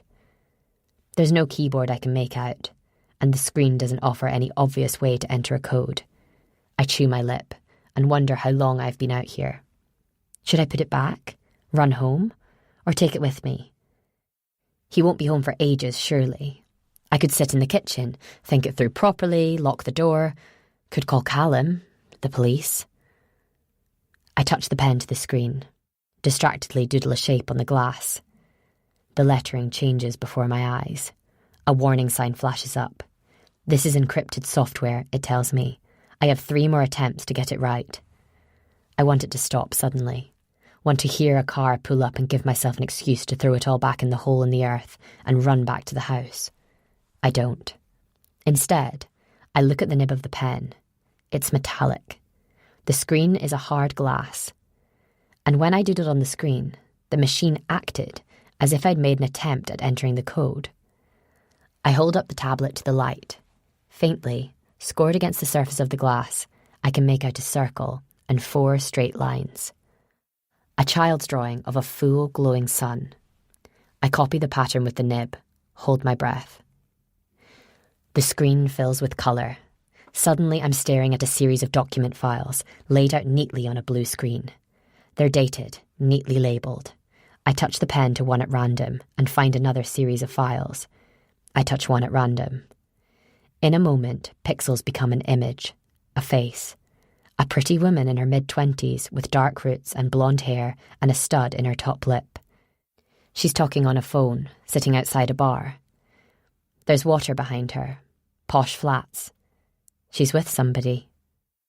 He's facing away from the camera, but there's a set to his jaw and a tightness to his shoulders that seems suddenly more than familiar. I open the next image. See him.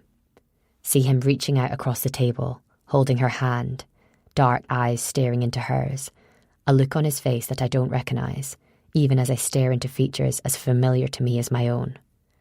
It's Callum. My Callum. Holding Kimmy's hand.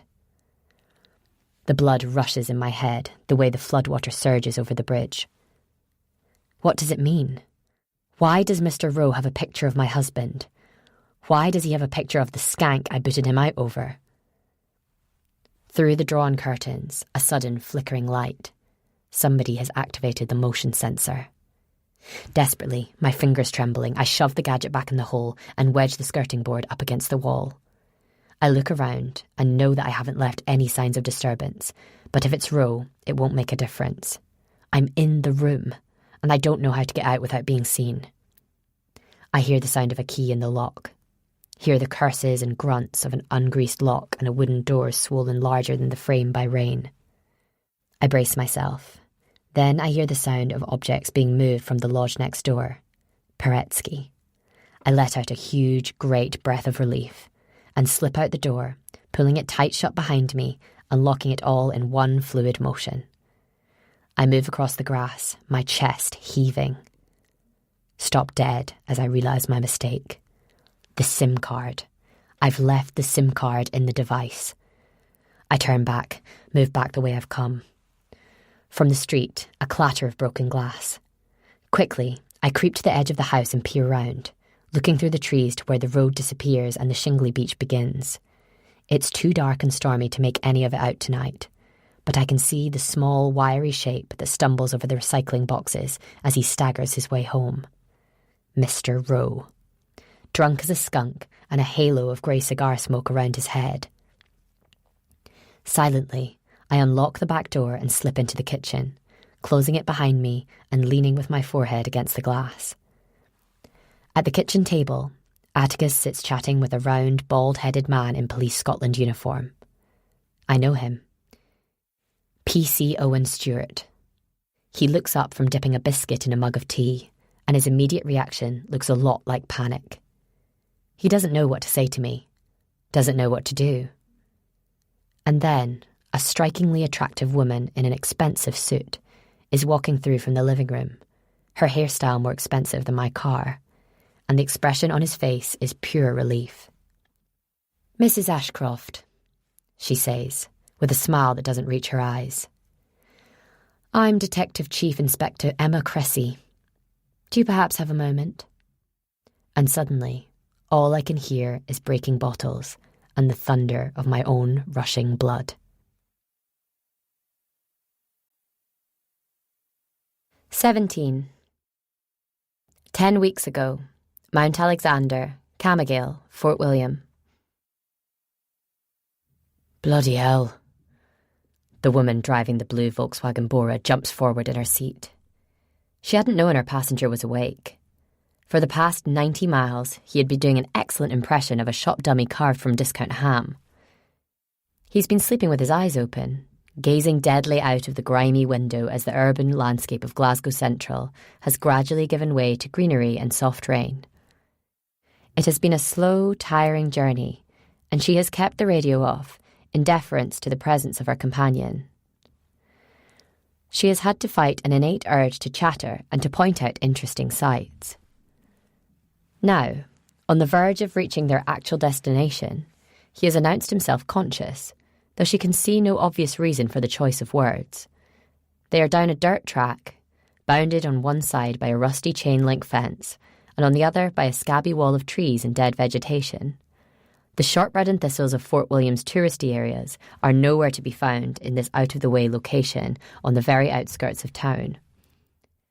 In the distance, she can make out the snow-topped peaks of a jagged mountain range, but the immediate view beyond the glass is so dispiriting that the far-off panorama seems somehow unreal. "Sorry?" He shakes his head, readjusting himself and sitting up straighter. No, you're not sorry. No manners now, love. No politeness. You're hard, right? You don't give a fuck. I say something and you don't understand, it's not your fault, it's mine, yes?" She looks across at him. Dirty trousers, unwashed shirt, harlequin-patterned jumper and a greasy donkey jacket. She feels as though she's picked up a hitchhiking tramp. "Don't mumble, you wee fuck." He smiles, showing mismatched teeth. The yellow ones are real.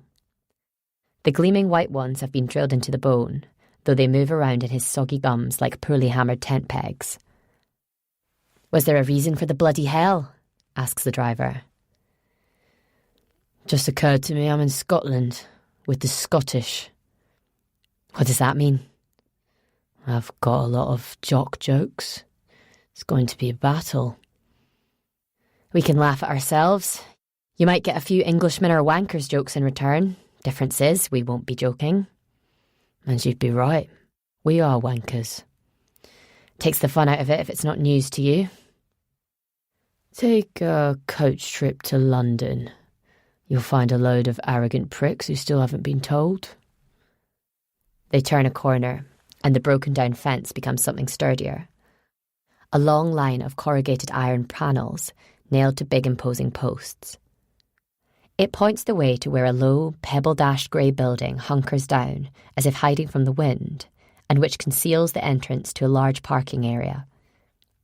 The surface is all craters and potholes, loose shingle and broken glass.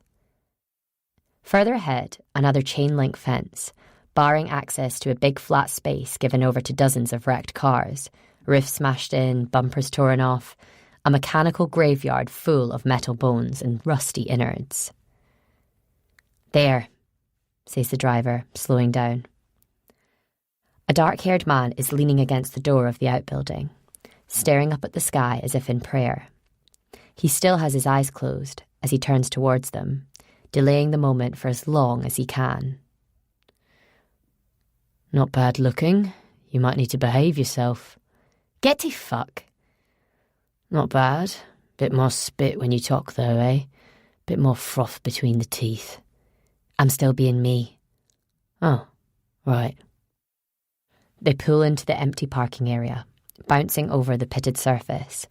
A moment later, the back doors open and the man climbs in, announcing himself with a sigh. Don't start off like that, mate. Put a downer on proceedings. We've come a long way for this. Sorry, And don't start with a sorry. Can't stand apologists. He turns in his seat, gives him a once-over, then nods. I'm Nicholas Rowe. I'm not, of course, but that's who the fuck I am for now. And you're Callum Ashcroft. A nod. He's pale. There's a darkness under his eyes. He's huddled inside his coat as if trying to disappear. This is Kimmy, says Rowe, nodding at the driver.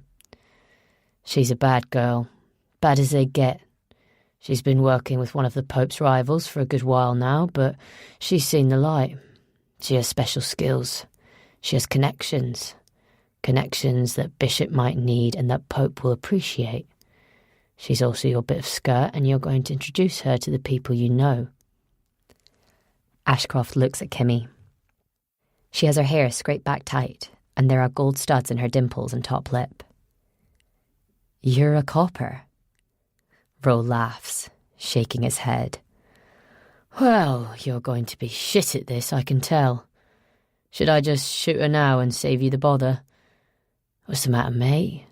Is it a syndrome or something? There must be a name for it. I mean, nobody's allowed to say moron anymore, but it's the nearest fit. I'm sorry, I'm nervous. I've never done anything like this before. No, I hear you. I was the same up until I killed my first bastard. Figured it would be harder than it was. Now, take a breath and do as I tell you.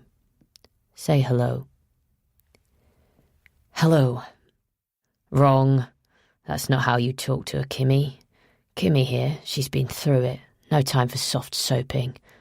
No time for a gentleman or a romantic. She likes a man who bangs her head off the system when he's enjoying himself behind her, you know what I'm saying? So, put some bass in your voice, mate. If you're going to put your way in, I need some faith in you, and right now I wouldn't trust you to put your own shoes on the right feet. Just take a breath, get yourself together. Kimmy gives him what she hopes is an encouraging look. She's only partly in character. She can turn it on when required. Right now, she's still mostly a detective constable, on secondment to the NCA.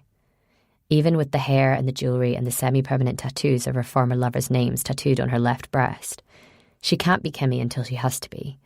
Every time she puts on the character, it seems to eat a little bit of what lies beneath.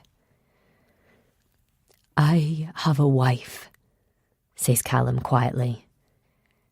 She doesn't deserve to get caught up in this. Wouldn't life be peachy if we only got what we deserved, eh? Whatever happens, you have to keep them safe. You have to promise me that. How would that help, lad? What's my promise worth to you? How about you make a promise to yourself instead? Promise yourself you'll do everything in your power to make things right. Promise yourself you'll do whatever it takes to put the bad men away before they can make good on their threats. For a moment, there seems something like sincerity in Rowe's eyes. Something flares, some spark of humanity. Then it is gone. Callum turns to Kimmy. You all right, doll? That's some tan you got yourself. Must have cost a fortune to fill a bath with that much iron brew. Rowe looks at Kimmy, who gives a begrudging nod. It's a start.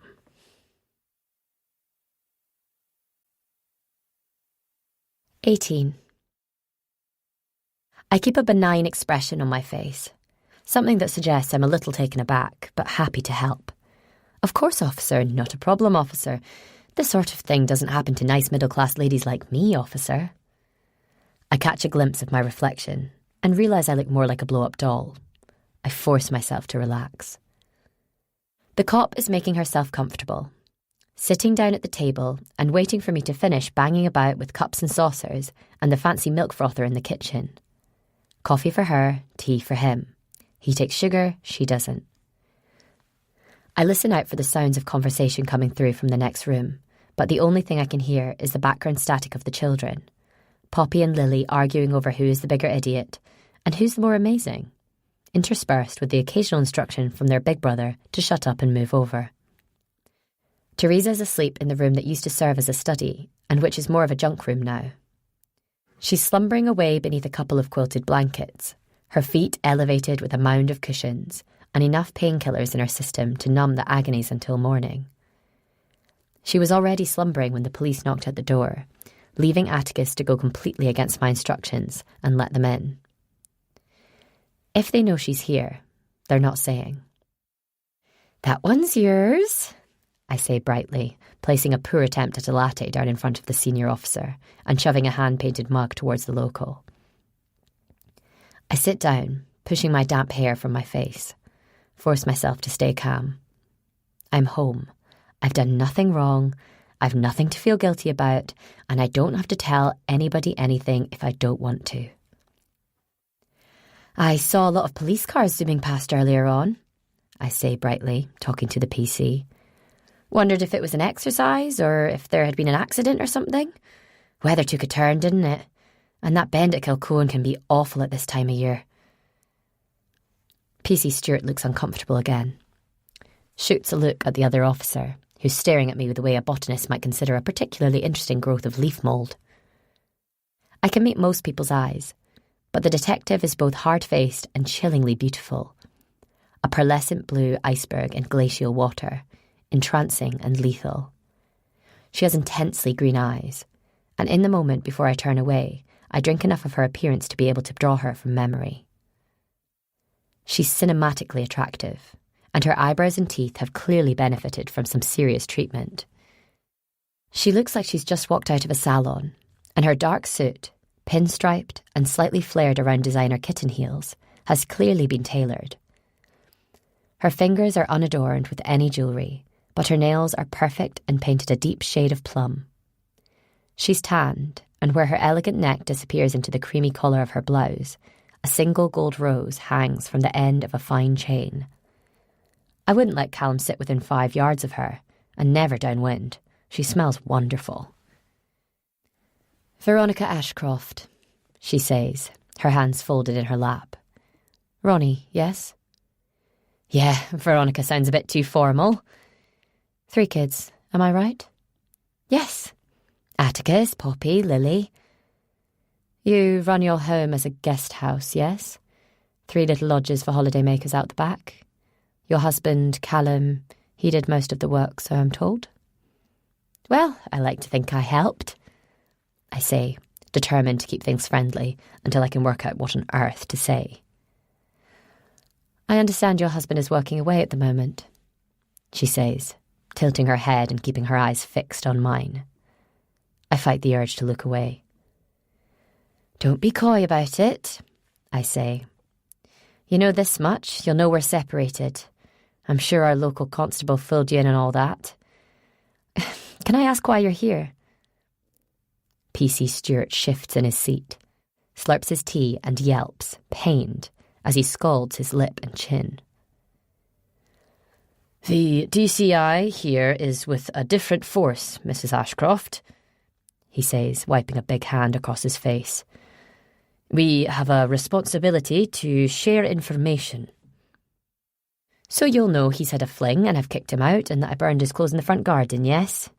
You'll know I'm considered a bit of a nutcase by 1 or 2 locals?" A little smile creeps across the DCI's face. "Yes, I heard. None of our business really, and I can't condone criminal damage, but well done." I'm not sure how to respond. Is she on my side? When will she mention Bishop? What do they know? It's taking all my energy not to start jiggling my legs up and down on the spot. "I understand you've made a new friend recently," says DCI Cressy. "Jim Bishop, newcomer to the area. Is that correct?" I look from her to PC Stewart and back again, my mouth dry. "Jim, is it? He's never said. Just Bishop. Yes, we've had a couple of drinks together. Why, is he okay? Could you tell us about the nature of your relationship, please, Mrs. Ashcroft? Asks PC Stewart, while Cressy continues to stare. She's so still, so poised. It's like there's a Greek statue at my kitchen table. Well, it's not a relationship. We got talking on the beach a few weeks back, had a couple of drinks, like I said. Nothing serious. Is it a romantic relationship? Asks Cressy, and she rolls the word romantic around in a way that some people would be willing to call a premium phone line to hear. I stop myself from replying, take a moment to compose myself, give her a look that is all apology. Can I ask you what's going on, please? I don't want to be awkward, but the kids are upstairs and they'll be needing a bath and bed, and whatever may have happened between Bishop and me has pretty much fizzled out, so I really would appreciate you telling me what's going on. Cressy purses her lips, sucks on her thoughts. We're concerned for Bishop's welfare, she says at last. You are? Why? Well, she says, stretching out her hands and inspecting her cuticles. Somebody's cut his head off. Beside her, PC Stewart sprays a mouthful of tea. He starts dabbing at his nose with the back of his hand. Cressy hasn't moved. She's staring at me in a way that is all challenge. She wants to see how I'll react, what I'll say when rattled. I start laughing nervously, grinning a silly grin and unable to work out how to hold my hands. I look from one to the other. Outside, the storm is raging. The rain is hitting the front windows like fistfuls of grit. I have a sudden image of Mr. Rowe. Picture him face down by the dustbins. I wonder how things will play out if the coppers run over him as they leave. You are joking, yes? I ask at last. Cut his head off? Tell me you're joking. Of course you are. Even if it were true, you wouldn't tell me that. It's a joke, yes? Some sort of English humour that's lost on me. Where is he? Really? Are you actually looking for him, or has he done something bad? Why do you ask that? Because you're the police and you're here asking me questions, so it has to be one or the other. Does Mr. Bishop have any enemies, Mrs. Ashcroft? I don't know, I say, a note of panic in my voice.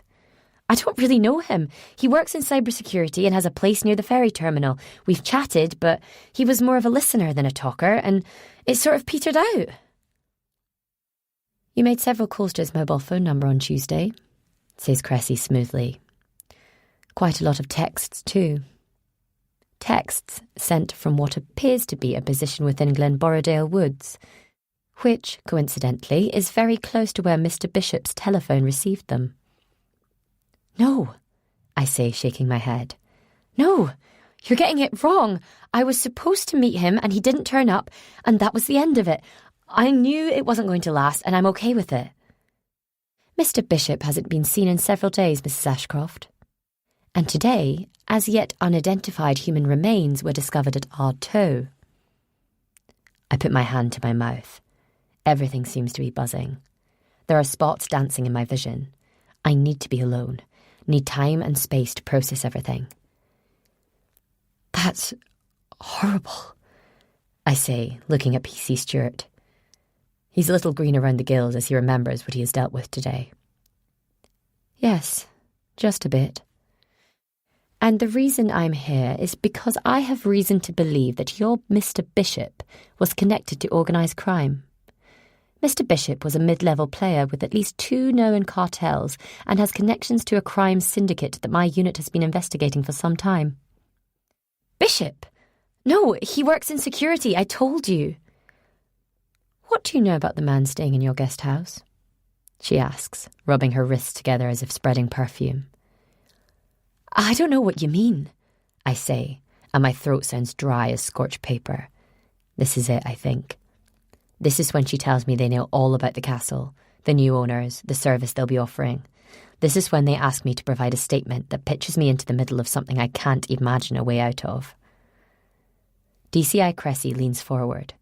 Her perfume is dry and fruity, like a good white wine. She looks at me the way I've seen fighters stare at one another from across the ring. It's a school night, Mrs. Ashcroft.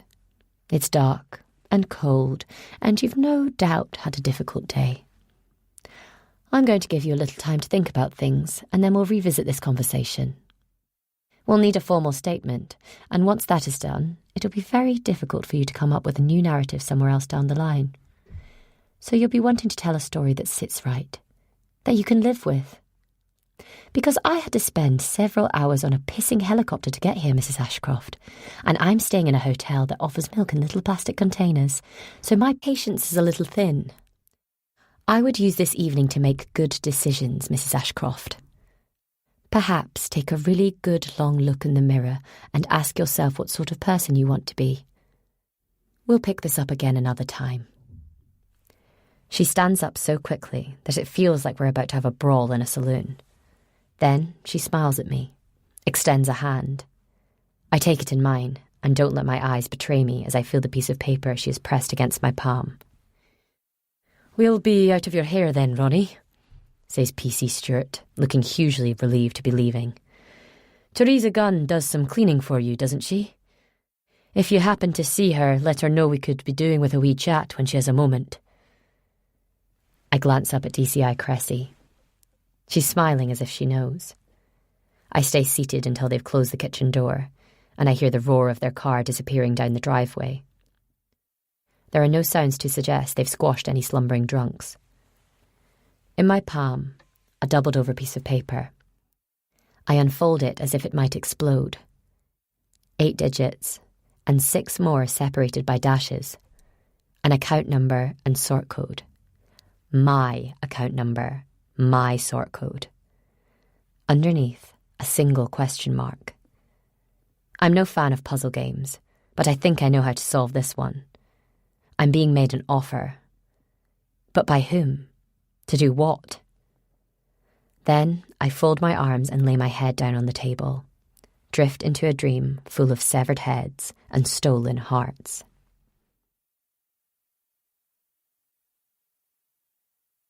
19. 7 weeks ago, Alexander Street, Clydebank. The pub is next to the railway bridge, just off the centre of Clydebank.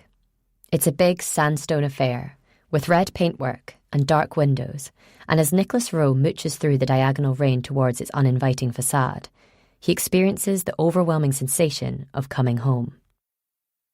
He has spent his life in such pubs, has made friends and enemies, and drunk himself blind with both in equal measure.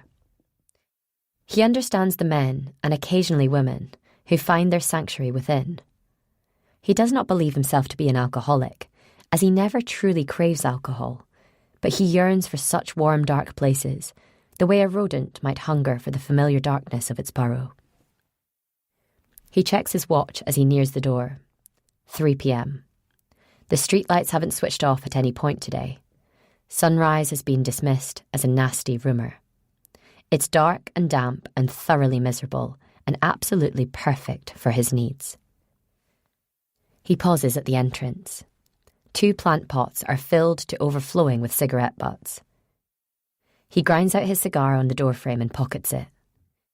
If the men he is pursuing are as well connected as he has been led to believe, they would have the capacity to DNA test any forensics left behind. Such precautions are not paranoia. He knows, to his cost, that in these halcyon days of budget cuts and operational streamlining, the people he pursues are better resourced, better informed, and better advised than the police officers who chase them. Inside, no surprises. A threadbare red carpet, beneath half a dozen round wooden tables and hard chairs. Ripped beer mats on sticky tabletops, wood chip on the walls, black and white pictures in cheap frames, and fruit machines flashing neon. 2.5 customers today. An old boy sits at a table, offering the best view of the door, halfway down a pint of heavy, and with a faraway look in his yellowy eyes that suggests he has been searching for answers at the bottom of pint glasses since he was a boy. At the other end of the room, a scrawny man with a prominent Adam's apple pushes a stroller back and forth with his foot while fiddling with his mobile phone and eating crisps from an open packet on the table. A stout, matronly barmaid emerges from an open door behind the bar. Gives him what passes for a smile. He returns it and surveys the signs on the bar taps, then glances at the optics behind. "Pint of that," he says, nodding at a pump. "Double Auchentoshan. Drop of water." "Drop of water? We don't do cocktails." Ro licks his lips, gives her a once-over. Black top, a couple of gold necklaces disappearing into a crevice of cleavage, illegible iodine tattoos on freckly forearms, a tooth missing in her top row. She has a landlady look about her.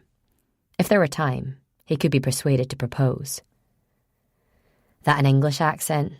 she asks, flicking the tap on the real ale. "Would it be a barrier to our friendship if it was?" "Not necessarily.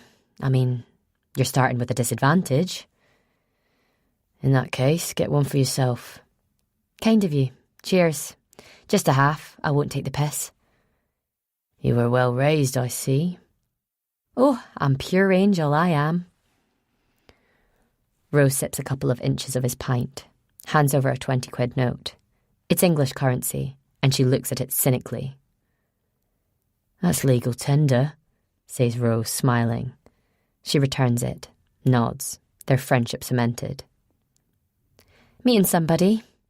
she asks, serving herself and plunking herself down on a stool behind the bar. "Aye, soon enough."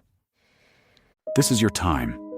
Take a pause from the words and let the music offer you a moment of calm and clarity.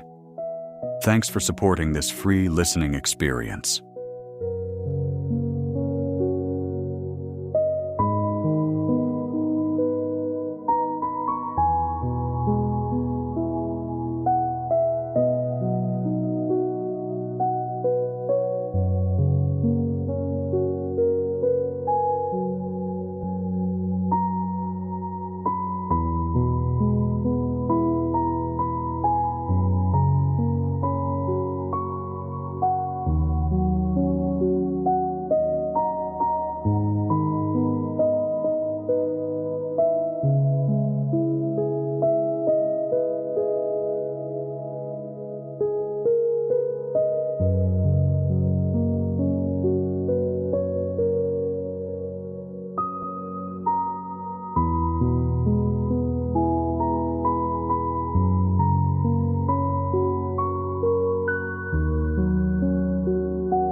Here for anything in particular? Holiday maker, love. Here to see the sights. Fuck off. No, you're not. He grins, taking another 3 inches off his pint. On my way further north, as it happens. I think they used to call it convalescing. You've not been well? He gestures at himself. Do I look well? She shrugs. Seen worse, seen better. None of my business. Where is it you're off to? Out Mole way. Highlands and islands. Get some proper air in my old lungs. You'll like it. Good for the soul. They should prescribe it on the NHS. Cheaper than antidepressants. Yeah? There's room in the car. You should pack a bag. Not sure Suzanne would like that. Suzanne? The wife. Ro feigns colossal disappointment. In truth, he knows all about Gaynor, the landlady. She's not yet 50, has 3 grown-up children, and though she's on to her 4th marriage, this is her first to a woman. The woman in question, Suzanne, works at a bridal boutique in Glasgow. They met when Gaynor was trying on the gown ahead of tying the knot with husband number 3. She seems about to impart some other confidence when her expression changes. Somebody has silently entered the bar. Somebody huge. Where he stands, Ro feels as though a black cloud has just passed in front of the sun. He turns, slowly, and finds himself face to chest with a colossal man. Although he wears an unremarkable suit and has combed his wayward red hair into a neat side parting, he looks to Ro as though he would feel more comfortable in a breastplate and sitting astride a shire horse, hooves the size of dinner plates and muscles like its rider. Fucking hell, says Ro by way of greeting. Yeah, I get that a lot. His voice is soft, a low rumble. Can I get you a drink or a packet of crisps? I worry about your blood sugar. Funny. Drink, big man? Asks Gaynor. Do you have milk? Just for my coffee, she says apologetically. I'll leave it then. He looks at Ro, wrinkles his nose. Drink up, car's outside. Ro grins, moving one of his wobbly teeth back and forth with his tongue. Cut the roof off, have you? You and me are going to fall out, says the big man. We haven't even become friends yet, and already I can see it going wrong. Ro feigns contrition. Leans against the bar and sips his whiskey. He needs this man to know that he's not afraid, that he's dealt with bigger men than him, that he's the real deal. He can afford what he's trying to buy. He's a friend worth having. Are we going somewhere pretty? He asks. Maybe around the block, maybe out to the woods. We'll see what you buy yourself with that mouth of yours. Ro shakes his head. I'm flattered, but you're not my type. The big man leans down. If I held you up by the ankle and shook you, what would fall out? Ro finishes his whiskey. Try it. See what happens. The air between them is heavy with unthrown punches. Ro knows he is all bravado. He barely has the strength to wring out a tea towel most days, and if he were to throw a punch at this monster of a man, he fancies it would be like hitting a roll of carpet. But he is aggressive by nature, and has not yet adapted to his physical frailties. He still talks like somebody who knows how to hurt. The big man reaches into his trouser pocket and pulls out a mobile phone. He types out a quick message. Updating Facebook? Asks Ro, draining his drink. Asking permission, he says. Need a piss, do you? I'd like to hurt you a little bit. Keep me posted, says Ro. Same again, please, love, and a chuppa chups for my friend. The phone vibrates. The big man looks disappointed. Another time, he says, and turns his back. He walks back to the door, has to turn sideways to leave. I wouldn't do that again, says Gaynor cautiously, putting down his glass. He's important and bloody massive. Rose shrugs. I'm not easily intimidated. I can see that. She considers him again. I think we can do business, she says at last. If you can afford it. I can afford it. And you know what you're buying? Ro nods, downs the whiskey in one. Time's ticking away. Look at the state of me. There's no waiting list in the country that I'd meet the criteria for. This is my chance. It's not me who makes the decision. I'm a representative, that's all. The way I heard it, you're the gatekeeper. You're a good judge of character. I'll get past you, I've got a chance. The big man, he'd have pulled your head off, nailed your feet to the floor. I'm dying, love. What the fuck do I care? He sucks his teeth, tastes blood. Who was it he asked permission from? The boss. He'll have sent him down to get a look at you. Isn't that what you're for? I'm for a lot of things. The big man's just got one job. He does it well. So, we're moving forward? Look at me. I've got weeks. She looks through him, weighs him up. You'll get instructions. Where to be and when. Don't die before it happens, otherwise your family still owes. Preparations will begin in good faith. He raises his pint glass. Your health, he says, his eyes briefly glistening. He looks for all the world like a hard man trying not to cry grateful tears. Gaynor nods, pours herself a shot and downs it. And yours.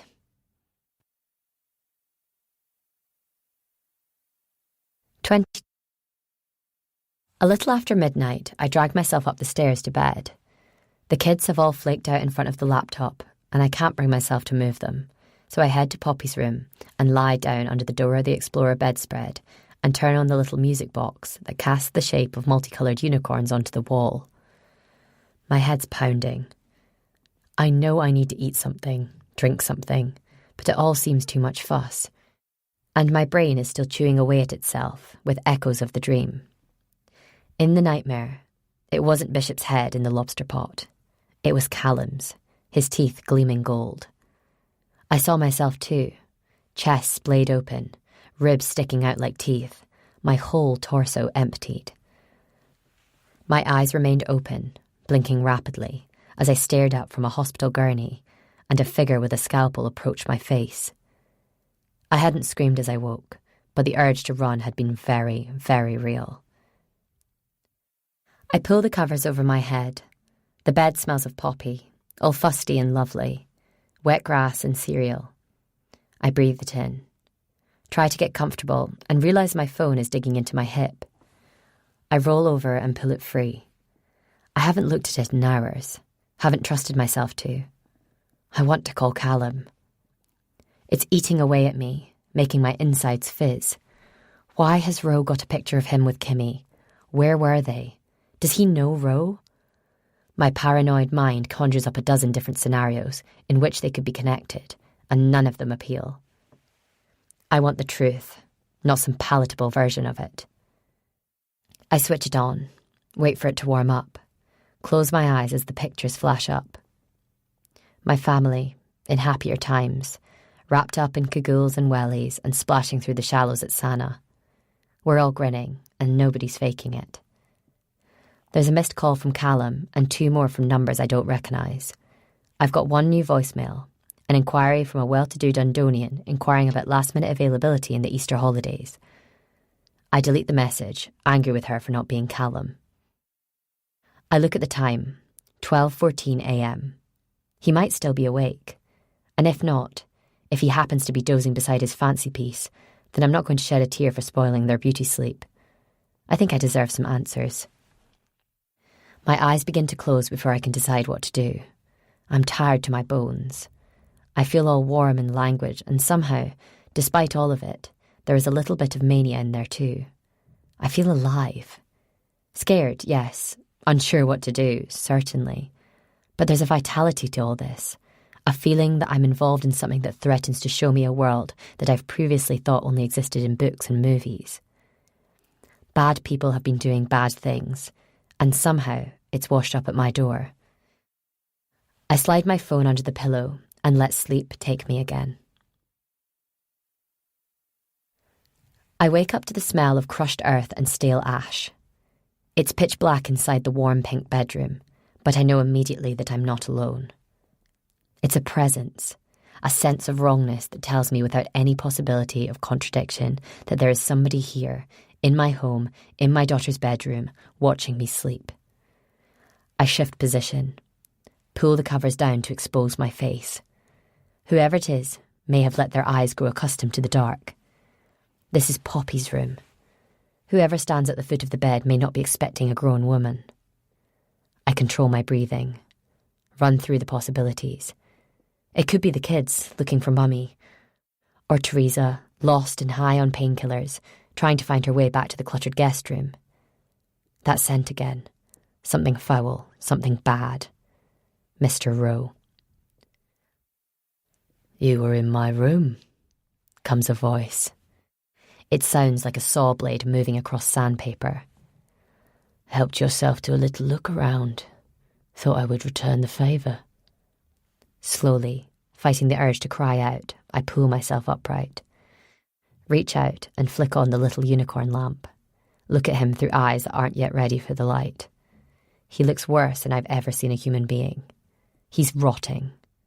It's as if lightning has struck at a random grave and the decades-dead resident has clawed their way to the surface and come looking for a room. The skin beneath his eyes hangs down, exposing weeping red sores, and the scabby blisters in his hair make me think of barnacles and rock pools.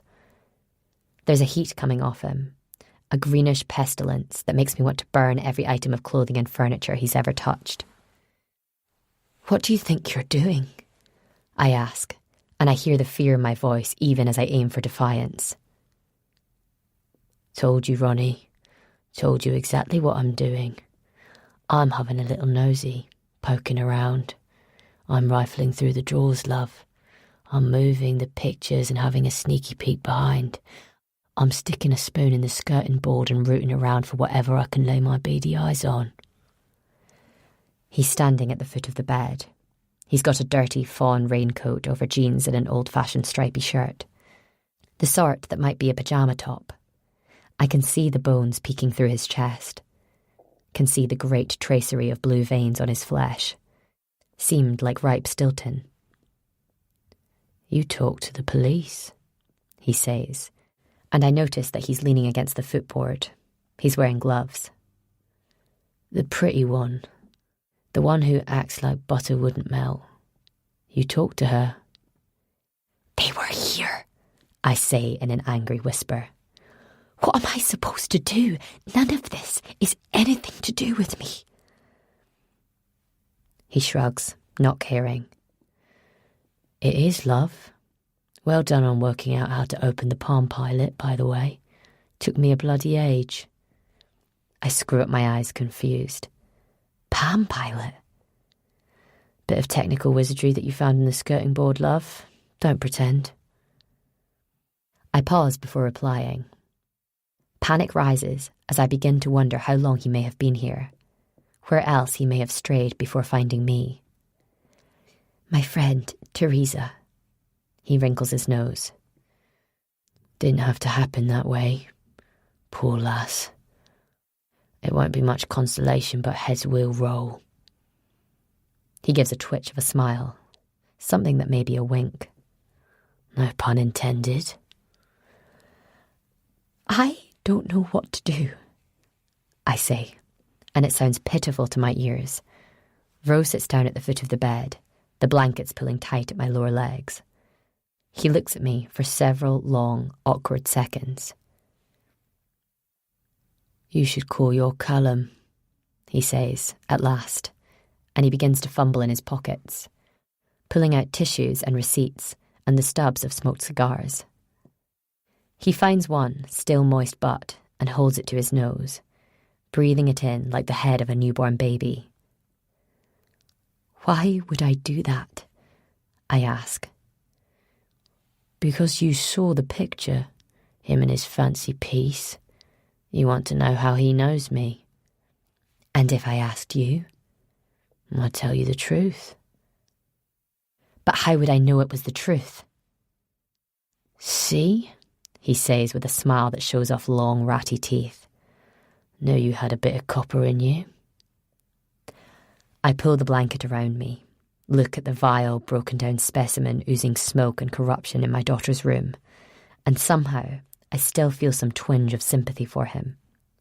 He's dying. He's got one chance at life, and circumstances are conspiring to take it away from him.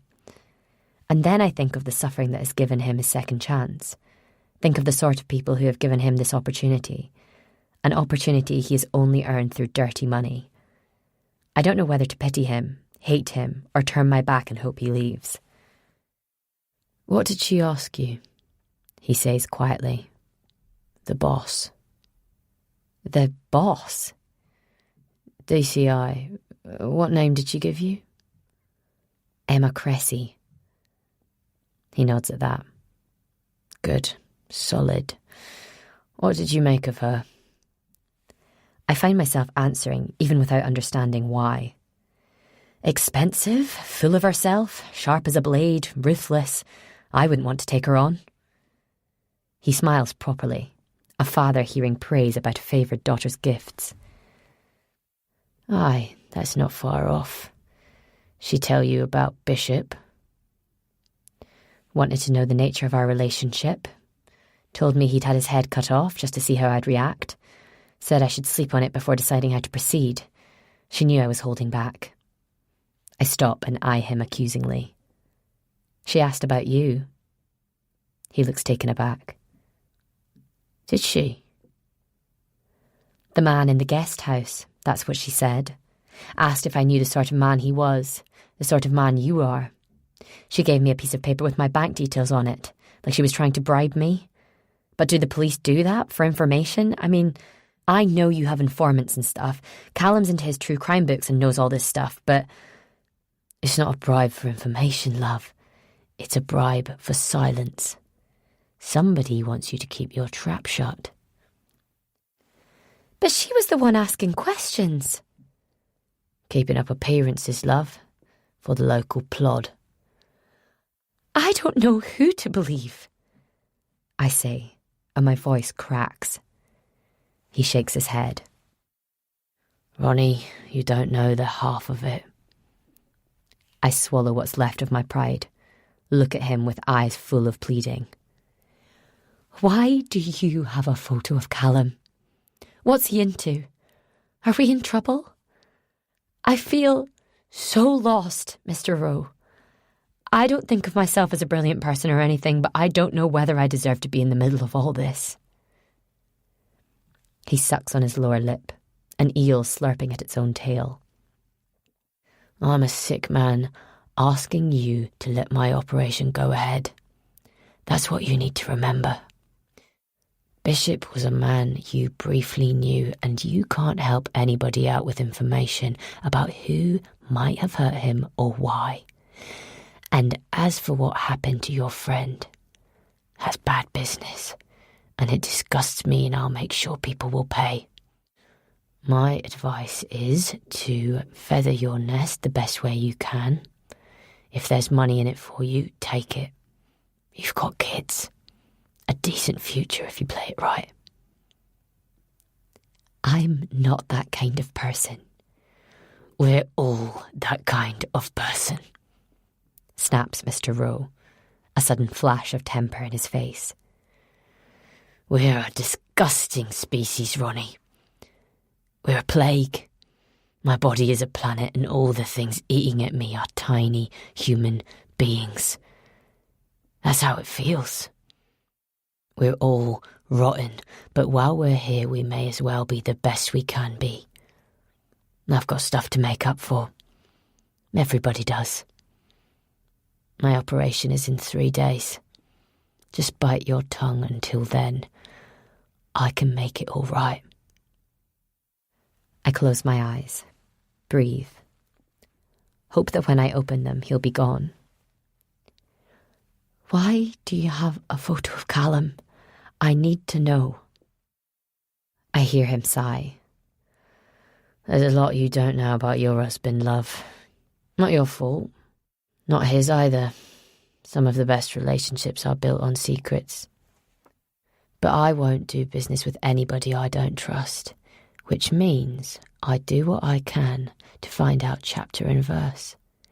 Bishop brokered this deal, but Bishop's just one man. Bishop has associates. He has people in his life. He's very well connected. What's that got to do with Callum? He's shaking his head at me, almost pitying. Not him, lass. The girl. She's one of Bishop's connections, one of his brokers. No, I say, shaking my head. No, she's just some bimbo, some tart who's got her claws in my husband. No, love. She's a very clever operator who works for one Derek Ovenden. The gangster? The same. Very important man, Mr. Ovenden. Great fucking horrible one, too. And Callum just happened to get caught up in all this, did he? I've told you. Ask him for yourself. There is a sound on the stairs, a creak outside the bedroom door, a shifting of weight on a creaky board. Mr. Rowe is off the bed and reaching into the pocket of his coat before I even have time to register the sound.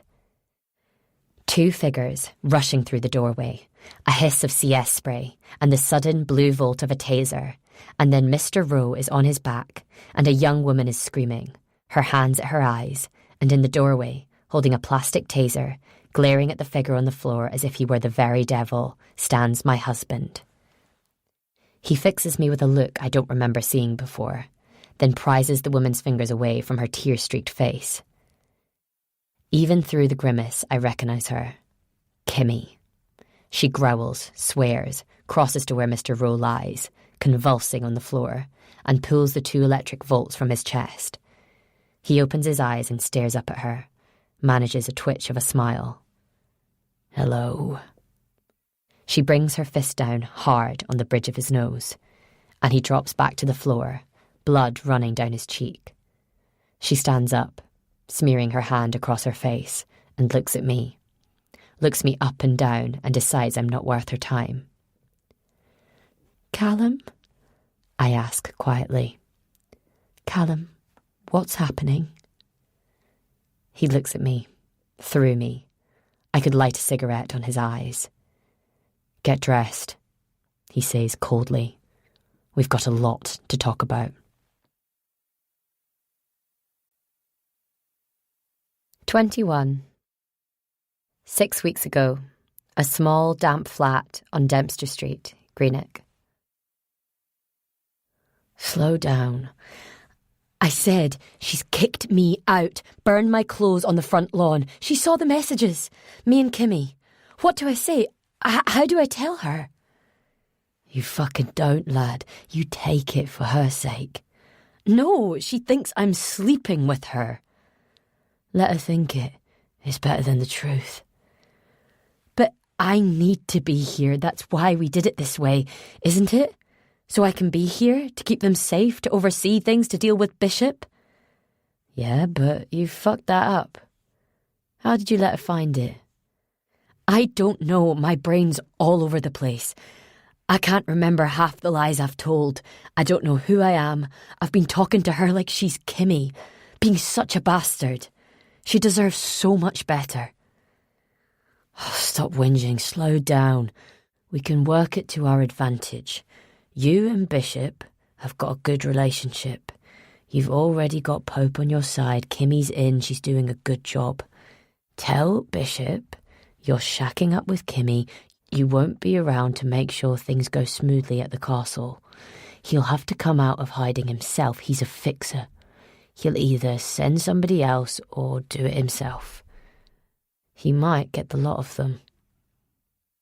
How can you say that? My life's falling apart, and all you care about is this operation. You've made your bed, son. You have to lie in it. And if I don't? If I just tie a weight to my feet and paddle out into the loch and let my problems slip beneath the water, then you'll be leaving your wife and kids to pick up the pieces, and you'll lose your one ally. My ally. Me, son. I'm on your side, believe it or not. Do what I tell you and we can all come out of this with what we want. That's what Bishop said. Don't listen to Bishop. Don't listen to Pope. I should listen to you, should I? Who are you? God? No, son. I'm the fucking devil. But I'm a devil on the right side. Please, Mr. Rowe, don't call this number again. Go. Do what she wants. But I love her. Stop it. You'll make me cry.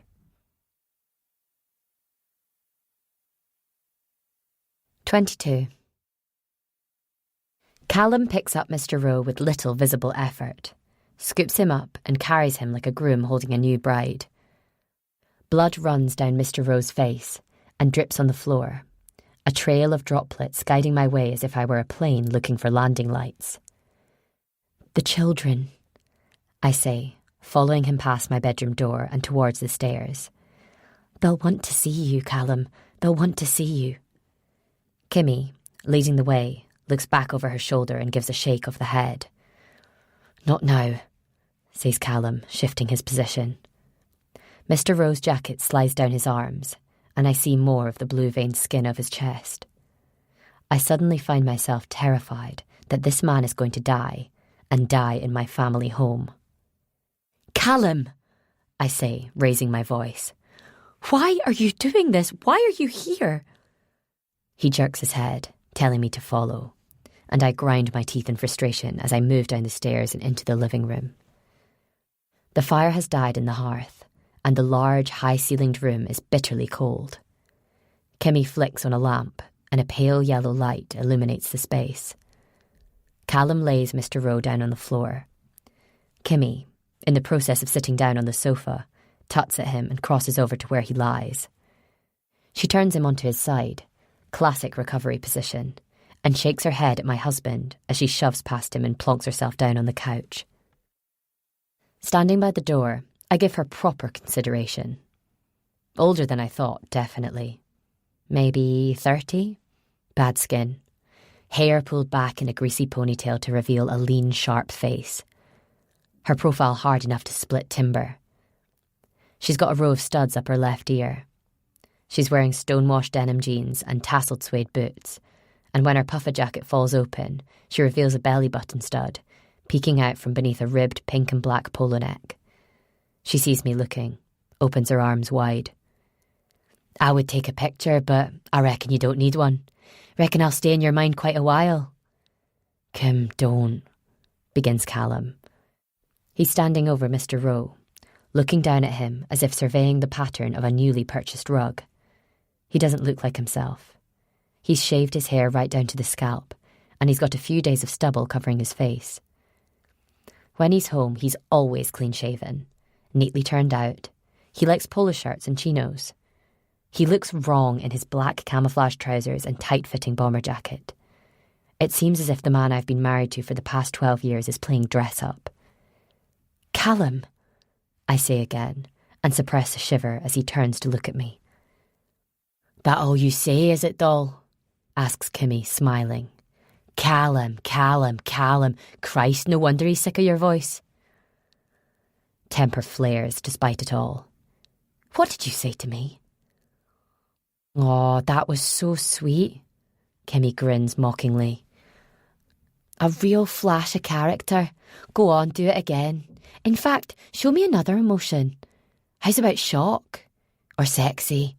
See if you can do sexy. Callum says you used to be quite the looker." I feel as if somebody is reaching inside me and running sharp nails over my heart. I want to smash an elbow into this hard-nosed bitch's face, but I need answers more than I need satisfaction. I look to Callum, trying to convince myself she's not here. "You said you wanted to talk. I reckon now's the time." He looks at me, scratching his face, his eyes dispassionate. He's frightening me. Pissing me off too. Look, Callum, your kids are asleep upstairs. Teresa's in the office. I don't know what you want with Mr. Rowe, but nobody's going to be hurting anybody I care about, I tell you that much. You've stayed away like I asked, and I don't think you've suddenly turned up just so the kids can meet your new fancy piece, so just tell me what's going on before I call the police and get shot of all of you. You won't be calling the police, says Callum, shaking his head. Even if you did, there'd be no help. I don't know what that means, I say. My temper snaps. Bugger this. You can just get out. Take him with you if you like. I don't want any part of whatever you've been up to, and I don't ever want my kids being around somebody who carries a bloody taser. Where did you even get that? And where did you meet this? I gesture at Kimmy, who gives me a warning look. Choose your words carefully, doll.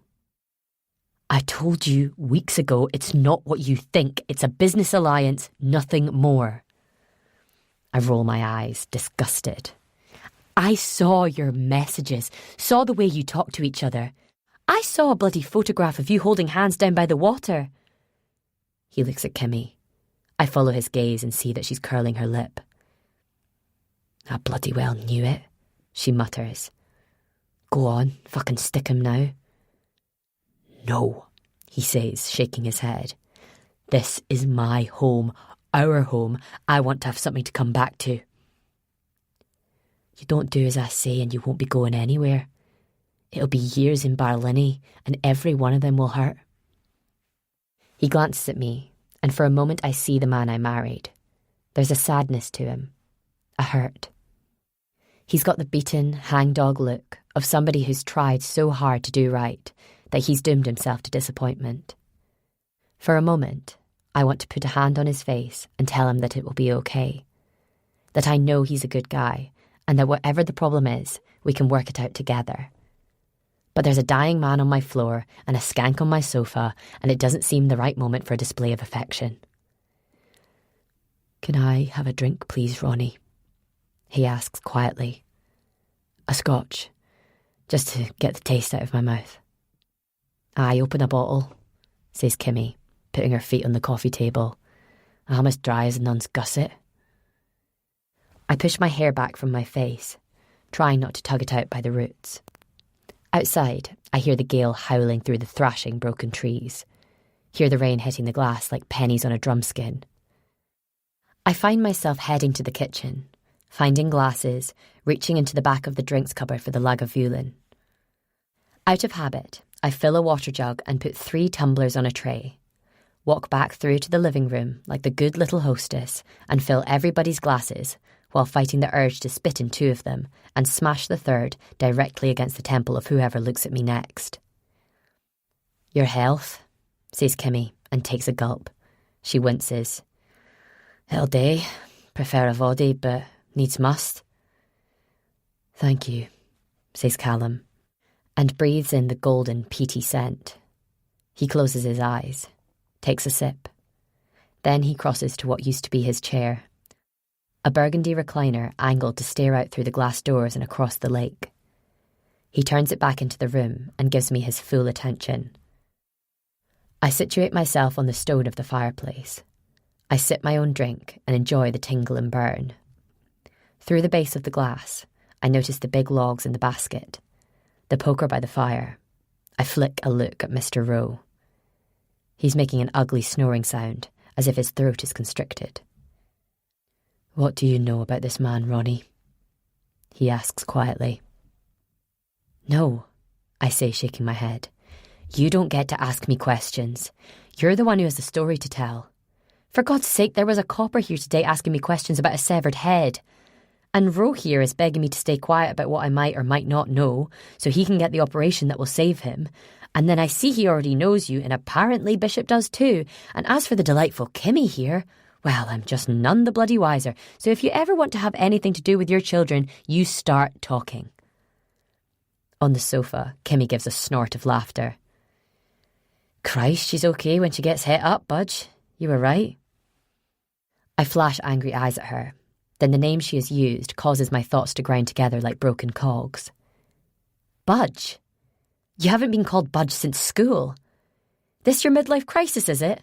What's next? A motorbike? You've got your younger woman. Got a chance to play the hard man. Making up for lost time, are you? I need you to shut up, Ronnie, he says, his teeth together, the glass in his hand. Shut up and listen. Shut up and listen? Are you out of your bloody mind, Callum? Bored now, says Kimmy in a sing-song voice. Can we hurry things along? He's not accustomed to waiting. She needs to know, begins Callum, giving her his attention. She can't say the wrong thing, you know that better than I do. And you think you can get her on side in the next 10 minutes, do you? I've told you, just get her and the kids in the car and get them away from here for a few days. They can come back when it's all wrapped up. You too, if you've played ball. Her tone changes as she talks. There's less malice in her voice. Her accent changes. It's as if she's somebody else entirely. He's already said, hisses Callum. If he doesn't meet her, it's all done, all off. Then nobody gets what they want. She can do this. She was a probation officer. She's cleverer than either of us, and if you want your result, you'll listen to me. I know him. You don't. I look from one to the other, squeezing the whiskey glass in my hand. See who? I ask quietly. You're scaring me, Callum. He rubs his forehead, presses his glass to his brow, looks at me as if his eyes are heavier than he can stand. I'm not what you think I am, Ronnie. I've made some mistakes, got involved with the wrong people, and if I want to get out of it, I have to do some more things I don't want to do. Like deliver Mr. Rowe here and prove that my wife isn't going to spoil the party. You need to meet a man who's going to ask you some hard questions, and every single thing depends on getting the answer right. Who? I ask, and it feels as though there's icy water dripping on my skin. You don't say his name, not out loud. Kimmy looks at me, something like sorrow flashing in her eyes. We call him Pope. Why? I ask, and it feels as though my bones are vibrating with an electrical charge. Talks to God, she says directly, and has a hotline to the devil too. I look back to Callum, hoping that he'll tell me that this is all some elaborate joke, that he's just having an affair and that everything since is something he's cooked up to distract me. I can see in his face that he's not lying. Teresa can stay here with the children. You need to come with us.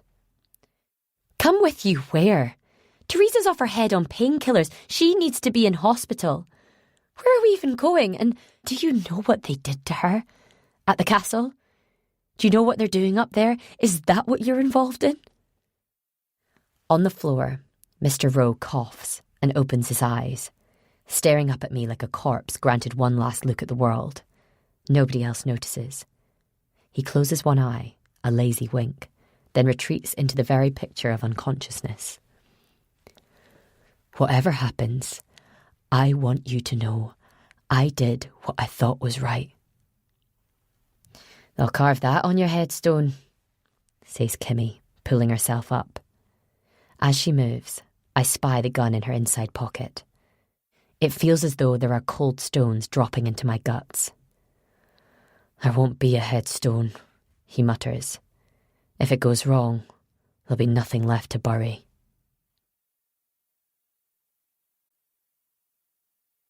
"23. 4 days ago, a large hotel on the banks of Loch Lomond. Can I buy you a drink? She looks him up and down, shrugs, exposing 3/4 of an expensive breast. I don't know. Can you? Are you a costly round? Yes, but I'm worth every penny. I've no doubt. What is it you're on? Gimlet. Of what now? And you were doing so well. She's sitting in a high-backed tartan chair, letting the glow from the open fire cast interesting patterns on her bare legs. She's wearing a white robe, and wearing it well. She spent the past hour enjoying the hotel's spa facilities. Half an hour in the pool, 15 minutes in the sauna, and then an icy dip in the plunge pool to seal her pores.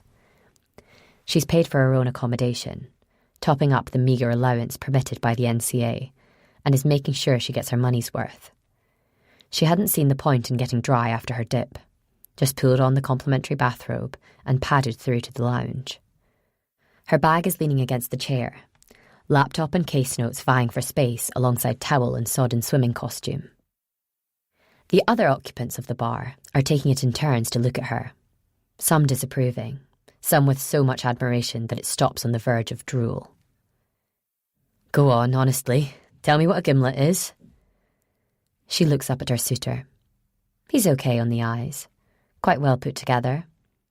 Blue shirt, tweedy jacket with a little stag's head lapel, neat chinos and stylish brown brogues. 30 perhaps.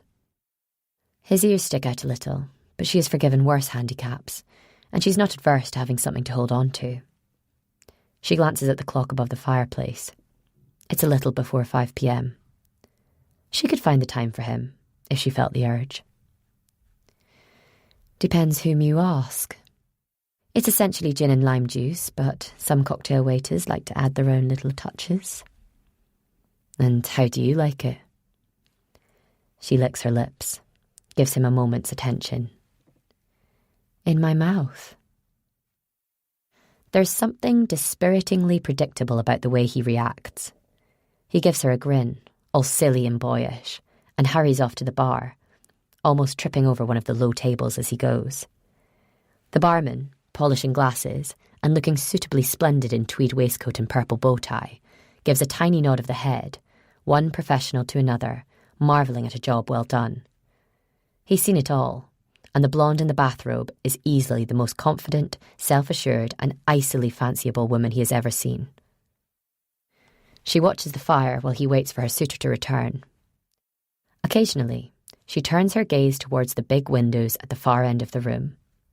The darkening sky is smudged with a riot of pastel shades, pinks and purples and crocus yellow adding flecks of colour to the surface of the loch and lighting up the yachts that bob in the harbour. She can see the silhouette of the seaplane, and if she were to squint, she would just about see the mountains beyond. She tuts at herself as the earworm surfaces in her brain. She's been singing about the bonny, bonny banks of Loch Lomond since she arrived 3 days ago, and every time she thinks she's killed it off with a blast of an aria, it finds a way to creep back into her skull. "One gimlet," says the man. "Do you mind if I—" "If you what?" she asks, feigning bemusement. "Sit down." She frowns. "What?" She looks at the chair opposite. "Here? With me?" "Yeah." "I'm not sure. I mean, I'm sitting here looking for some peace." Little ripples of annoyance show on his face. "I got you a drink." "Thanks. Appreciated." "So, can I sit down?" "Why do you think one thing naturally leads to the other?" He looks genuinely baffled now, as if some infallible law has been broken. "Are you being shitty with me on purpose?" She turns away from him, already bored with the game. She has very few hobbies, but toying with feeble men is one of her favourite leisure pursuits. People make such assumptions about her, she feels it almost a duty to put them right. For all the things people say about her, she is not promiscuous. She uses what she's got, and her ambitions have no limit.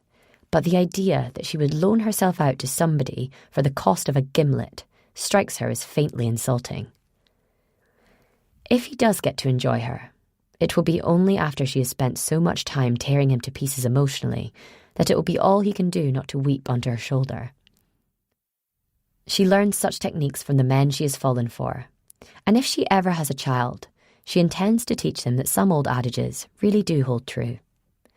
Treating people mean keeps them considerably keener than one might think. "Do you want me to just go?" "It's okay. I'll go." He looks sad suddenly, as if she's told him he can't come to the party. He puts the glass down on the table in front of her. As he moves past her, she raises her left foot and strokes it down the back of his leg, smiles, and gives him a little wink. He isn't sure how to react, and it delights her. As he straightens up, she shoves him backwards. He gives a feeble yelp and topples into the neighbouring chair, spilling his drink down his front. He looks up, angry and confused, and she's smiling at him, slyly, the way a praying mantis might before devouring a partner. From the depths of her bag, a low vibrating. In the periphery of her vision, a soft blue light. The man is forgotten. All else is forgotten.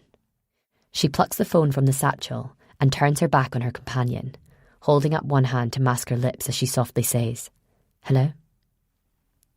Her face doesn't change as she listens. She's too practiced at deceit to betray herself so cheaply.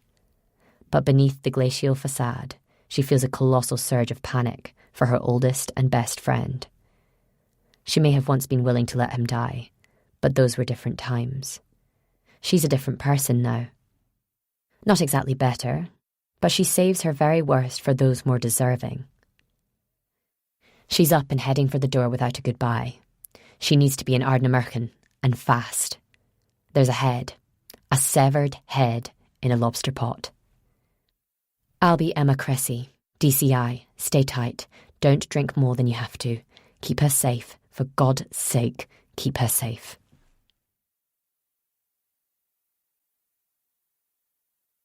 "24. Inside the car, the darkness presses in like gloved hands. I'm in the passenger seat, with Callum driving. In the back, Mr. Rowe lolls, a melting mannequin, getting closer to where Kimmy sits with each turn in the road. It's not Callum's car. I spotted an Audi badge as we climbed inside, but if it is, it's an old model I'm not familiar with. He wouldn't let me wake the children. I could see it pained him to be so close to his kids and not permit himself to go to them, but he was being as strict with himself as he was with me. I roused Teresa as gently as I could, told her she would have to keep an eye on the children if they woke, and then we were wincing into the teeth of the gale, watching clouds stir itself in great roiling Mobius strips as the 3/4 moon found its likeness in the phosphorescent silver of the loch. "He'll want reassurance," says Callum, as we head west towards the point. On the landward side, the trees are a static army, charcoal black spears held in claws by straight-backed soldiers. There are broken branches in the road. Something dead and furry lies in a brown and red smear by the entrance to the boathouse. Further along, a dead bird, its neck snapped, lying on the verge like a broadsheet newspaper. "I don't have anything to tell him," I say, my voice a hiss, like interference bleeding from a car stereo. "I'm not involved. I don't know how you're involved, Callum." "I never wanted this to happen," he says quietly. I see him move his hand from the steering wheel, and for a moment, I think he's going to put his big palm over mine. I flinch away, and he squeezes the wheel. "How bad is it?" I ask, staring at the side of his face. "Rose said they're bad people. They did awful things to Teresa for just looking in. She saw men, wires coming out of them, bandages on their eyes." "No, she didn't," says Callum urgently. "No, Teresa saw some lights on at the castle and went to investigate, and some passing bad lads gave her a seeing to. She hasn't told the police, won't tell the police. And she's only told you the bare bones." "Callum, who are you protecting?" "You!" He spits. "Us! Just trust me, please." I say nothing. Rain spatters the glass. There's no other cars on the road. It's 2:50 a.m, and I can think of no good reason for anybody to be out in the dead of night.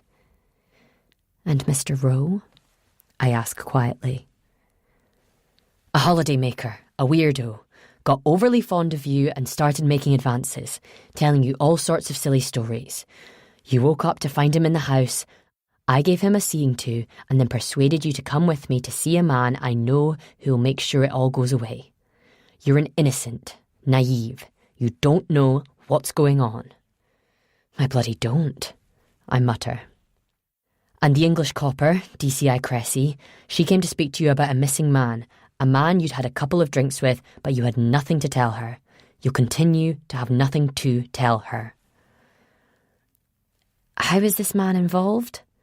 I ask, tension pounding in my temples and gripping my jaw. Surely I can busk this better if I know what not to say. Who was trying to bribe me? What do you mean? He asks, glancing at me.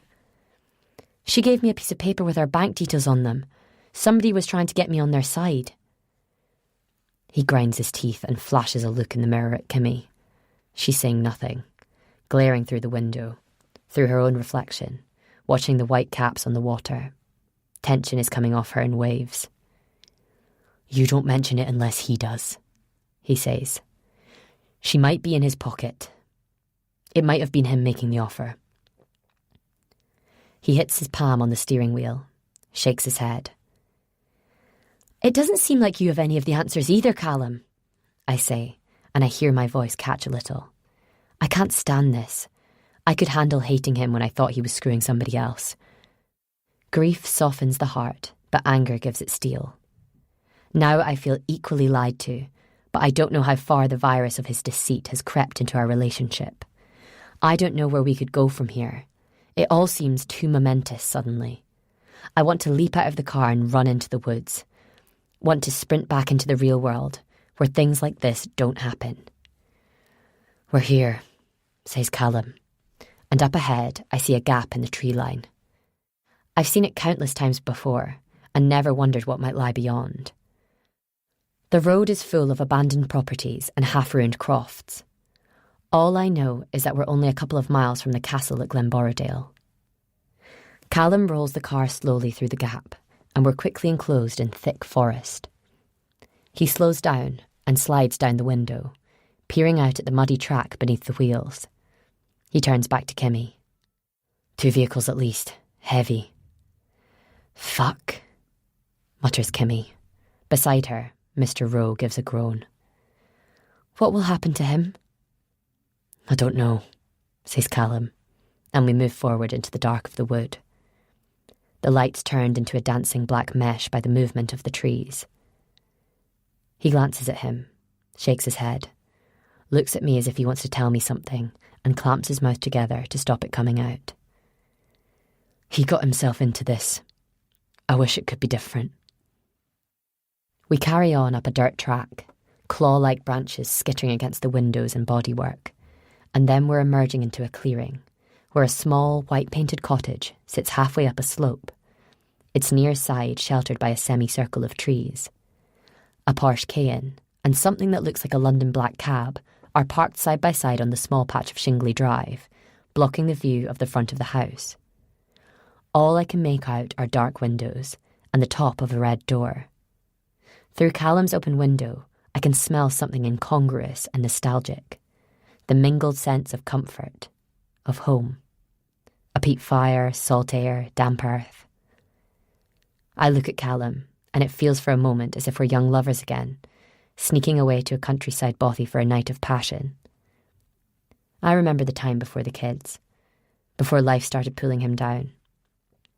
He'd been vibrant once, so full of self-belief. Maybe Bishop had reminded me of him a little. The cocksure certainty that everything would work out. The years have chipped away at him, reduced his confidence, his self-belief, humbled him. There have been times I thought it was for the best, that his arrogance was an ugly thing, and something we shouldn't be holding up as laudable in front of the kids. But I miss it. I miss him telling me that I worry too much, that he's got a plan, that he knows a guy who knows a guy and he can get what I want a bit cheaper than on the high street. I've acted so bloody holier than thou, taken the shine off every one of his mad schemes, and now he's done something that's so far beyond our world, I don't know if he'll ever come back. Behind me, I hear Kimmy open her door. She takes Roe under the armpits and drags him out after her, letting him drop to the hard, mud-streaked ground. He gives a groan. His eyes stay closed. Whatever happens, you have to trust me, says Callum. I get no chance to reply. He opens his door and slips outside. As he moves, I see the knife, sheathed, stuck in the back of his jeans. I climb out of the car. It's cold. We're higher up on the mountain here, and I know that if the sun were out, we would be able to see across to Col and Mull through the gaps in the trees. Get his arm, says Kimmy, and I realise she's talking to me. She heaves Mr. Rowe to his feet.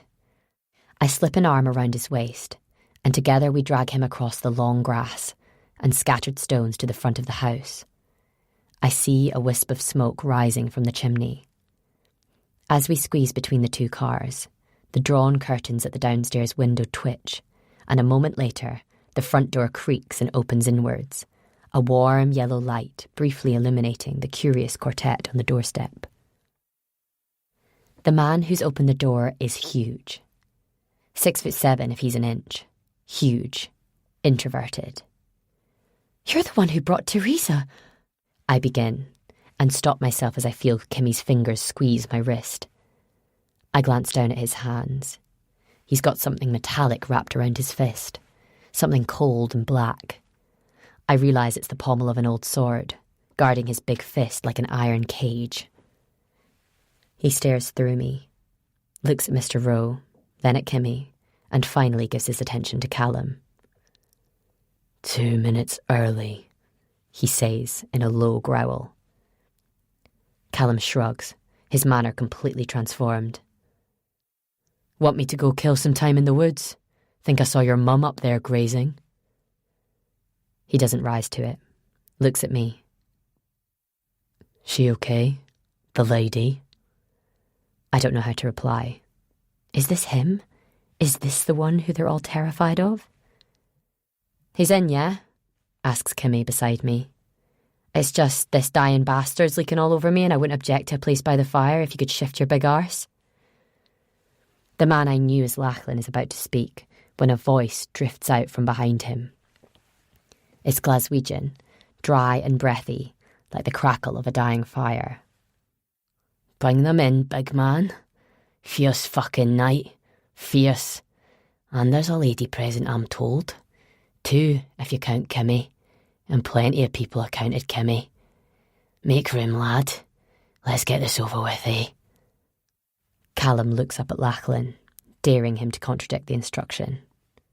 Slowly, like a rock being pulled away from a tomb, Lachlan steps aside, and we shuffle into a small whitewashed corridor. A wooden door stands open to our right, and the warm, peaty smell is drifting out. Callum leads the way and I hobble in behind, finding myself in a room that smells of peat and whiskey. Something else too. Something chemical, medicinal. It's a small, comfy room. 70s carpets, a low aircall sofa and matching armchair. Open fireplace, peat smouldering away. The walls are flock wallpaper. Gypsy horse brasses and a couple of Rembrandt reproductions hanging lopsided on single nails. By the window, his back to the fire, sits a small man. He's completely hairless, not so much as a smear of fuzz on his head, eyebrows or chin.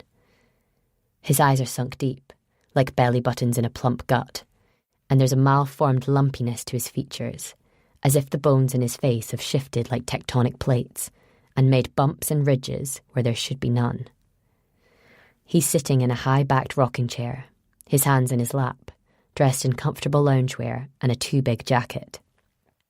He could be 50, could be ancient. I don't want to be harsh, but my first thought is that he looks as though he's wearing a stocking over his face. My second, perhaps unkinder, is that he looks like a penis wearing a condom 3 sizes too small. How you going? Asks Callum in front of me as I slip my arm from Mr. Rowe's waist and Kimmy gives him a shove. He topples into the centre of the room and lies there as if dropped from a great height. The man in the chair stares at him for a moment. It's hard to read his expression, with the deep-set eyes and the perfectly bald features, but when he looks at me, he's smiling. A big red curve of a thing, a livid slash of colour in the pasty features. You'll be the missus? says the man, and he reaches down to his sides. There's a clinking of metal, and he rolls forward. I grasp what I'd mistaken for a rocking chair is in fact a vintage wheelchair, the sort of thing old ladies and gentlemen would employ to take the air at a spa town in Victorian times. Like it? He asks, staring up at me. I'm a slave to the old ways, born into the wrong time. Nobody makes things properly anymore. Sorry, where's my manners?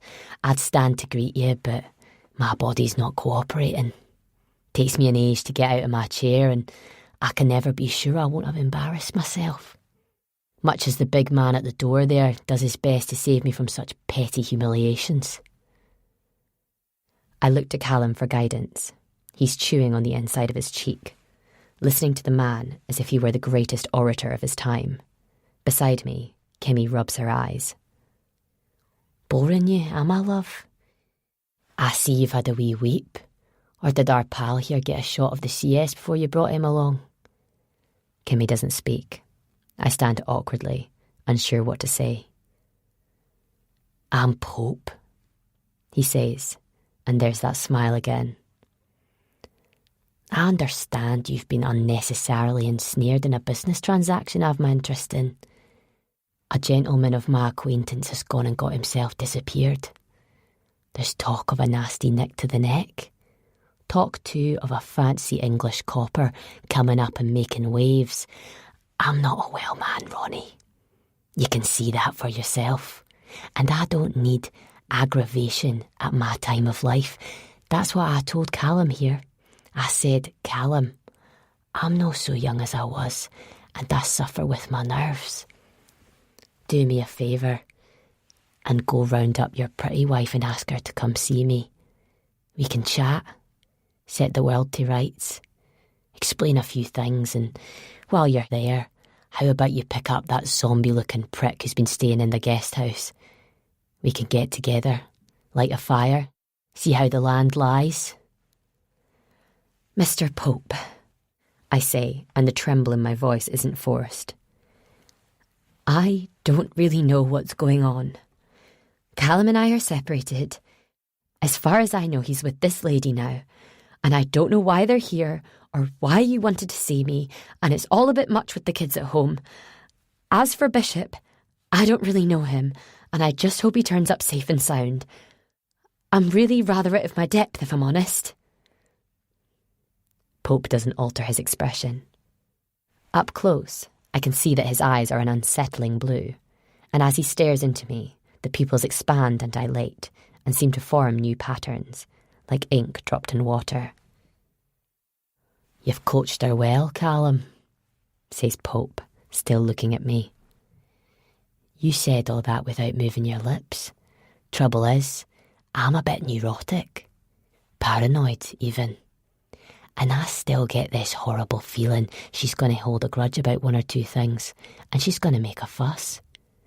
The big man there told me what the delivery boys did to your friend's feet. A liberty. A genuine liberty.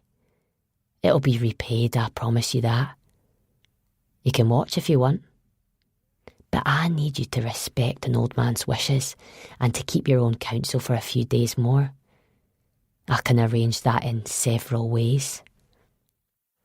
I feel the presence of the big man in the doorway. Look down to Mr. Rowe. An expression of genuine pity ripples across my features, and I see a flash of delight in Pope's own mangled expression. Fond of him, are you? Aye, he's a character. Done some good turns for a lot of people over the years. It's a pity he's spending his final days on earth looking like something thrown together from old animal bones. But there's never been much justice in the world. He'll have told you, I'm sure. Told you why he's here. He's taking wildlife pictures? I say, trying to please. Yeah, of course he is. And Bishop's just a nice man passing through. And you didn't get the note from DCI Cressy, and all of this is such a dreadful misunderstanding, am I right? He shakes his head, then looks up at Callum. I can't believe you brought her, son. If it were me, I'd have had it away in my toes. got her and the kids and pissed off somewhere safe for a few weeks. I mean, I'd have found you, but I'd have appreciated the chase, and a corpse looks so much better with a tan, don't you reckon? Leave off, Pope, he begins, and the man in the chair holds up a hand. Mr. Pope, please. I like the way she said it. Fine, Mr. Pope. We're good. There's no spanner in the works, no fly in the ointment. We've got everything the way it needs to go. Supply sorted, demand sorted, route sorted. You're safe. Give yourself this chance. Trust the people who have never let you down. Ronnie and me, we're going to have a long talk, and you can trust her as much as you trust me. As much as you trust Kimmy here or the big man at the door. Pope grips the wheels of his chair, moves forward and back, the tyres leaving grooves in the carpet. At length, he looks at Mr. Rowe. He's not died, has he? I wouldn't like that. He's paid for a product, paid for a certain standard of care. I don't like the idea of him snuffing his last in this piss-poor croft in the middle of nowhere. I move towards him, bend down to put a hand under his head and help him up.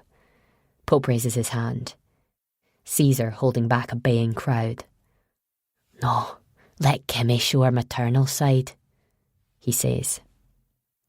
Beside me, Kimmy gives a little snort of laughter, moves forward to help him up. Pope stares at her, waits until she's on her knees, both arms under Mr. Rowe's arms, trying to haul him up. Then the shape behind me detaches itself from the wall and moves past me with the momentum of a runaway train. Callum turns too late. Lachlan smacks his right fist into his jaw, and there's a crack like the breaking of a branch. The metalwork surrounding his huge hand glints in the firelight as he raises his arm like a club and brings it down on the back of Kimmy's neck. Pope doesn't move.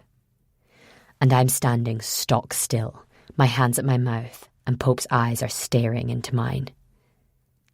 Now, he says, licking his lips and wheeling himself forward. Let's try that all again, and without the lies. You've killed her, I mumble, staring at the broken shape on the floor, laid out over Mr. Rowe like a shawl. I look to Callum, unconscious on his side, a great purple swelling on his left cheek. Why did you do that? What have we done? He laughs. It's a dry, snickering sound, a cartoonish, unpleasant snuffle. He shakes his head. You really don't know, do you? Don't know what you've got caught up in? Who I am? He gestures at Mr. Rowe. Who he is? No, I say, shaking my head. A tear spills, and I cuff it away, angry with myself. I just want this to be over. He looks disappointed, then turns to Lachlan, shrugs. Go on, lad. You heard the girl. And the big metal hand comes at me like a cannonball.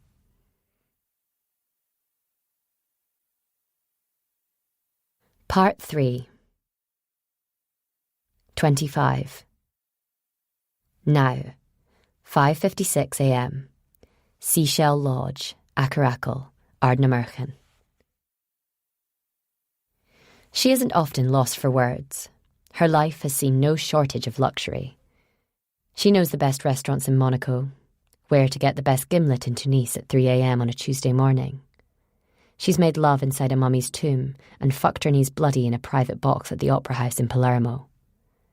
For a time, she spent her nights living aboard a yacht in South Dock Marina, Southwark, only venturing onto dry land when the need for fresh champagne superseded the desire to stay naked upon silk sheets and rose petals with a very bad man. But the view that greets her as she sits up in bed is enough to make her pause and do nothing but commune with something that, though she hates the word beyond measure, cannot be thought of as anything other than sublime. The big golden sun is rising over a perfectly aquamarine lake. The sky swirled with pinks and purples, flashes of gold. The mountains beyond are impossibly perfect, great tartan pleats of heather, and rain-sodden green, clinging to sheer rock and folding politely inwards to make room for waterfalls that cascade like spilling sugar. She spent last night in a comfy eco-lodge, looking out over Loch Sunart. It's a home built of curves, the turf roof and driftwood exterior conspiring to render it near invisible from the road. It has been designed to resemble a seashell, and there is not a single straight line within. It's unashamedly romantic, and she had felt a distinct frisson of something akin to loss as she sat in the big slipper bath drinking her Prosecco and Chambord and watched the stars fill the sky. She leans back, winces. The bed is made of reclaimed driftwood and looks better than it feels. She reaches over and retrieves her phone from the nightstand. It's coming up to 6 a.m. There should be missed calls, should be voicemails and updates. But the phone service is at its patchiest here. Instead, she goes straight to her email, the connection guaranteed by satellite Wi-Fi, the dish carefully masked by a screen of trees in the neatly tended garden outside. She scrolls straight to the last missive from Oscar Parkin, the man who thinks he's her boss. He sent it just after 2 a.m, a demand that she should update him first thing, or face consequences that could, he fears, be severe. She grinds her back teeth, bunching up her left cheek like a fist. Quickly, she logs into her personal email, looking for the message she knows to her bones will be waiting. It's another from Oscar, sent 10 minutes later from his personal account. So sorry I had to go through the motions and tear a strip off. You know it's just for show. Really need to hear from you though. Last we got was that you'd left the accommodation at Loch Lomond and that you'd banked a favour with the local plods about not releasing the details of some accident. A body part found at sea. I've acted like it's a matter of operational integrity that I don't share this information, but I'm feeling a bit of a mug, all things considered. Are you okay? When will you be making the decision to go in? Remember, you have all the resources we can muster, but we need to be in the loop. Christ, I wish I was there on this one. I know you're doing something important, so I'll try and butt out. Just remember, I'm thinking about you. I'm always thinking about you. She climbs out of bed, her bare feet pleasant against the wooden floor, already starting to grow warm from the increasing sun. She crosses to the window and stares out. In her head, she is moving pieces like a chess champion. She cannot let any of the agencies get their hands on what she's got. For her unit to get the glory for any caller to come out of this operation, there can be no doubt as to who put things together. And yet, she has a nagging suspicion that things are moving faster than she can deal with. The last information they received from Kimmy indicated that Pope's operation was at least a fortnight away, and that the couriers delivering the shipment through Callum's route have not yet left Guyana. They had believed themselves to have time to muster at least enough intelligence to put together a proper arrest team. Bishop's death was a shock. He'd been the arrest she was really looking forward to. She'd entertained fantasies of flipping him, persuading him to open up about the endless networks he has helped establish globally. She imagined striking a bargain, in which he would only agree to talk to her and her alone. That would bring her to the attention of the right people. And then, well, who knew? Now she finds herself on this barren, rugged stretch of coastline, waiting to hear what the hell is going on, and posing as Detective Chief Inspector Emma Cressy. The last she heard from Roe was just after midnight. Ashcroft had been in his room. She'd found the hardware. She might already know about her husband's real betrayal, and not just the so-called affair with Kimmy. He was going to have to talk to her. He was going to have to tell her the truth. He'd already rung Callum to warn him that he was taking such a dangerous step, and Callum had begged him not to. Said she would find it easier to forgive infidelity than the notion he had got his family caught up with murderers and drug smugglers. Roe wouldn't move. He had that old iron in his voice, the cold fury of somebody who has made a decision and is willing to damn the consequences. He's got a soft spot for Ronnie. She can tell. Sir, full briefing before COP. Matters in hand. Assets 1, 2 and 3 still in play and no operational compromises. Radio silence to be maintained. Concerns appreciated but not necessary. Best, CA. She sends the email, then makes her way to the kitchen and fills a glass with water. She gulps it down, wipes her chin, and then picks up the landline, sitting snugly in the cradle on the kitchen table. She rings the number from memory, rehearsing a little speech in her head. She's sorry to ring so early. She needs to come and talk to her again.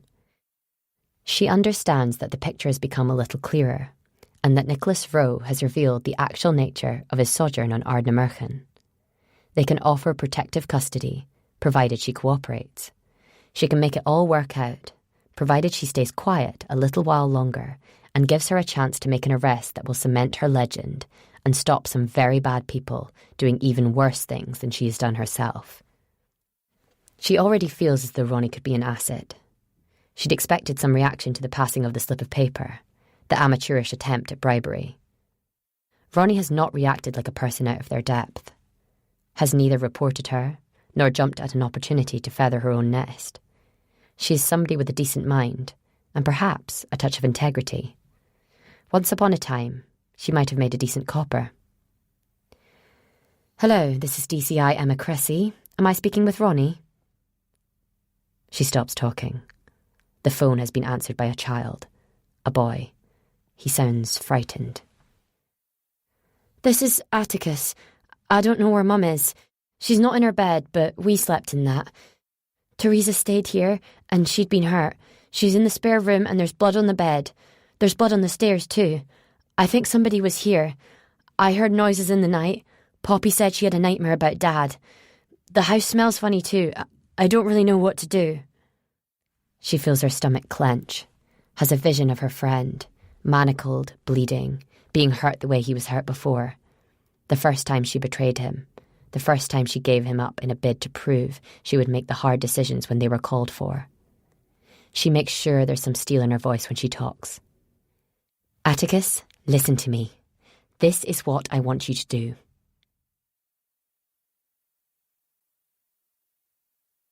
"26. Sickness comes, a greasy tongue, licking at my thorax and probing at my throat. Scent now, damp, that cold grey-green fustiness of outbuildings and empty bedsits. Something else too, a high chemical sort of smell, antiseptic, something fruity underneath. And there beneath it all, the low hum of ammonia.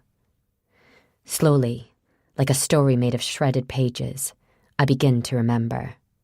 Those last hours, Teresa, waking up to find Mr. Rowe at the foot of my bed, Callum and Kimmy, violence, lies, then the journey through darkness to the house on the hill. The big man, with his metal cage of a fist, and Pope. He'd given the order, told them to hurt me. He had, done his master's bidding and more besides. Pain now, pain that sings. It feels like the worst hangover I've ever had. Every cell in my body seems to be coming apart at once, grinding against one another with sawtooth edges. My head feels as though something 2 sizes too big has been squeezed into my skull, and the pain across my back and neck and shoulders is so intense that I wonder, for a terrifying moment, whether I have been deposited at a hideous angle, my spinal cord taut as a guitar string, my vertebrae bunched against one another like stones beneath the hull of a wooden boat. I can't see. There's nothing covering my face, so I know that the room is dark. Not quite black, but I can't turn the lumps and bumps in the charcoal gloom into anything familiar. Then, the surge of it.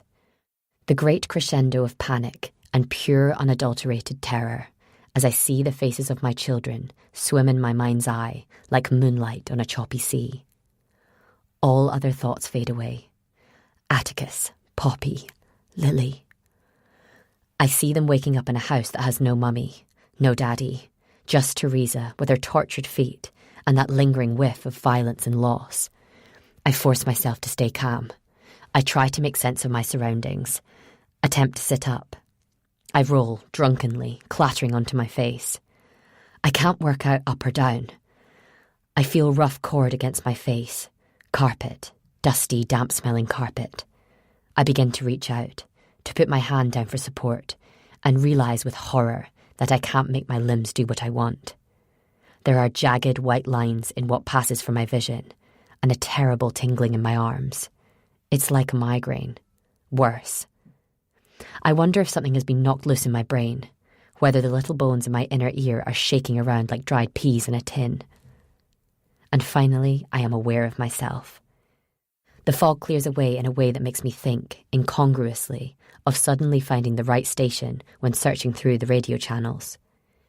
At once, I am aware. I'm lying on my side, knees drawn up and my legs bound at the ankles. My hands are behind me, tied tight at the wrists. As I try to lift my head, there is a grotesque moment of connection, and I realise that the clammy blood on my face has briefly adhered me to the carpet. I lick my lips. There's no gag in my mouth, thank God.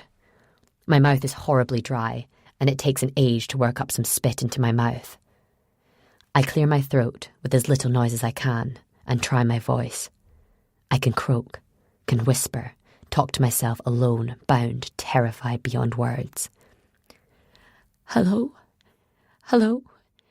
Is there anybody else there? It's Ronnie. Can you hear me? Callum? Callum, we need to get the children. Will he hurt them? He can't, can he? What does he want? People know us. He can't just make it like we don't exist. We have lives. People care. I stop talking.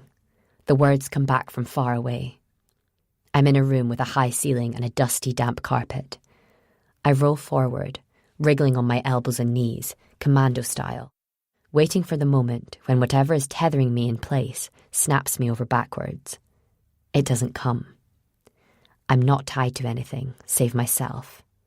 Whoever dumped me here must have expected me to stay unconscious until they returned. How long could that be? Who had tied me, bundled me up, dropped me on the floor like a roll of old carpet?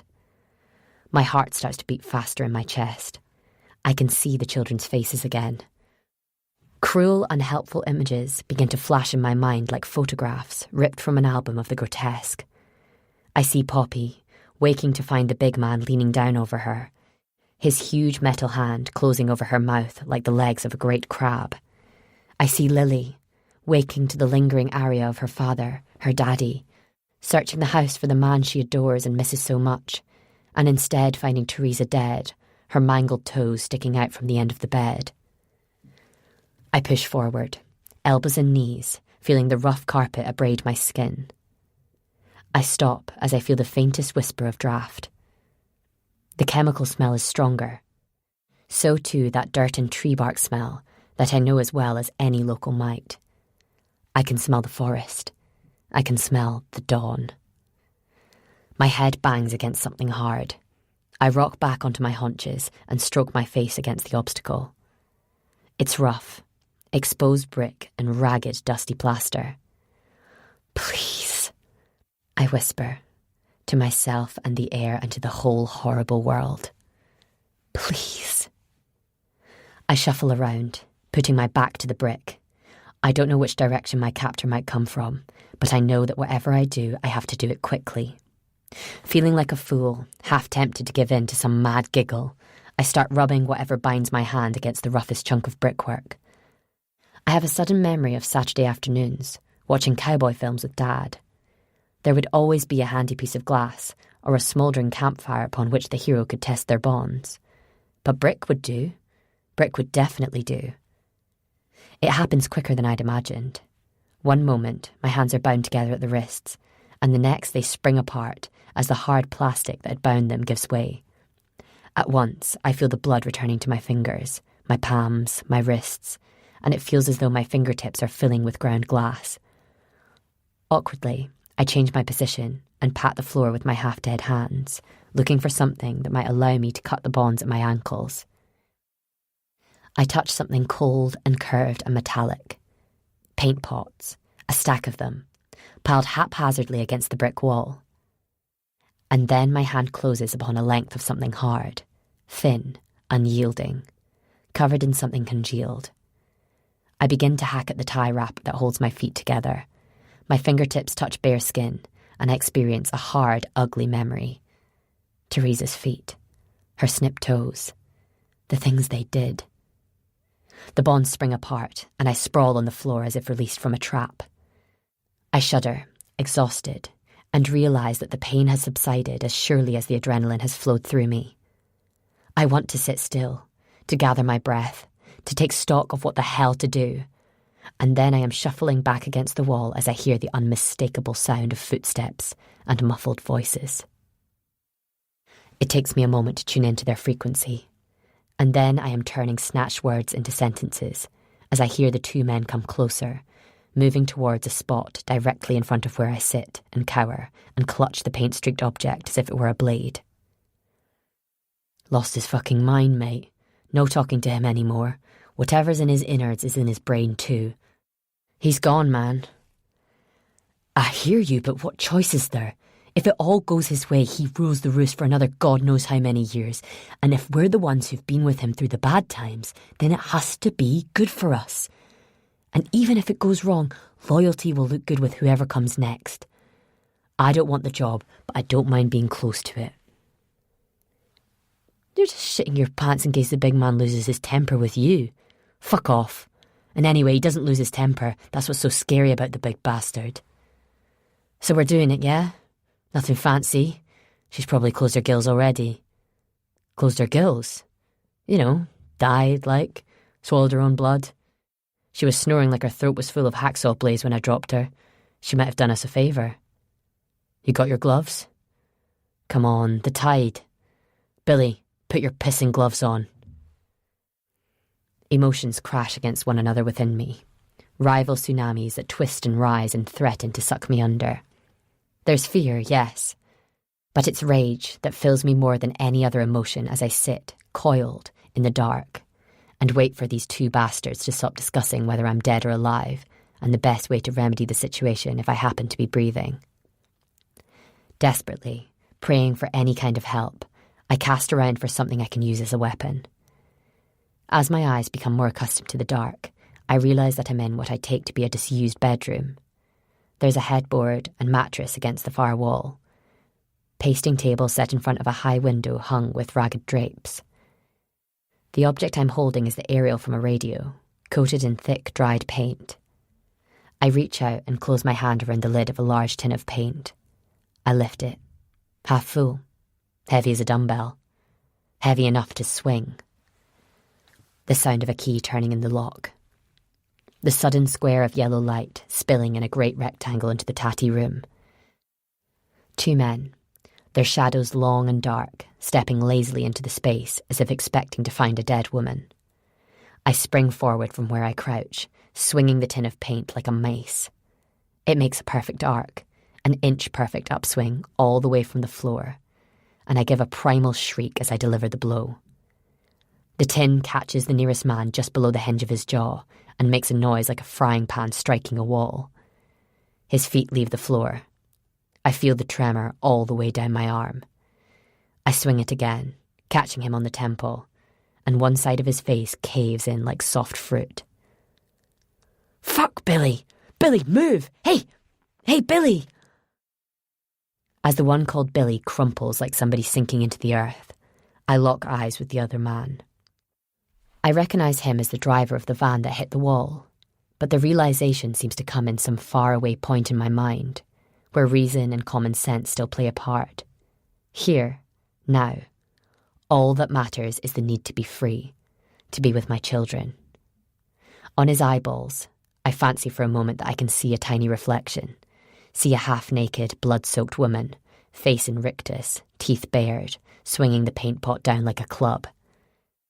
He raises a hand to protect himself. I feel the bones shatter as the metal hits flesh, and then I feel a warmth on my hand and on my stomach and my legs, and I look down to see that the aerial I've been holding in my other hand is buried in his gut all the way up to my hand. His eyes bulge, mouth frothing, teeth mashing down upon his tongue as it slides from his open mouth like a dead sea slug, and then he is falling backwards, and I'm standing over him and bringing down the paint tin again and again on his head. Exhausted, drenched with rapidly cooling blood, I slump backwards, gasping, chest rising and falling like a racehorse.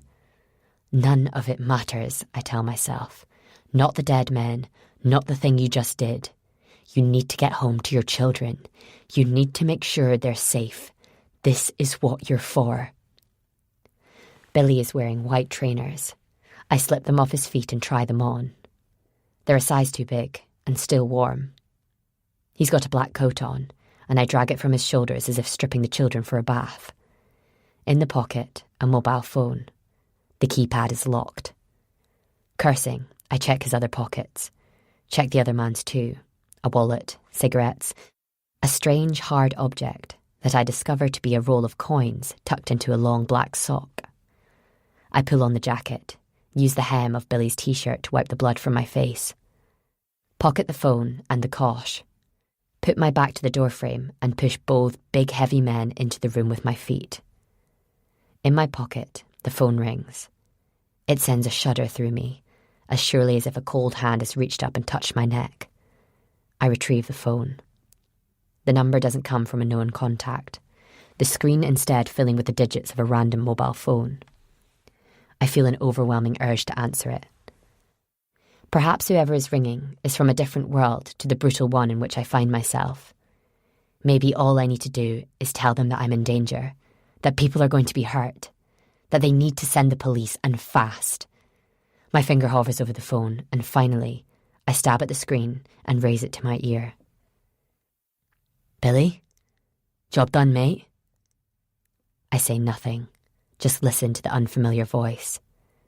Aye, well, when you're done, we'll need you on the ward. One of the donors is kicking off and the doc can't get near him. I can't get down there. Having a ball with our friends right now. If you pass the van, pick me up the secateurs, would you? Cheers, lad. He ends the call. I'm left looking at the locked screen. As I begin to put it back in my pocket, my fingertip brushes the screen and a message flashes up, saying the print isn't recognised. I realise, adrenaline surging through me, that it works on fingerprint recognition. Grimacing, hating the feel of the clammy skin, I manoeuvre Billy's cold fingers and press each in turn to the screen. It flashes into life, and I sit grinning madly to myself in the dark. I should call 999. I know that. Instead, I call home. Ashcroft residence? I know the voice at once. The English detective. The impossibly beautiful, cold-eyed copper who had pressed the note into my hand. This is Ronnie, I gasp, the words shooting out in a breathless rush. Are you at my house? Of course you are. Sorry. Are they okay? Are the kids okay? I don't know where I am. They've got Mr. Rowe, and I think they might have Callum and the woman he's been seeing, and Mr. Pope talked about an operation and giving himself another chance, and I just smashed 2 men to bits with a tin of paint. Calm down, please, comes the reply, cool as ice. Yes, the children are well. Yes, I'm at your home. Medical help is on the way to your friend. Now, tell me about Nicholas. Nicholas? Mr. Rowe? Yes, he was with me. Callum tasered him. I don't know what's happening. The line starts to crackle and cut out. I curse, repeat myself. I want to shake it until she drops out of the receiver and starts being some bloody help.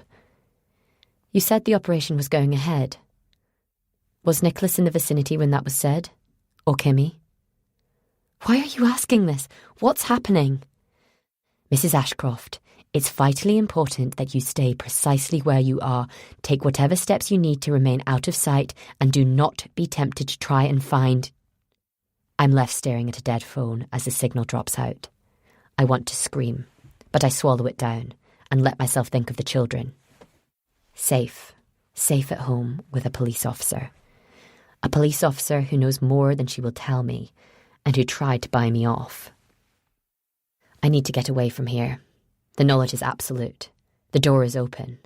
There must be a way out, wherever the hell they've brought me. I recognise the sense of the outdoors, and know the nearness of home. There is no question of waiting here, waiting in the dark for whatever comes next. I slip out into the corridor and close the door behind me. I know at once my suspicions were correct. I'm at the castle, at Glenborrowdale.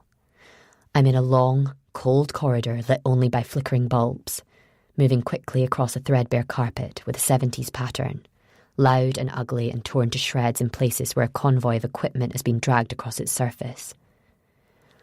I run without knowing where I'm going. Run in the only direction I can. Sprint down the corridor past open doors and closed doors, and as lights flick to life above me. All the while I see my children. See them tied to gurneys. See them being opened up with sharp blades and leering men stuffing cash into their guts as they pull out intestines like flags from a clown's pocket.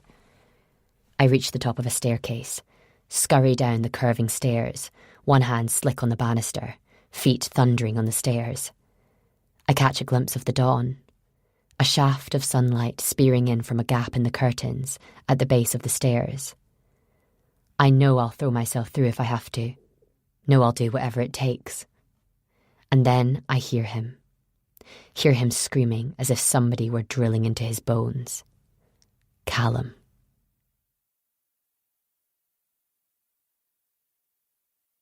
"27. Warm enough, Mr. Rowe.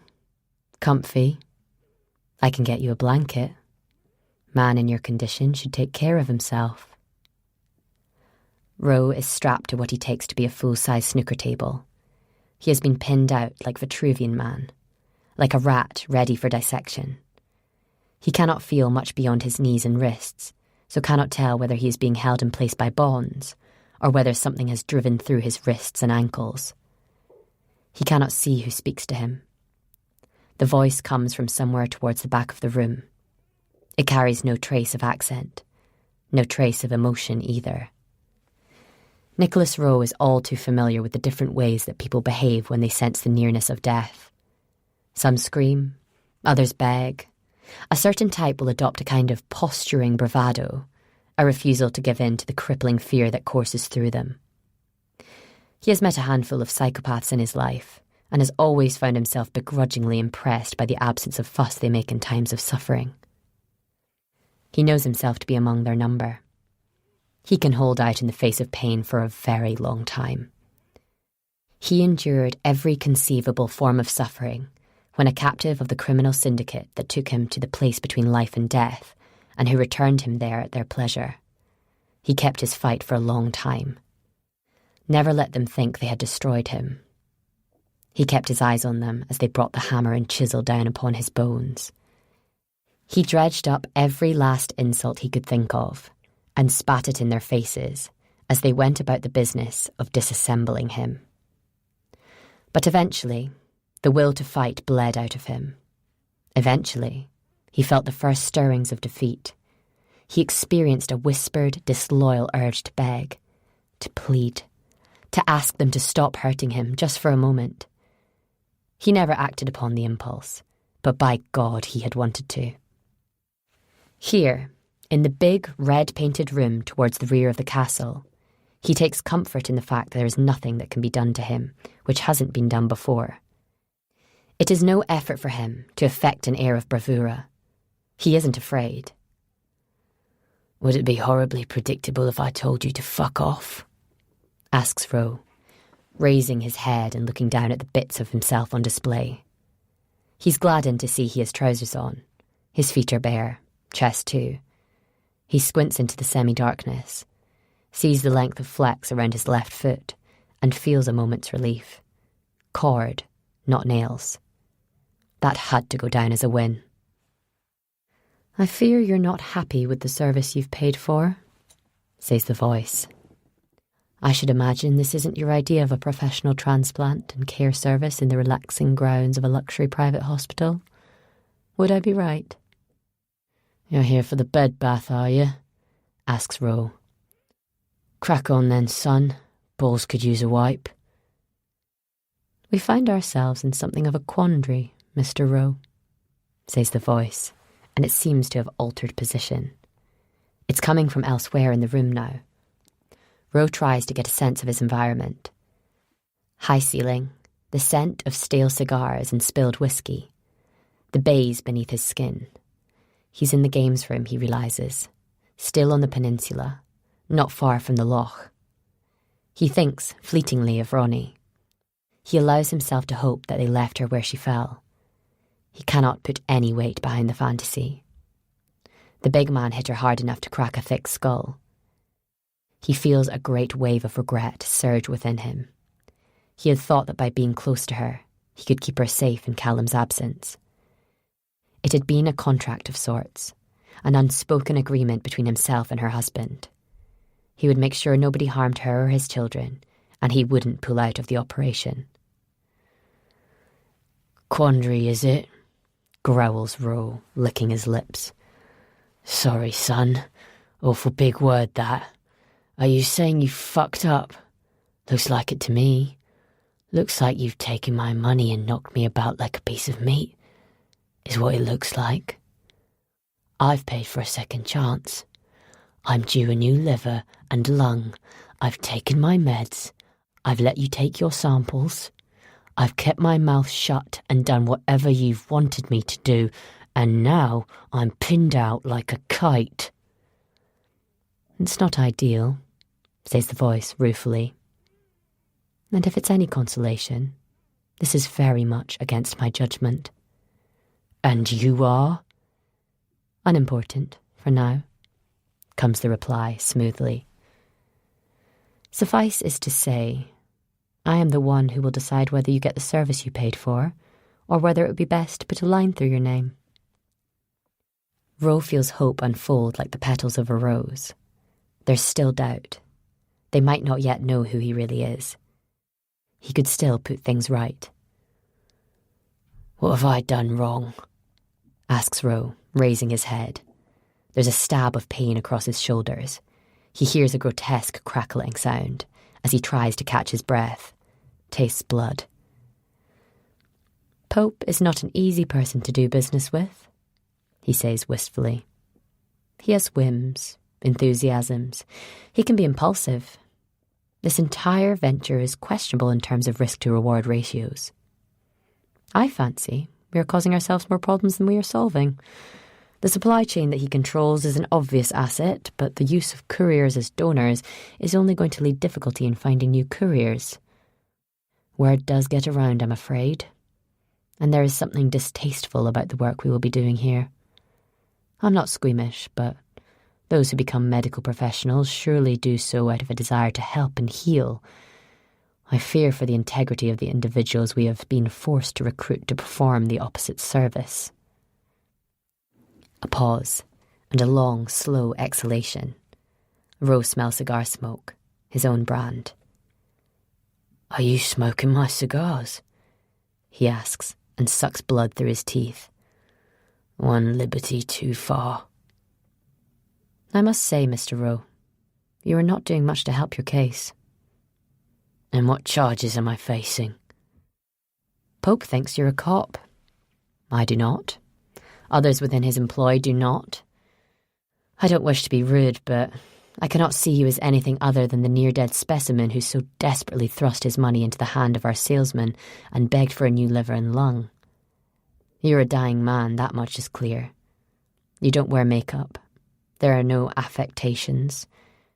Your teeth really do slip in the gums, and your eyes have the look of somebody who sees things that might not be really here. It is my recommendation that we return some of your money, carry out your procedure as requested, and allow you to go about your life without the unpleasantness that Pope has requested.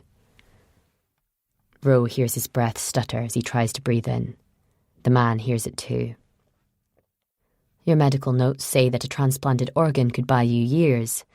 Not a lifetime, but years. I have had your background checked and triple-checked, and everything I have learned reinforces my belief that you are who you say you are. But the trouble is, though I can see from your demeanour that you are not unfamiliar with high-pressure situations such as these, the man who brought you to see Pope does not have your fortitude. Ro closes his eyes, thinks of Callum Ashcroft, knows immediately what he has done. He's told you I'm a cop, says Ro without emotion. He has. He is proving quite a disappointment, all things considered. He is begging for his life and the life of his pretty wife, even as you and I talk like gentlemen. We have not even had to particularly hurt him. Fear of what we will do has been enough to persuade him to talk. To say anything you want to hear, you mean? Spits Ro, temper in his voice. I don't know him from Adam. His wife runs the guest house I've been staying in. Pre-emptive convalescing, getting fit ahead of the op, saying my goodbyes. He turned up last night, pulled a taser on me. Next thing, I'm in front of a sick man in a wheelchair, and a bloke the size of giant haystacks is hitting me with his big metal hand. I've paid money to you people. I'm dying. What's he even accused me of? What am I here for? Who am I chasing? There is no reply. For a moment, Ro wonders whether he has been left alone, whether the speaker has slipped out and left him to his own worst imaginings. And then there is movement. A shadow falls across his chest, and he angles his head, looks up into dark eyes and gleaming gold teeth. "Me," says Bishop softly in his ear. "I think you're chasing me." Ro looks up into the dead man's face, gives a quiet little laugh. "The lobster pot?" Not a difficult trick to pull off. Nobody sees past the teeth, least of all when the flesh is half eaten away. "I paid you, did what you asked me. That prick who brought me in would say anything to save his skin."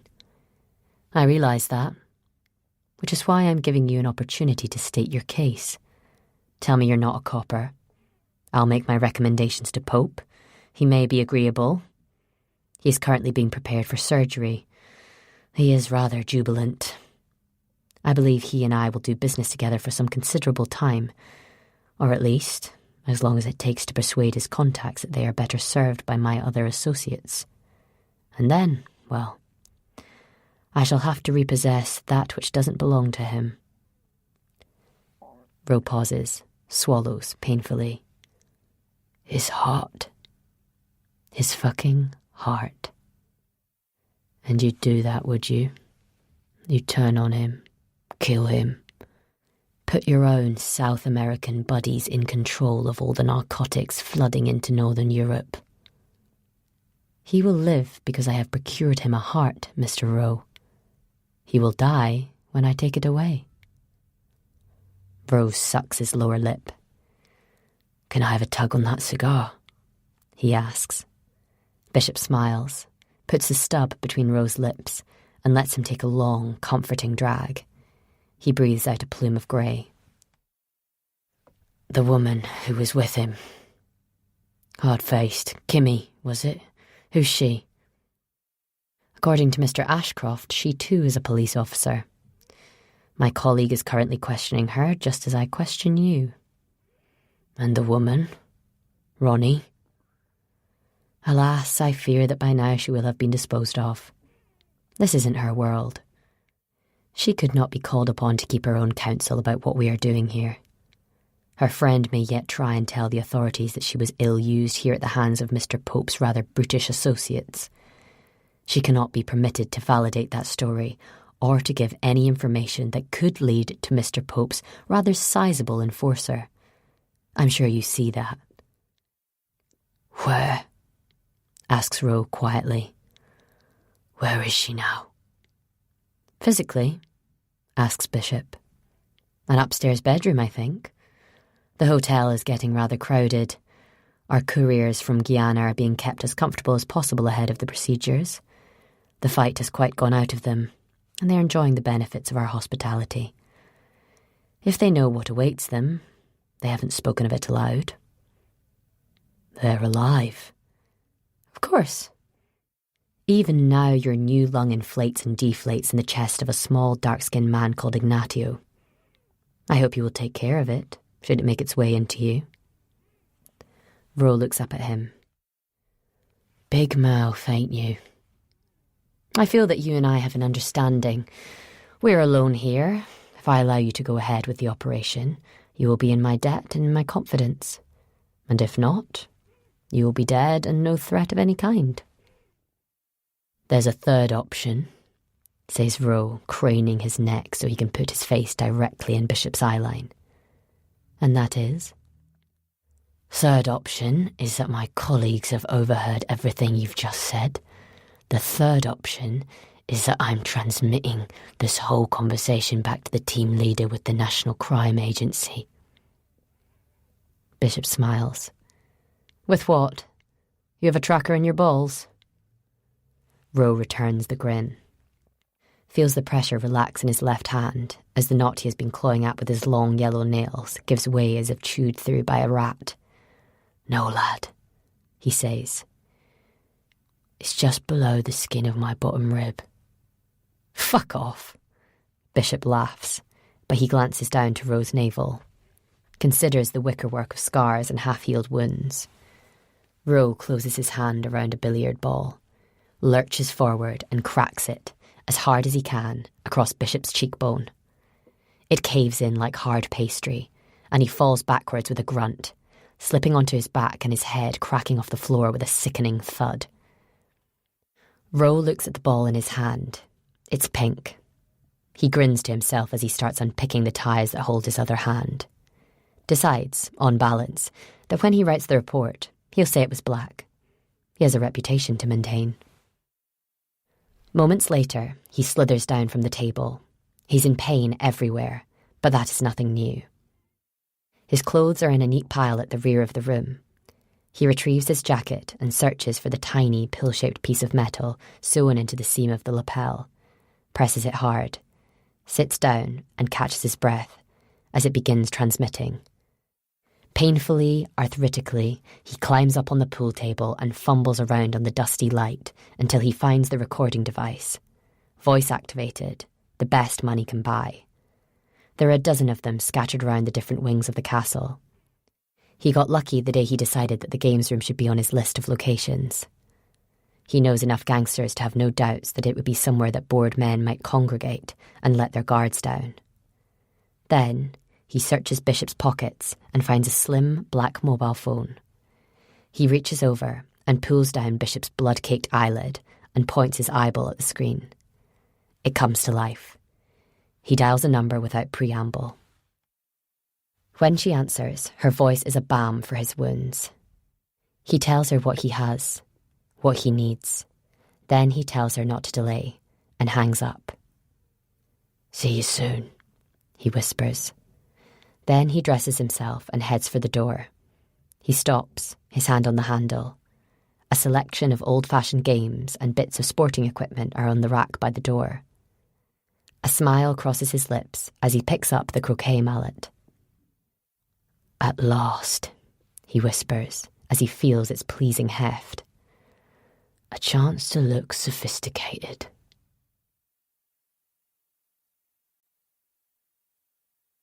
"28. Oscar Parkin is just leaving his apartment when his mobile phone gives a soft chirrup in his trouser pocket. The ringtone is the one that marks the caller out as important. It's the one he's been waiting for, the one that has kept him up until 3 a.m. and which he has begun to fear would not come. He looks at the screen. The caller ID is not shown, but that is through choice. He uses an NCA encrypted telephone, and the caller display unit shows only the most basic information, lest prying eyes are watching through a long lens. He knows it's her. Even though she cannot see him, he automatically stands a little taller. Across from his apartment door, there is a large mirror, angled to show anybody approaching down the long corridor. He walks 3 paces and stands in front of it, examining his reflection. Blue tie, knotted fat, blue suit, white shirt flecked with little specks of orange, big glasses, head shaved down to a billiard ball gleam. If this is the moment, if this is when it all goes to shit, he wants to at least feel prepared for it. His reflection tells him he can handle this. He's good at what he does. He needs to stop worrying and allow himself to hope that things have gone right. "Hello?" He watches himself in the mirror as she talks. Matters have moved far quicker than they had anticipated. The first of the transplants is happening today. It's Pope. The man himself. It all simmered over last night. Ronnie Ashcroft discovered that Nicholas Rowe was concealing his true identity, and he'd had no choice but to break cover. Her husband and the unit's other undercover asset both did their damnedest to help keep the operation on track, But to do that meant involving Mrs. Ashcroft. That led them to Pope, and Pope hadn't believed them. Now, Roe, Mr. and Mrs. Ashcroft, and the other undercover operative are being detained by Pope at the castle on Ardnamurchan. And somehow, near miraculously, Roe has managed to alert her to the presence of the resurrected bishop. All the players are in one place. She needs tactical support and needs it urgently. This could be a career-making operation. It could lead to the arrest of Pope, his deputies and bishop, not to mention the smashing of a new smuggling route and the saving of several lives in the form of unwilling organ donors. But he's the only one who can make it happen, and it has to happen now. Parkin runs a hand over his face, takes off his spectacles and rubs them on his tie. He says nothing for a moment, just looking into his own eyes and weighing up the odds. If it goes well, it's a huge result. If it goes wrong, that's me done. And no doubt you step into my shoes. Not a bad position to find yourself in, eh? She doesn't respond, and her silence irks him. Her whole tone irks him, that entitled, arrogant way she has. Even as she informs him of a major balls-up in her operation, she acts as if she's doing him a favour, and this was the plan all along. She should be on her knees. She should be pleading with him. Instead, she sounds like she's giving him one last chance to do something right. He stares into his own eyes and feels briefly disgusted with himself. He's better than this. He's a good man who wants to do the job correctly and stop people getting hurt. There are people in danger, officers, civilians, poor unwitting drug mules. To delay through self-interest would be the act of a bastard, and he knows, having met plenty, that he is better than that. Stay in a signal zone, he says breathily. I can get you a unit. Tactical support based at Argyll and Dumbartonshire. I primed them last night. They're waiting for the nod. You make the arrest, then we'll make all the pieces fit. She has the grace to say one small word before she hangs up. It's barely a whisper, but it makes him feel good. Sir.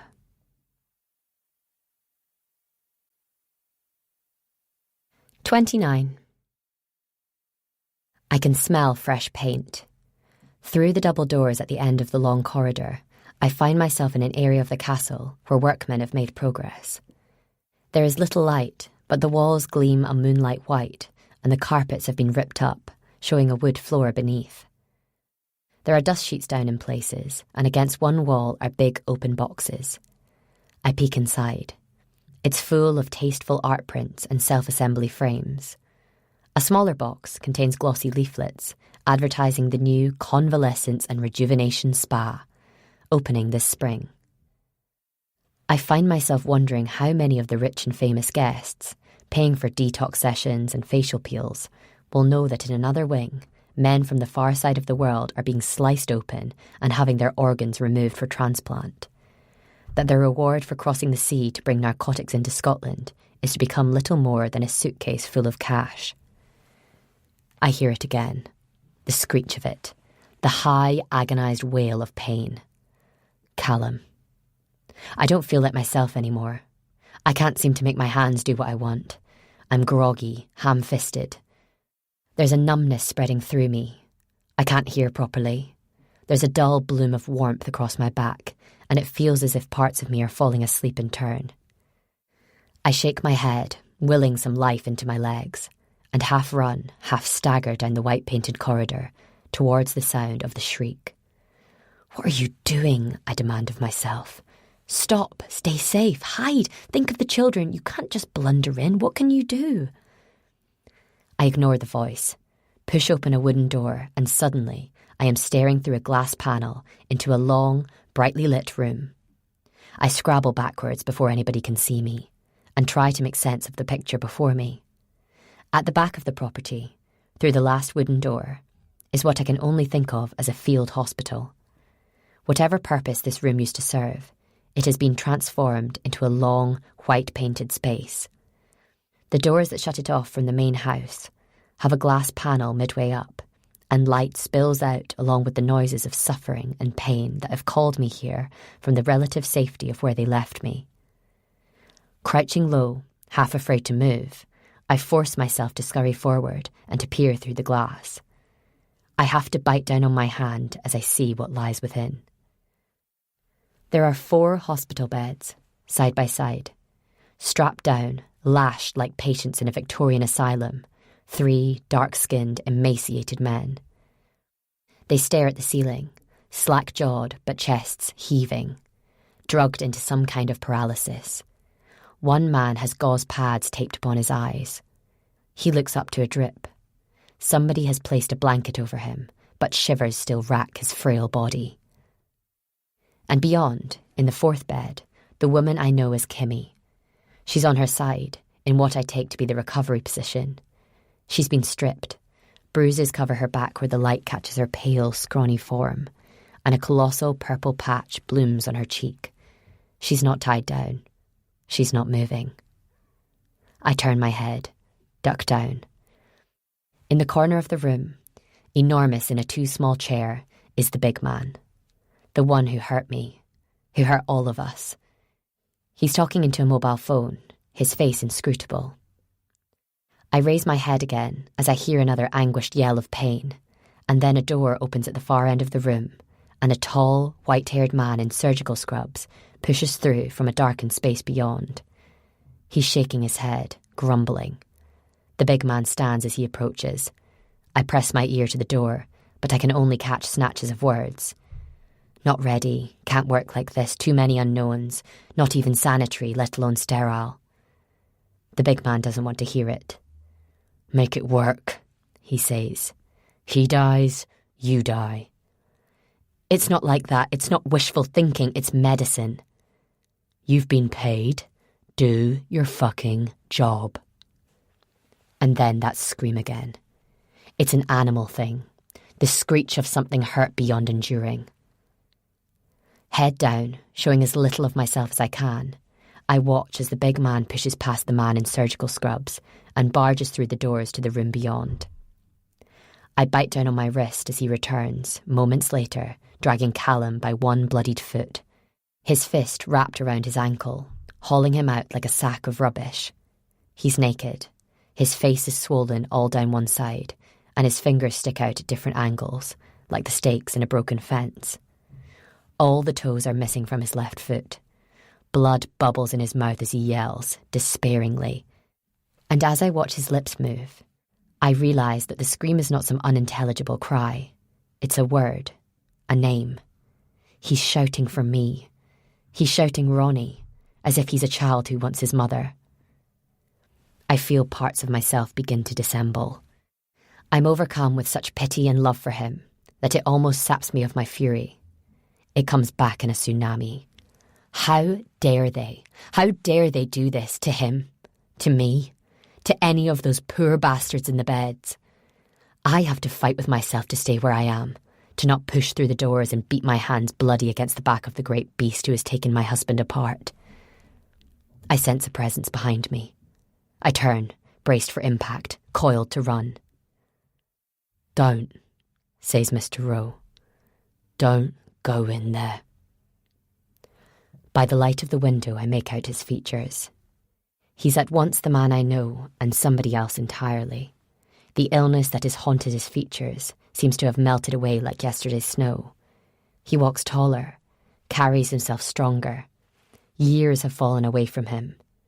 He puts a hand on mine, and I see blood on the backs of his hands. He looks at the blood on mine. They're on their way, he whispers. Police. I look through him, make sense of it. Police, like you. He nods. Yes. How long? Soon. My face creases with fury and frustration. They're going to kill him. He peers past me, takes in the scene. I hear the dull thud of big meaty hands hitting flesh, and I know that fresh harm is being done to my children's father. I look at the big wooden object that he holds in his hand. It's a mallet, a big round head on it. Give it to me, I beg. I'm quick. I can hit him and you get Callum out of there. He shakes his head. He'll be armed. He's doing this to entertain himself. He could already have killed him if that was the instruction. You're the police. You can't do nothing and let him die. He looks into my eyes, trying to get me to understand. I'm not scared of him, love. But if I go for him and can't take him down, he tells Pope what's happening. And Pope will do what all cowards do when they feel the walls closing in. He'll scarper and burn the place down, and there's no backup, love. Nobody here to make sure those poor sods on the gurneys get free. And no result for you, eh? No arrests, no glory. Fuck glory. He spits. We both hear the big man's voice. Both hear the words, clear as the sky above the loch. Think you've had enough now, Callum? Think it's time to put you down? Doc here says you've got a few bits and pieces in you that haven't been ruptured. Maybe we'll find a buyer for your eyes, eh?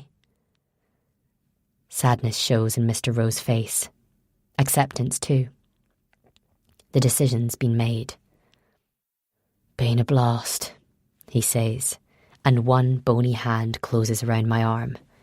He yanks me away from the door with such force that I tumble into the wooden doors across the hall, and he is pushing through the swing doors, barrelling into the brightly lit room, the mallet in his hand becoming a poleaxe as he changes his grip.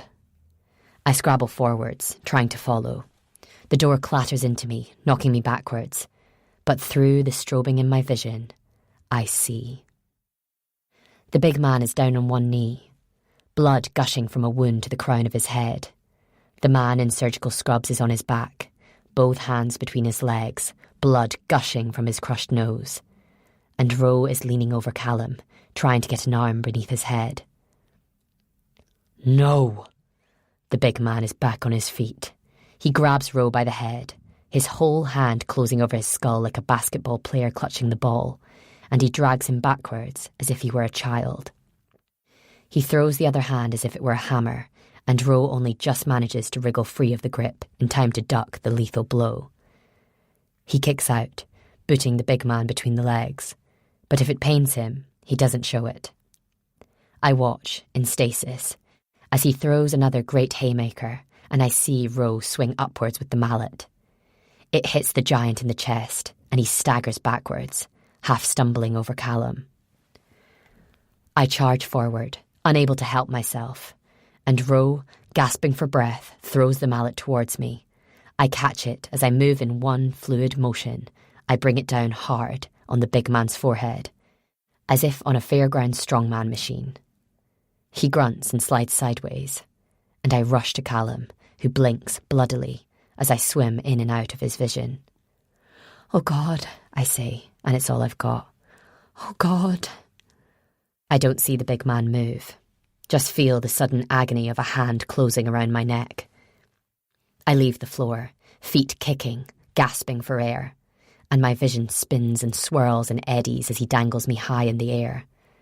I see him stand over Callum, kick out frantically as he raises his huge boot above his skull.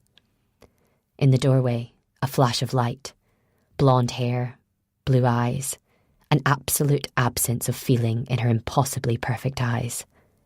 She holds the gun with both hands. I see tan skin, perfect nails, see her lips move, and some part of me heeds the instruction. With my last surge of strength, I reach down and claw at his eyes, feeling my index finger slip into the warm, gooey softness of the eyeball. He drops me, and I spill to the ground. And then Mr. Rowe is covering me with his lean, powerful body, and all I can hear is the muffled bang bang. And then the ground seems to shudder as the big man falls like a tree. A moment later, I am being pulled upright. Rowe is checking me over for wounds, and from somewhere nearby, I hear the sound of shouts and running feet and the roar of revving engines. She's standing in front of me. There's not a hair out of place. She's just killed a man and there's nothing there. No tears, no twisted lip.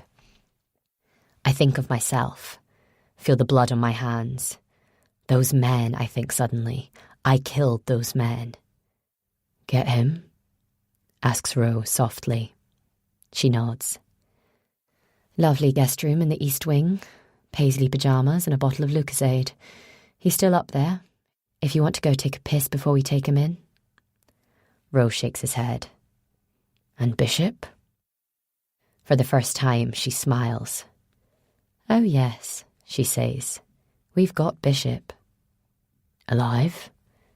Just about. You think he'll talk? Tell us what he wants to know? Yes, and I won't even need to touch his toes. I stop listening. I'm on the floor cradling Callum, stroking his forehead, the blood on his skin and the blood on mine mingling like spilled paints. Ro moves to the far bed. She's got a pulse, he says, of the woman I know as Kimmy. She's hard. I hear his knees crack as he bends down and looks into my eyes. He gives me a nod. He puts his hand on mine, the one that covers Callum's brow. Then, so softly as to be almost inaudible, he says, Thank you. Then he stands, turns, and walks out the doors, and I'm left with the woman who just put 2 bullets in the man who was trying to kill us all. Who is he, really? I ask, my mouth dry. She shakes her head. She'll never tell. And I'll never ask again.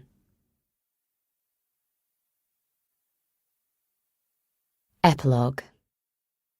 Now, somewhere near Chelmsford, Essex.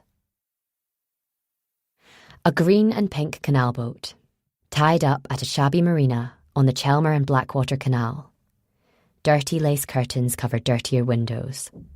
Over the rail, Blackwater holds a sickle of moon and gaudy puddles of coloured light. Inside, Nicholas Rowe. He looks well, all things considered. He sits at the small galley table and pours a glass of good red wine into a brandy glass, sniffs it, holds the aroma, then takes a sip. You've got no class, says the woman, returning from the bathroom. And that toilet is disgusting. Don't blame yourself, love. I'll open a window. We all get tummy troubles from time to time. Fuck off. She smiles, sitting down. He toasts her health with his glass and hands her a proper red wine glass that he has been hiding beneath the table. She smiles indulgently and takes it. Barolo?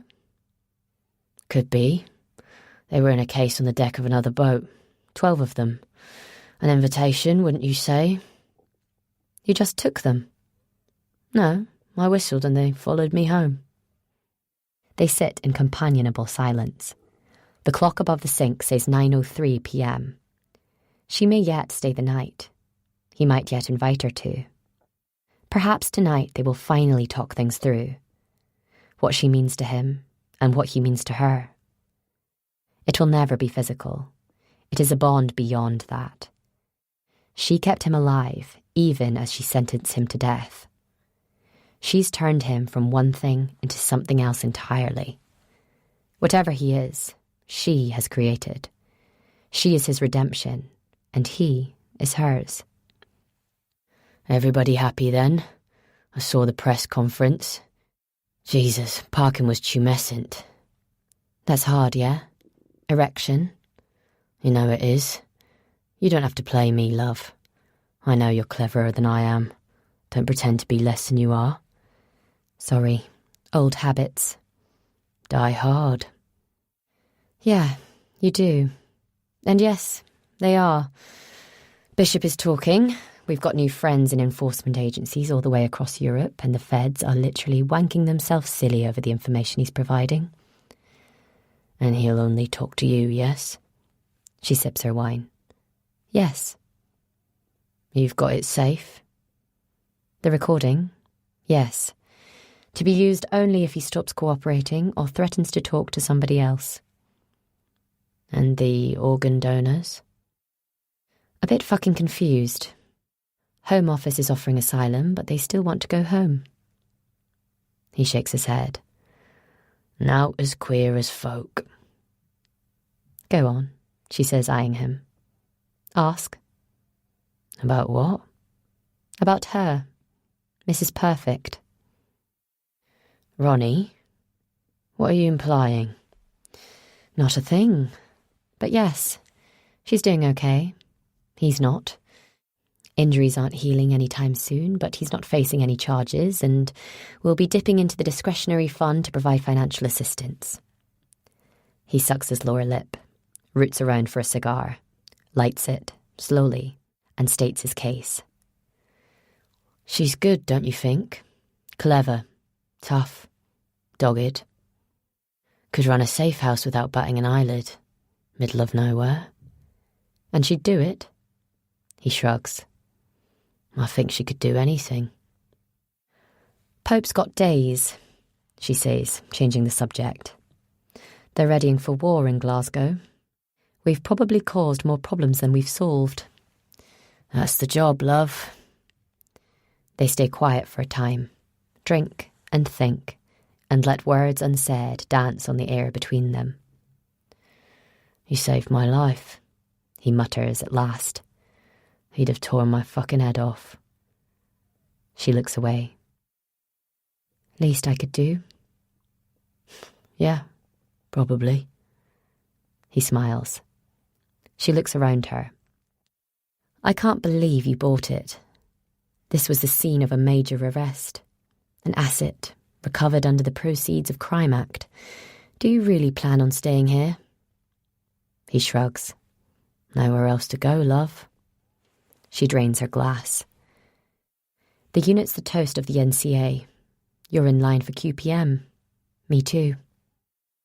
Oh, he says. Goody. So you can take some time if you want. Take a real holiday. Actually convalesce. Get well.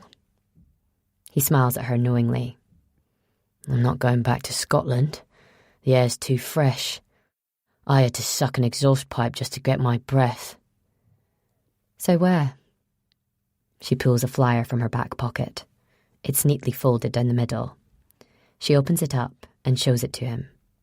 It's a spa in a little town in Madeira, Portugal.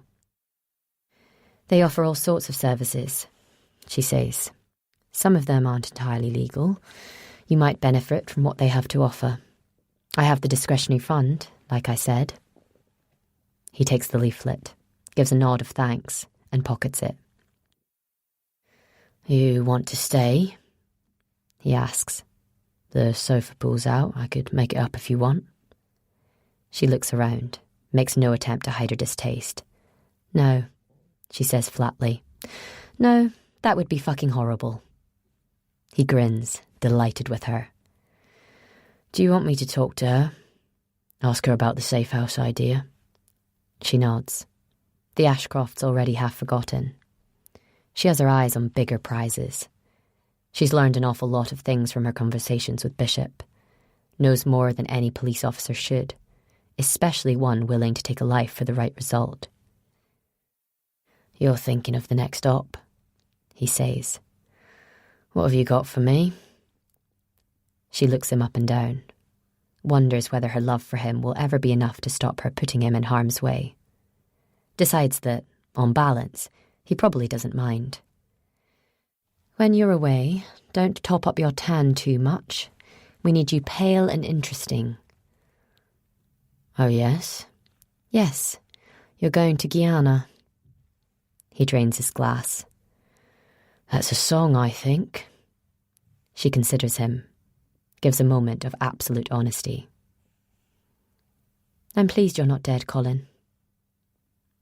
He can't help but smile. He hasn't heard his name spoken in such a long time, he'd almost forgotten who he used to be. And I'm pleased you're still a bitch, Shaz, he says in return. Then there is just the sound of boats kissing damp timbers on the black waters, and the familiar laughter of two old friends.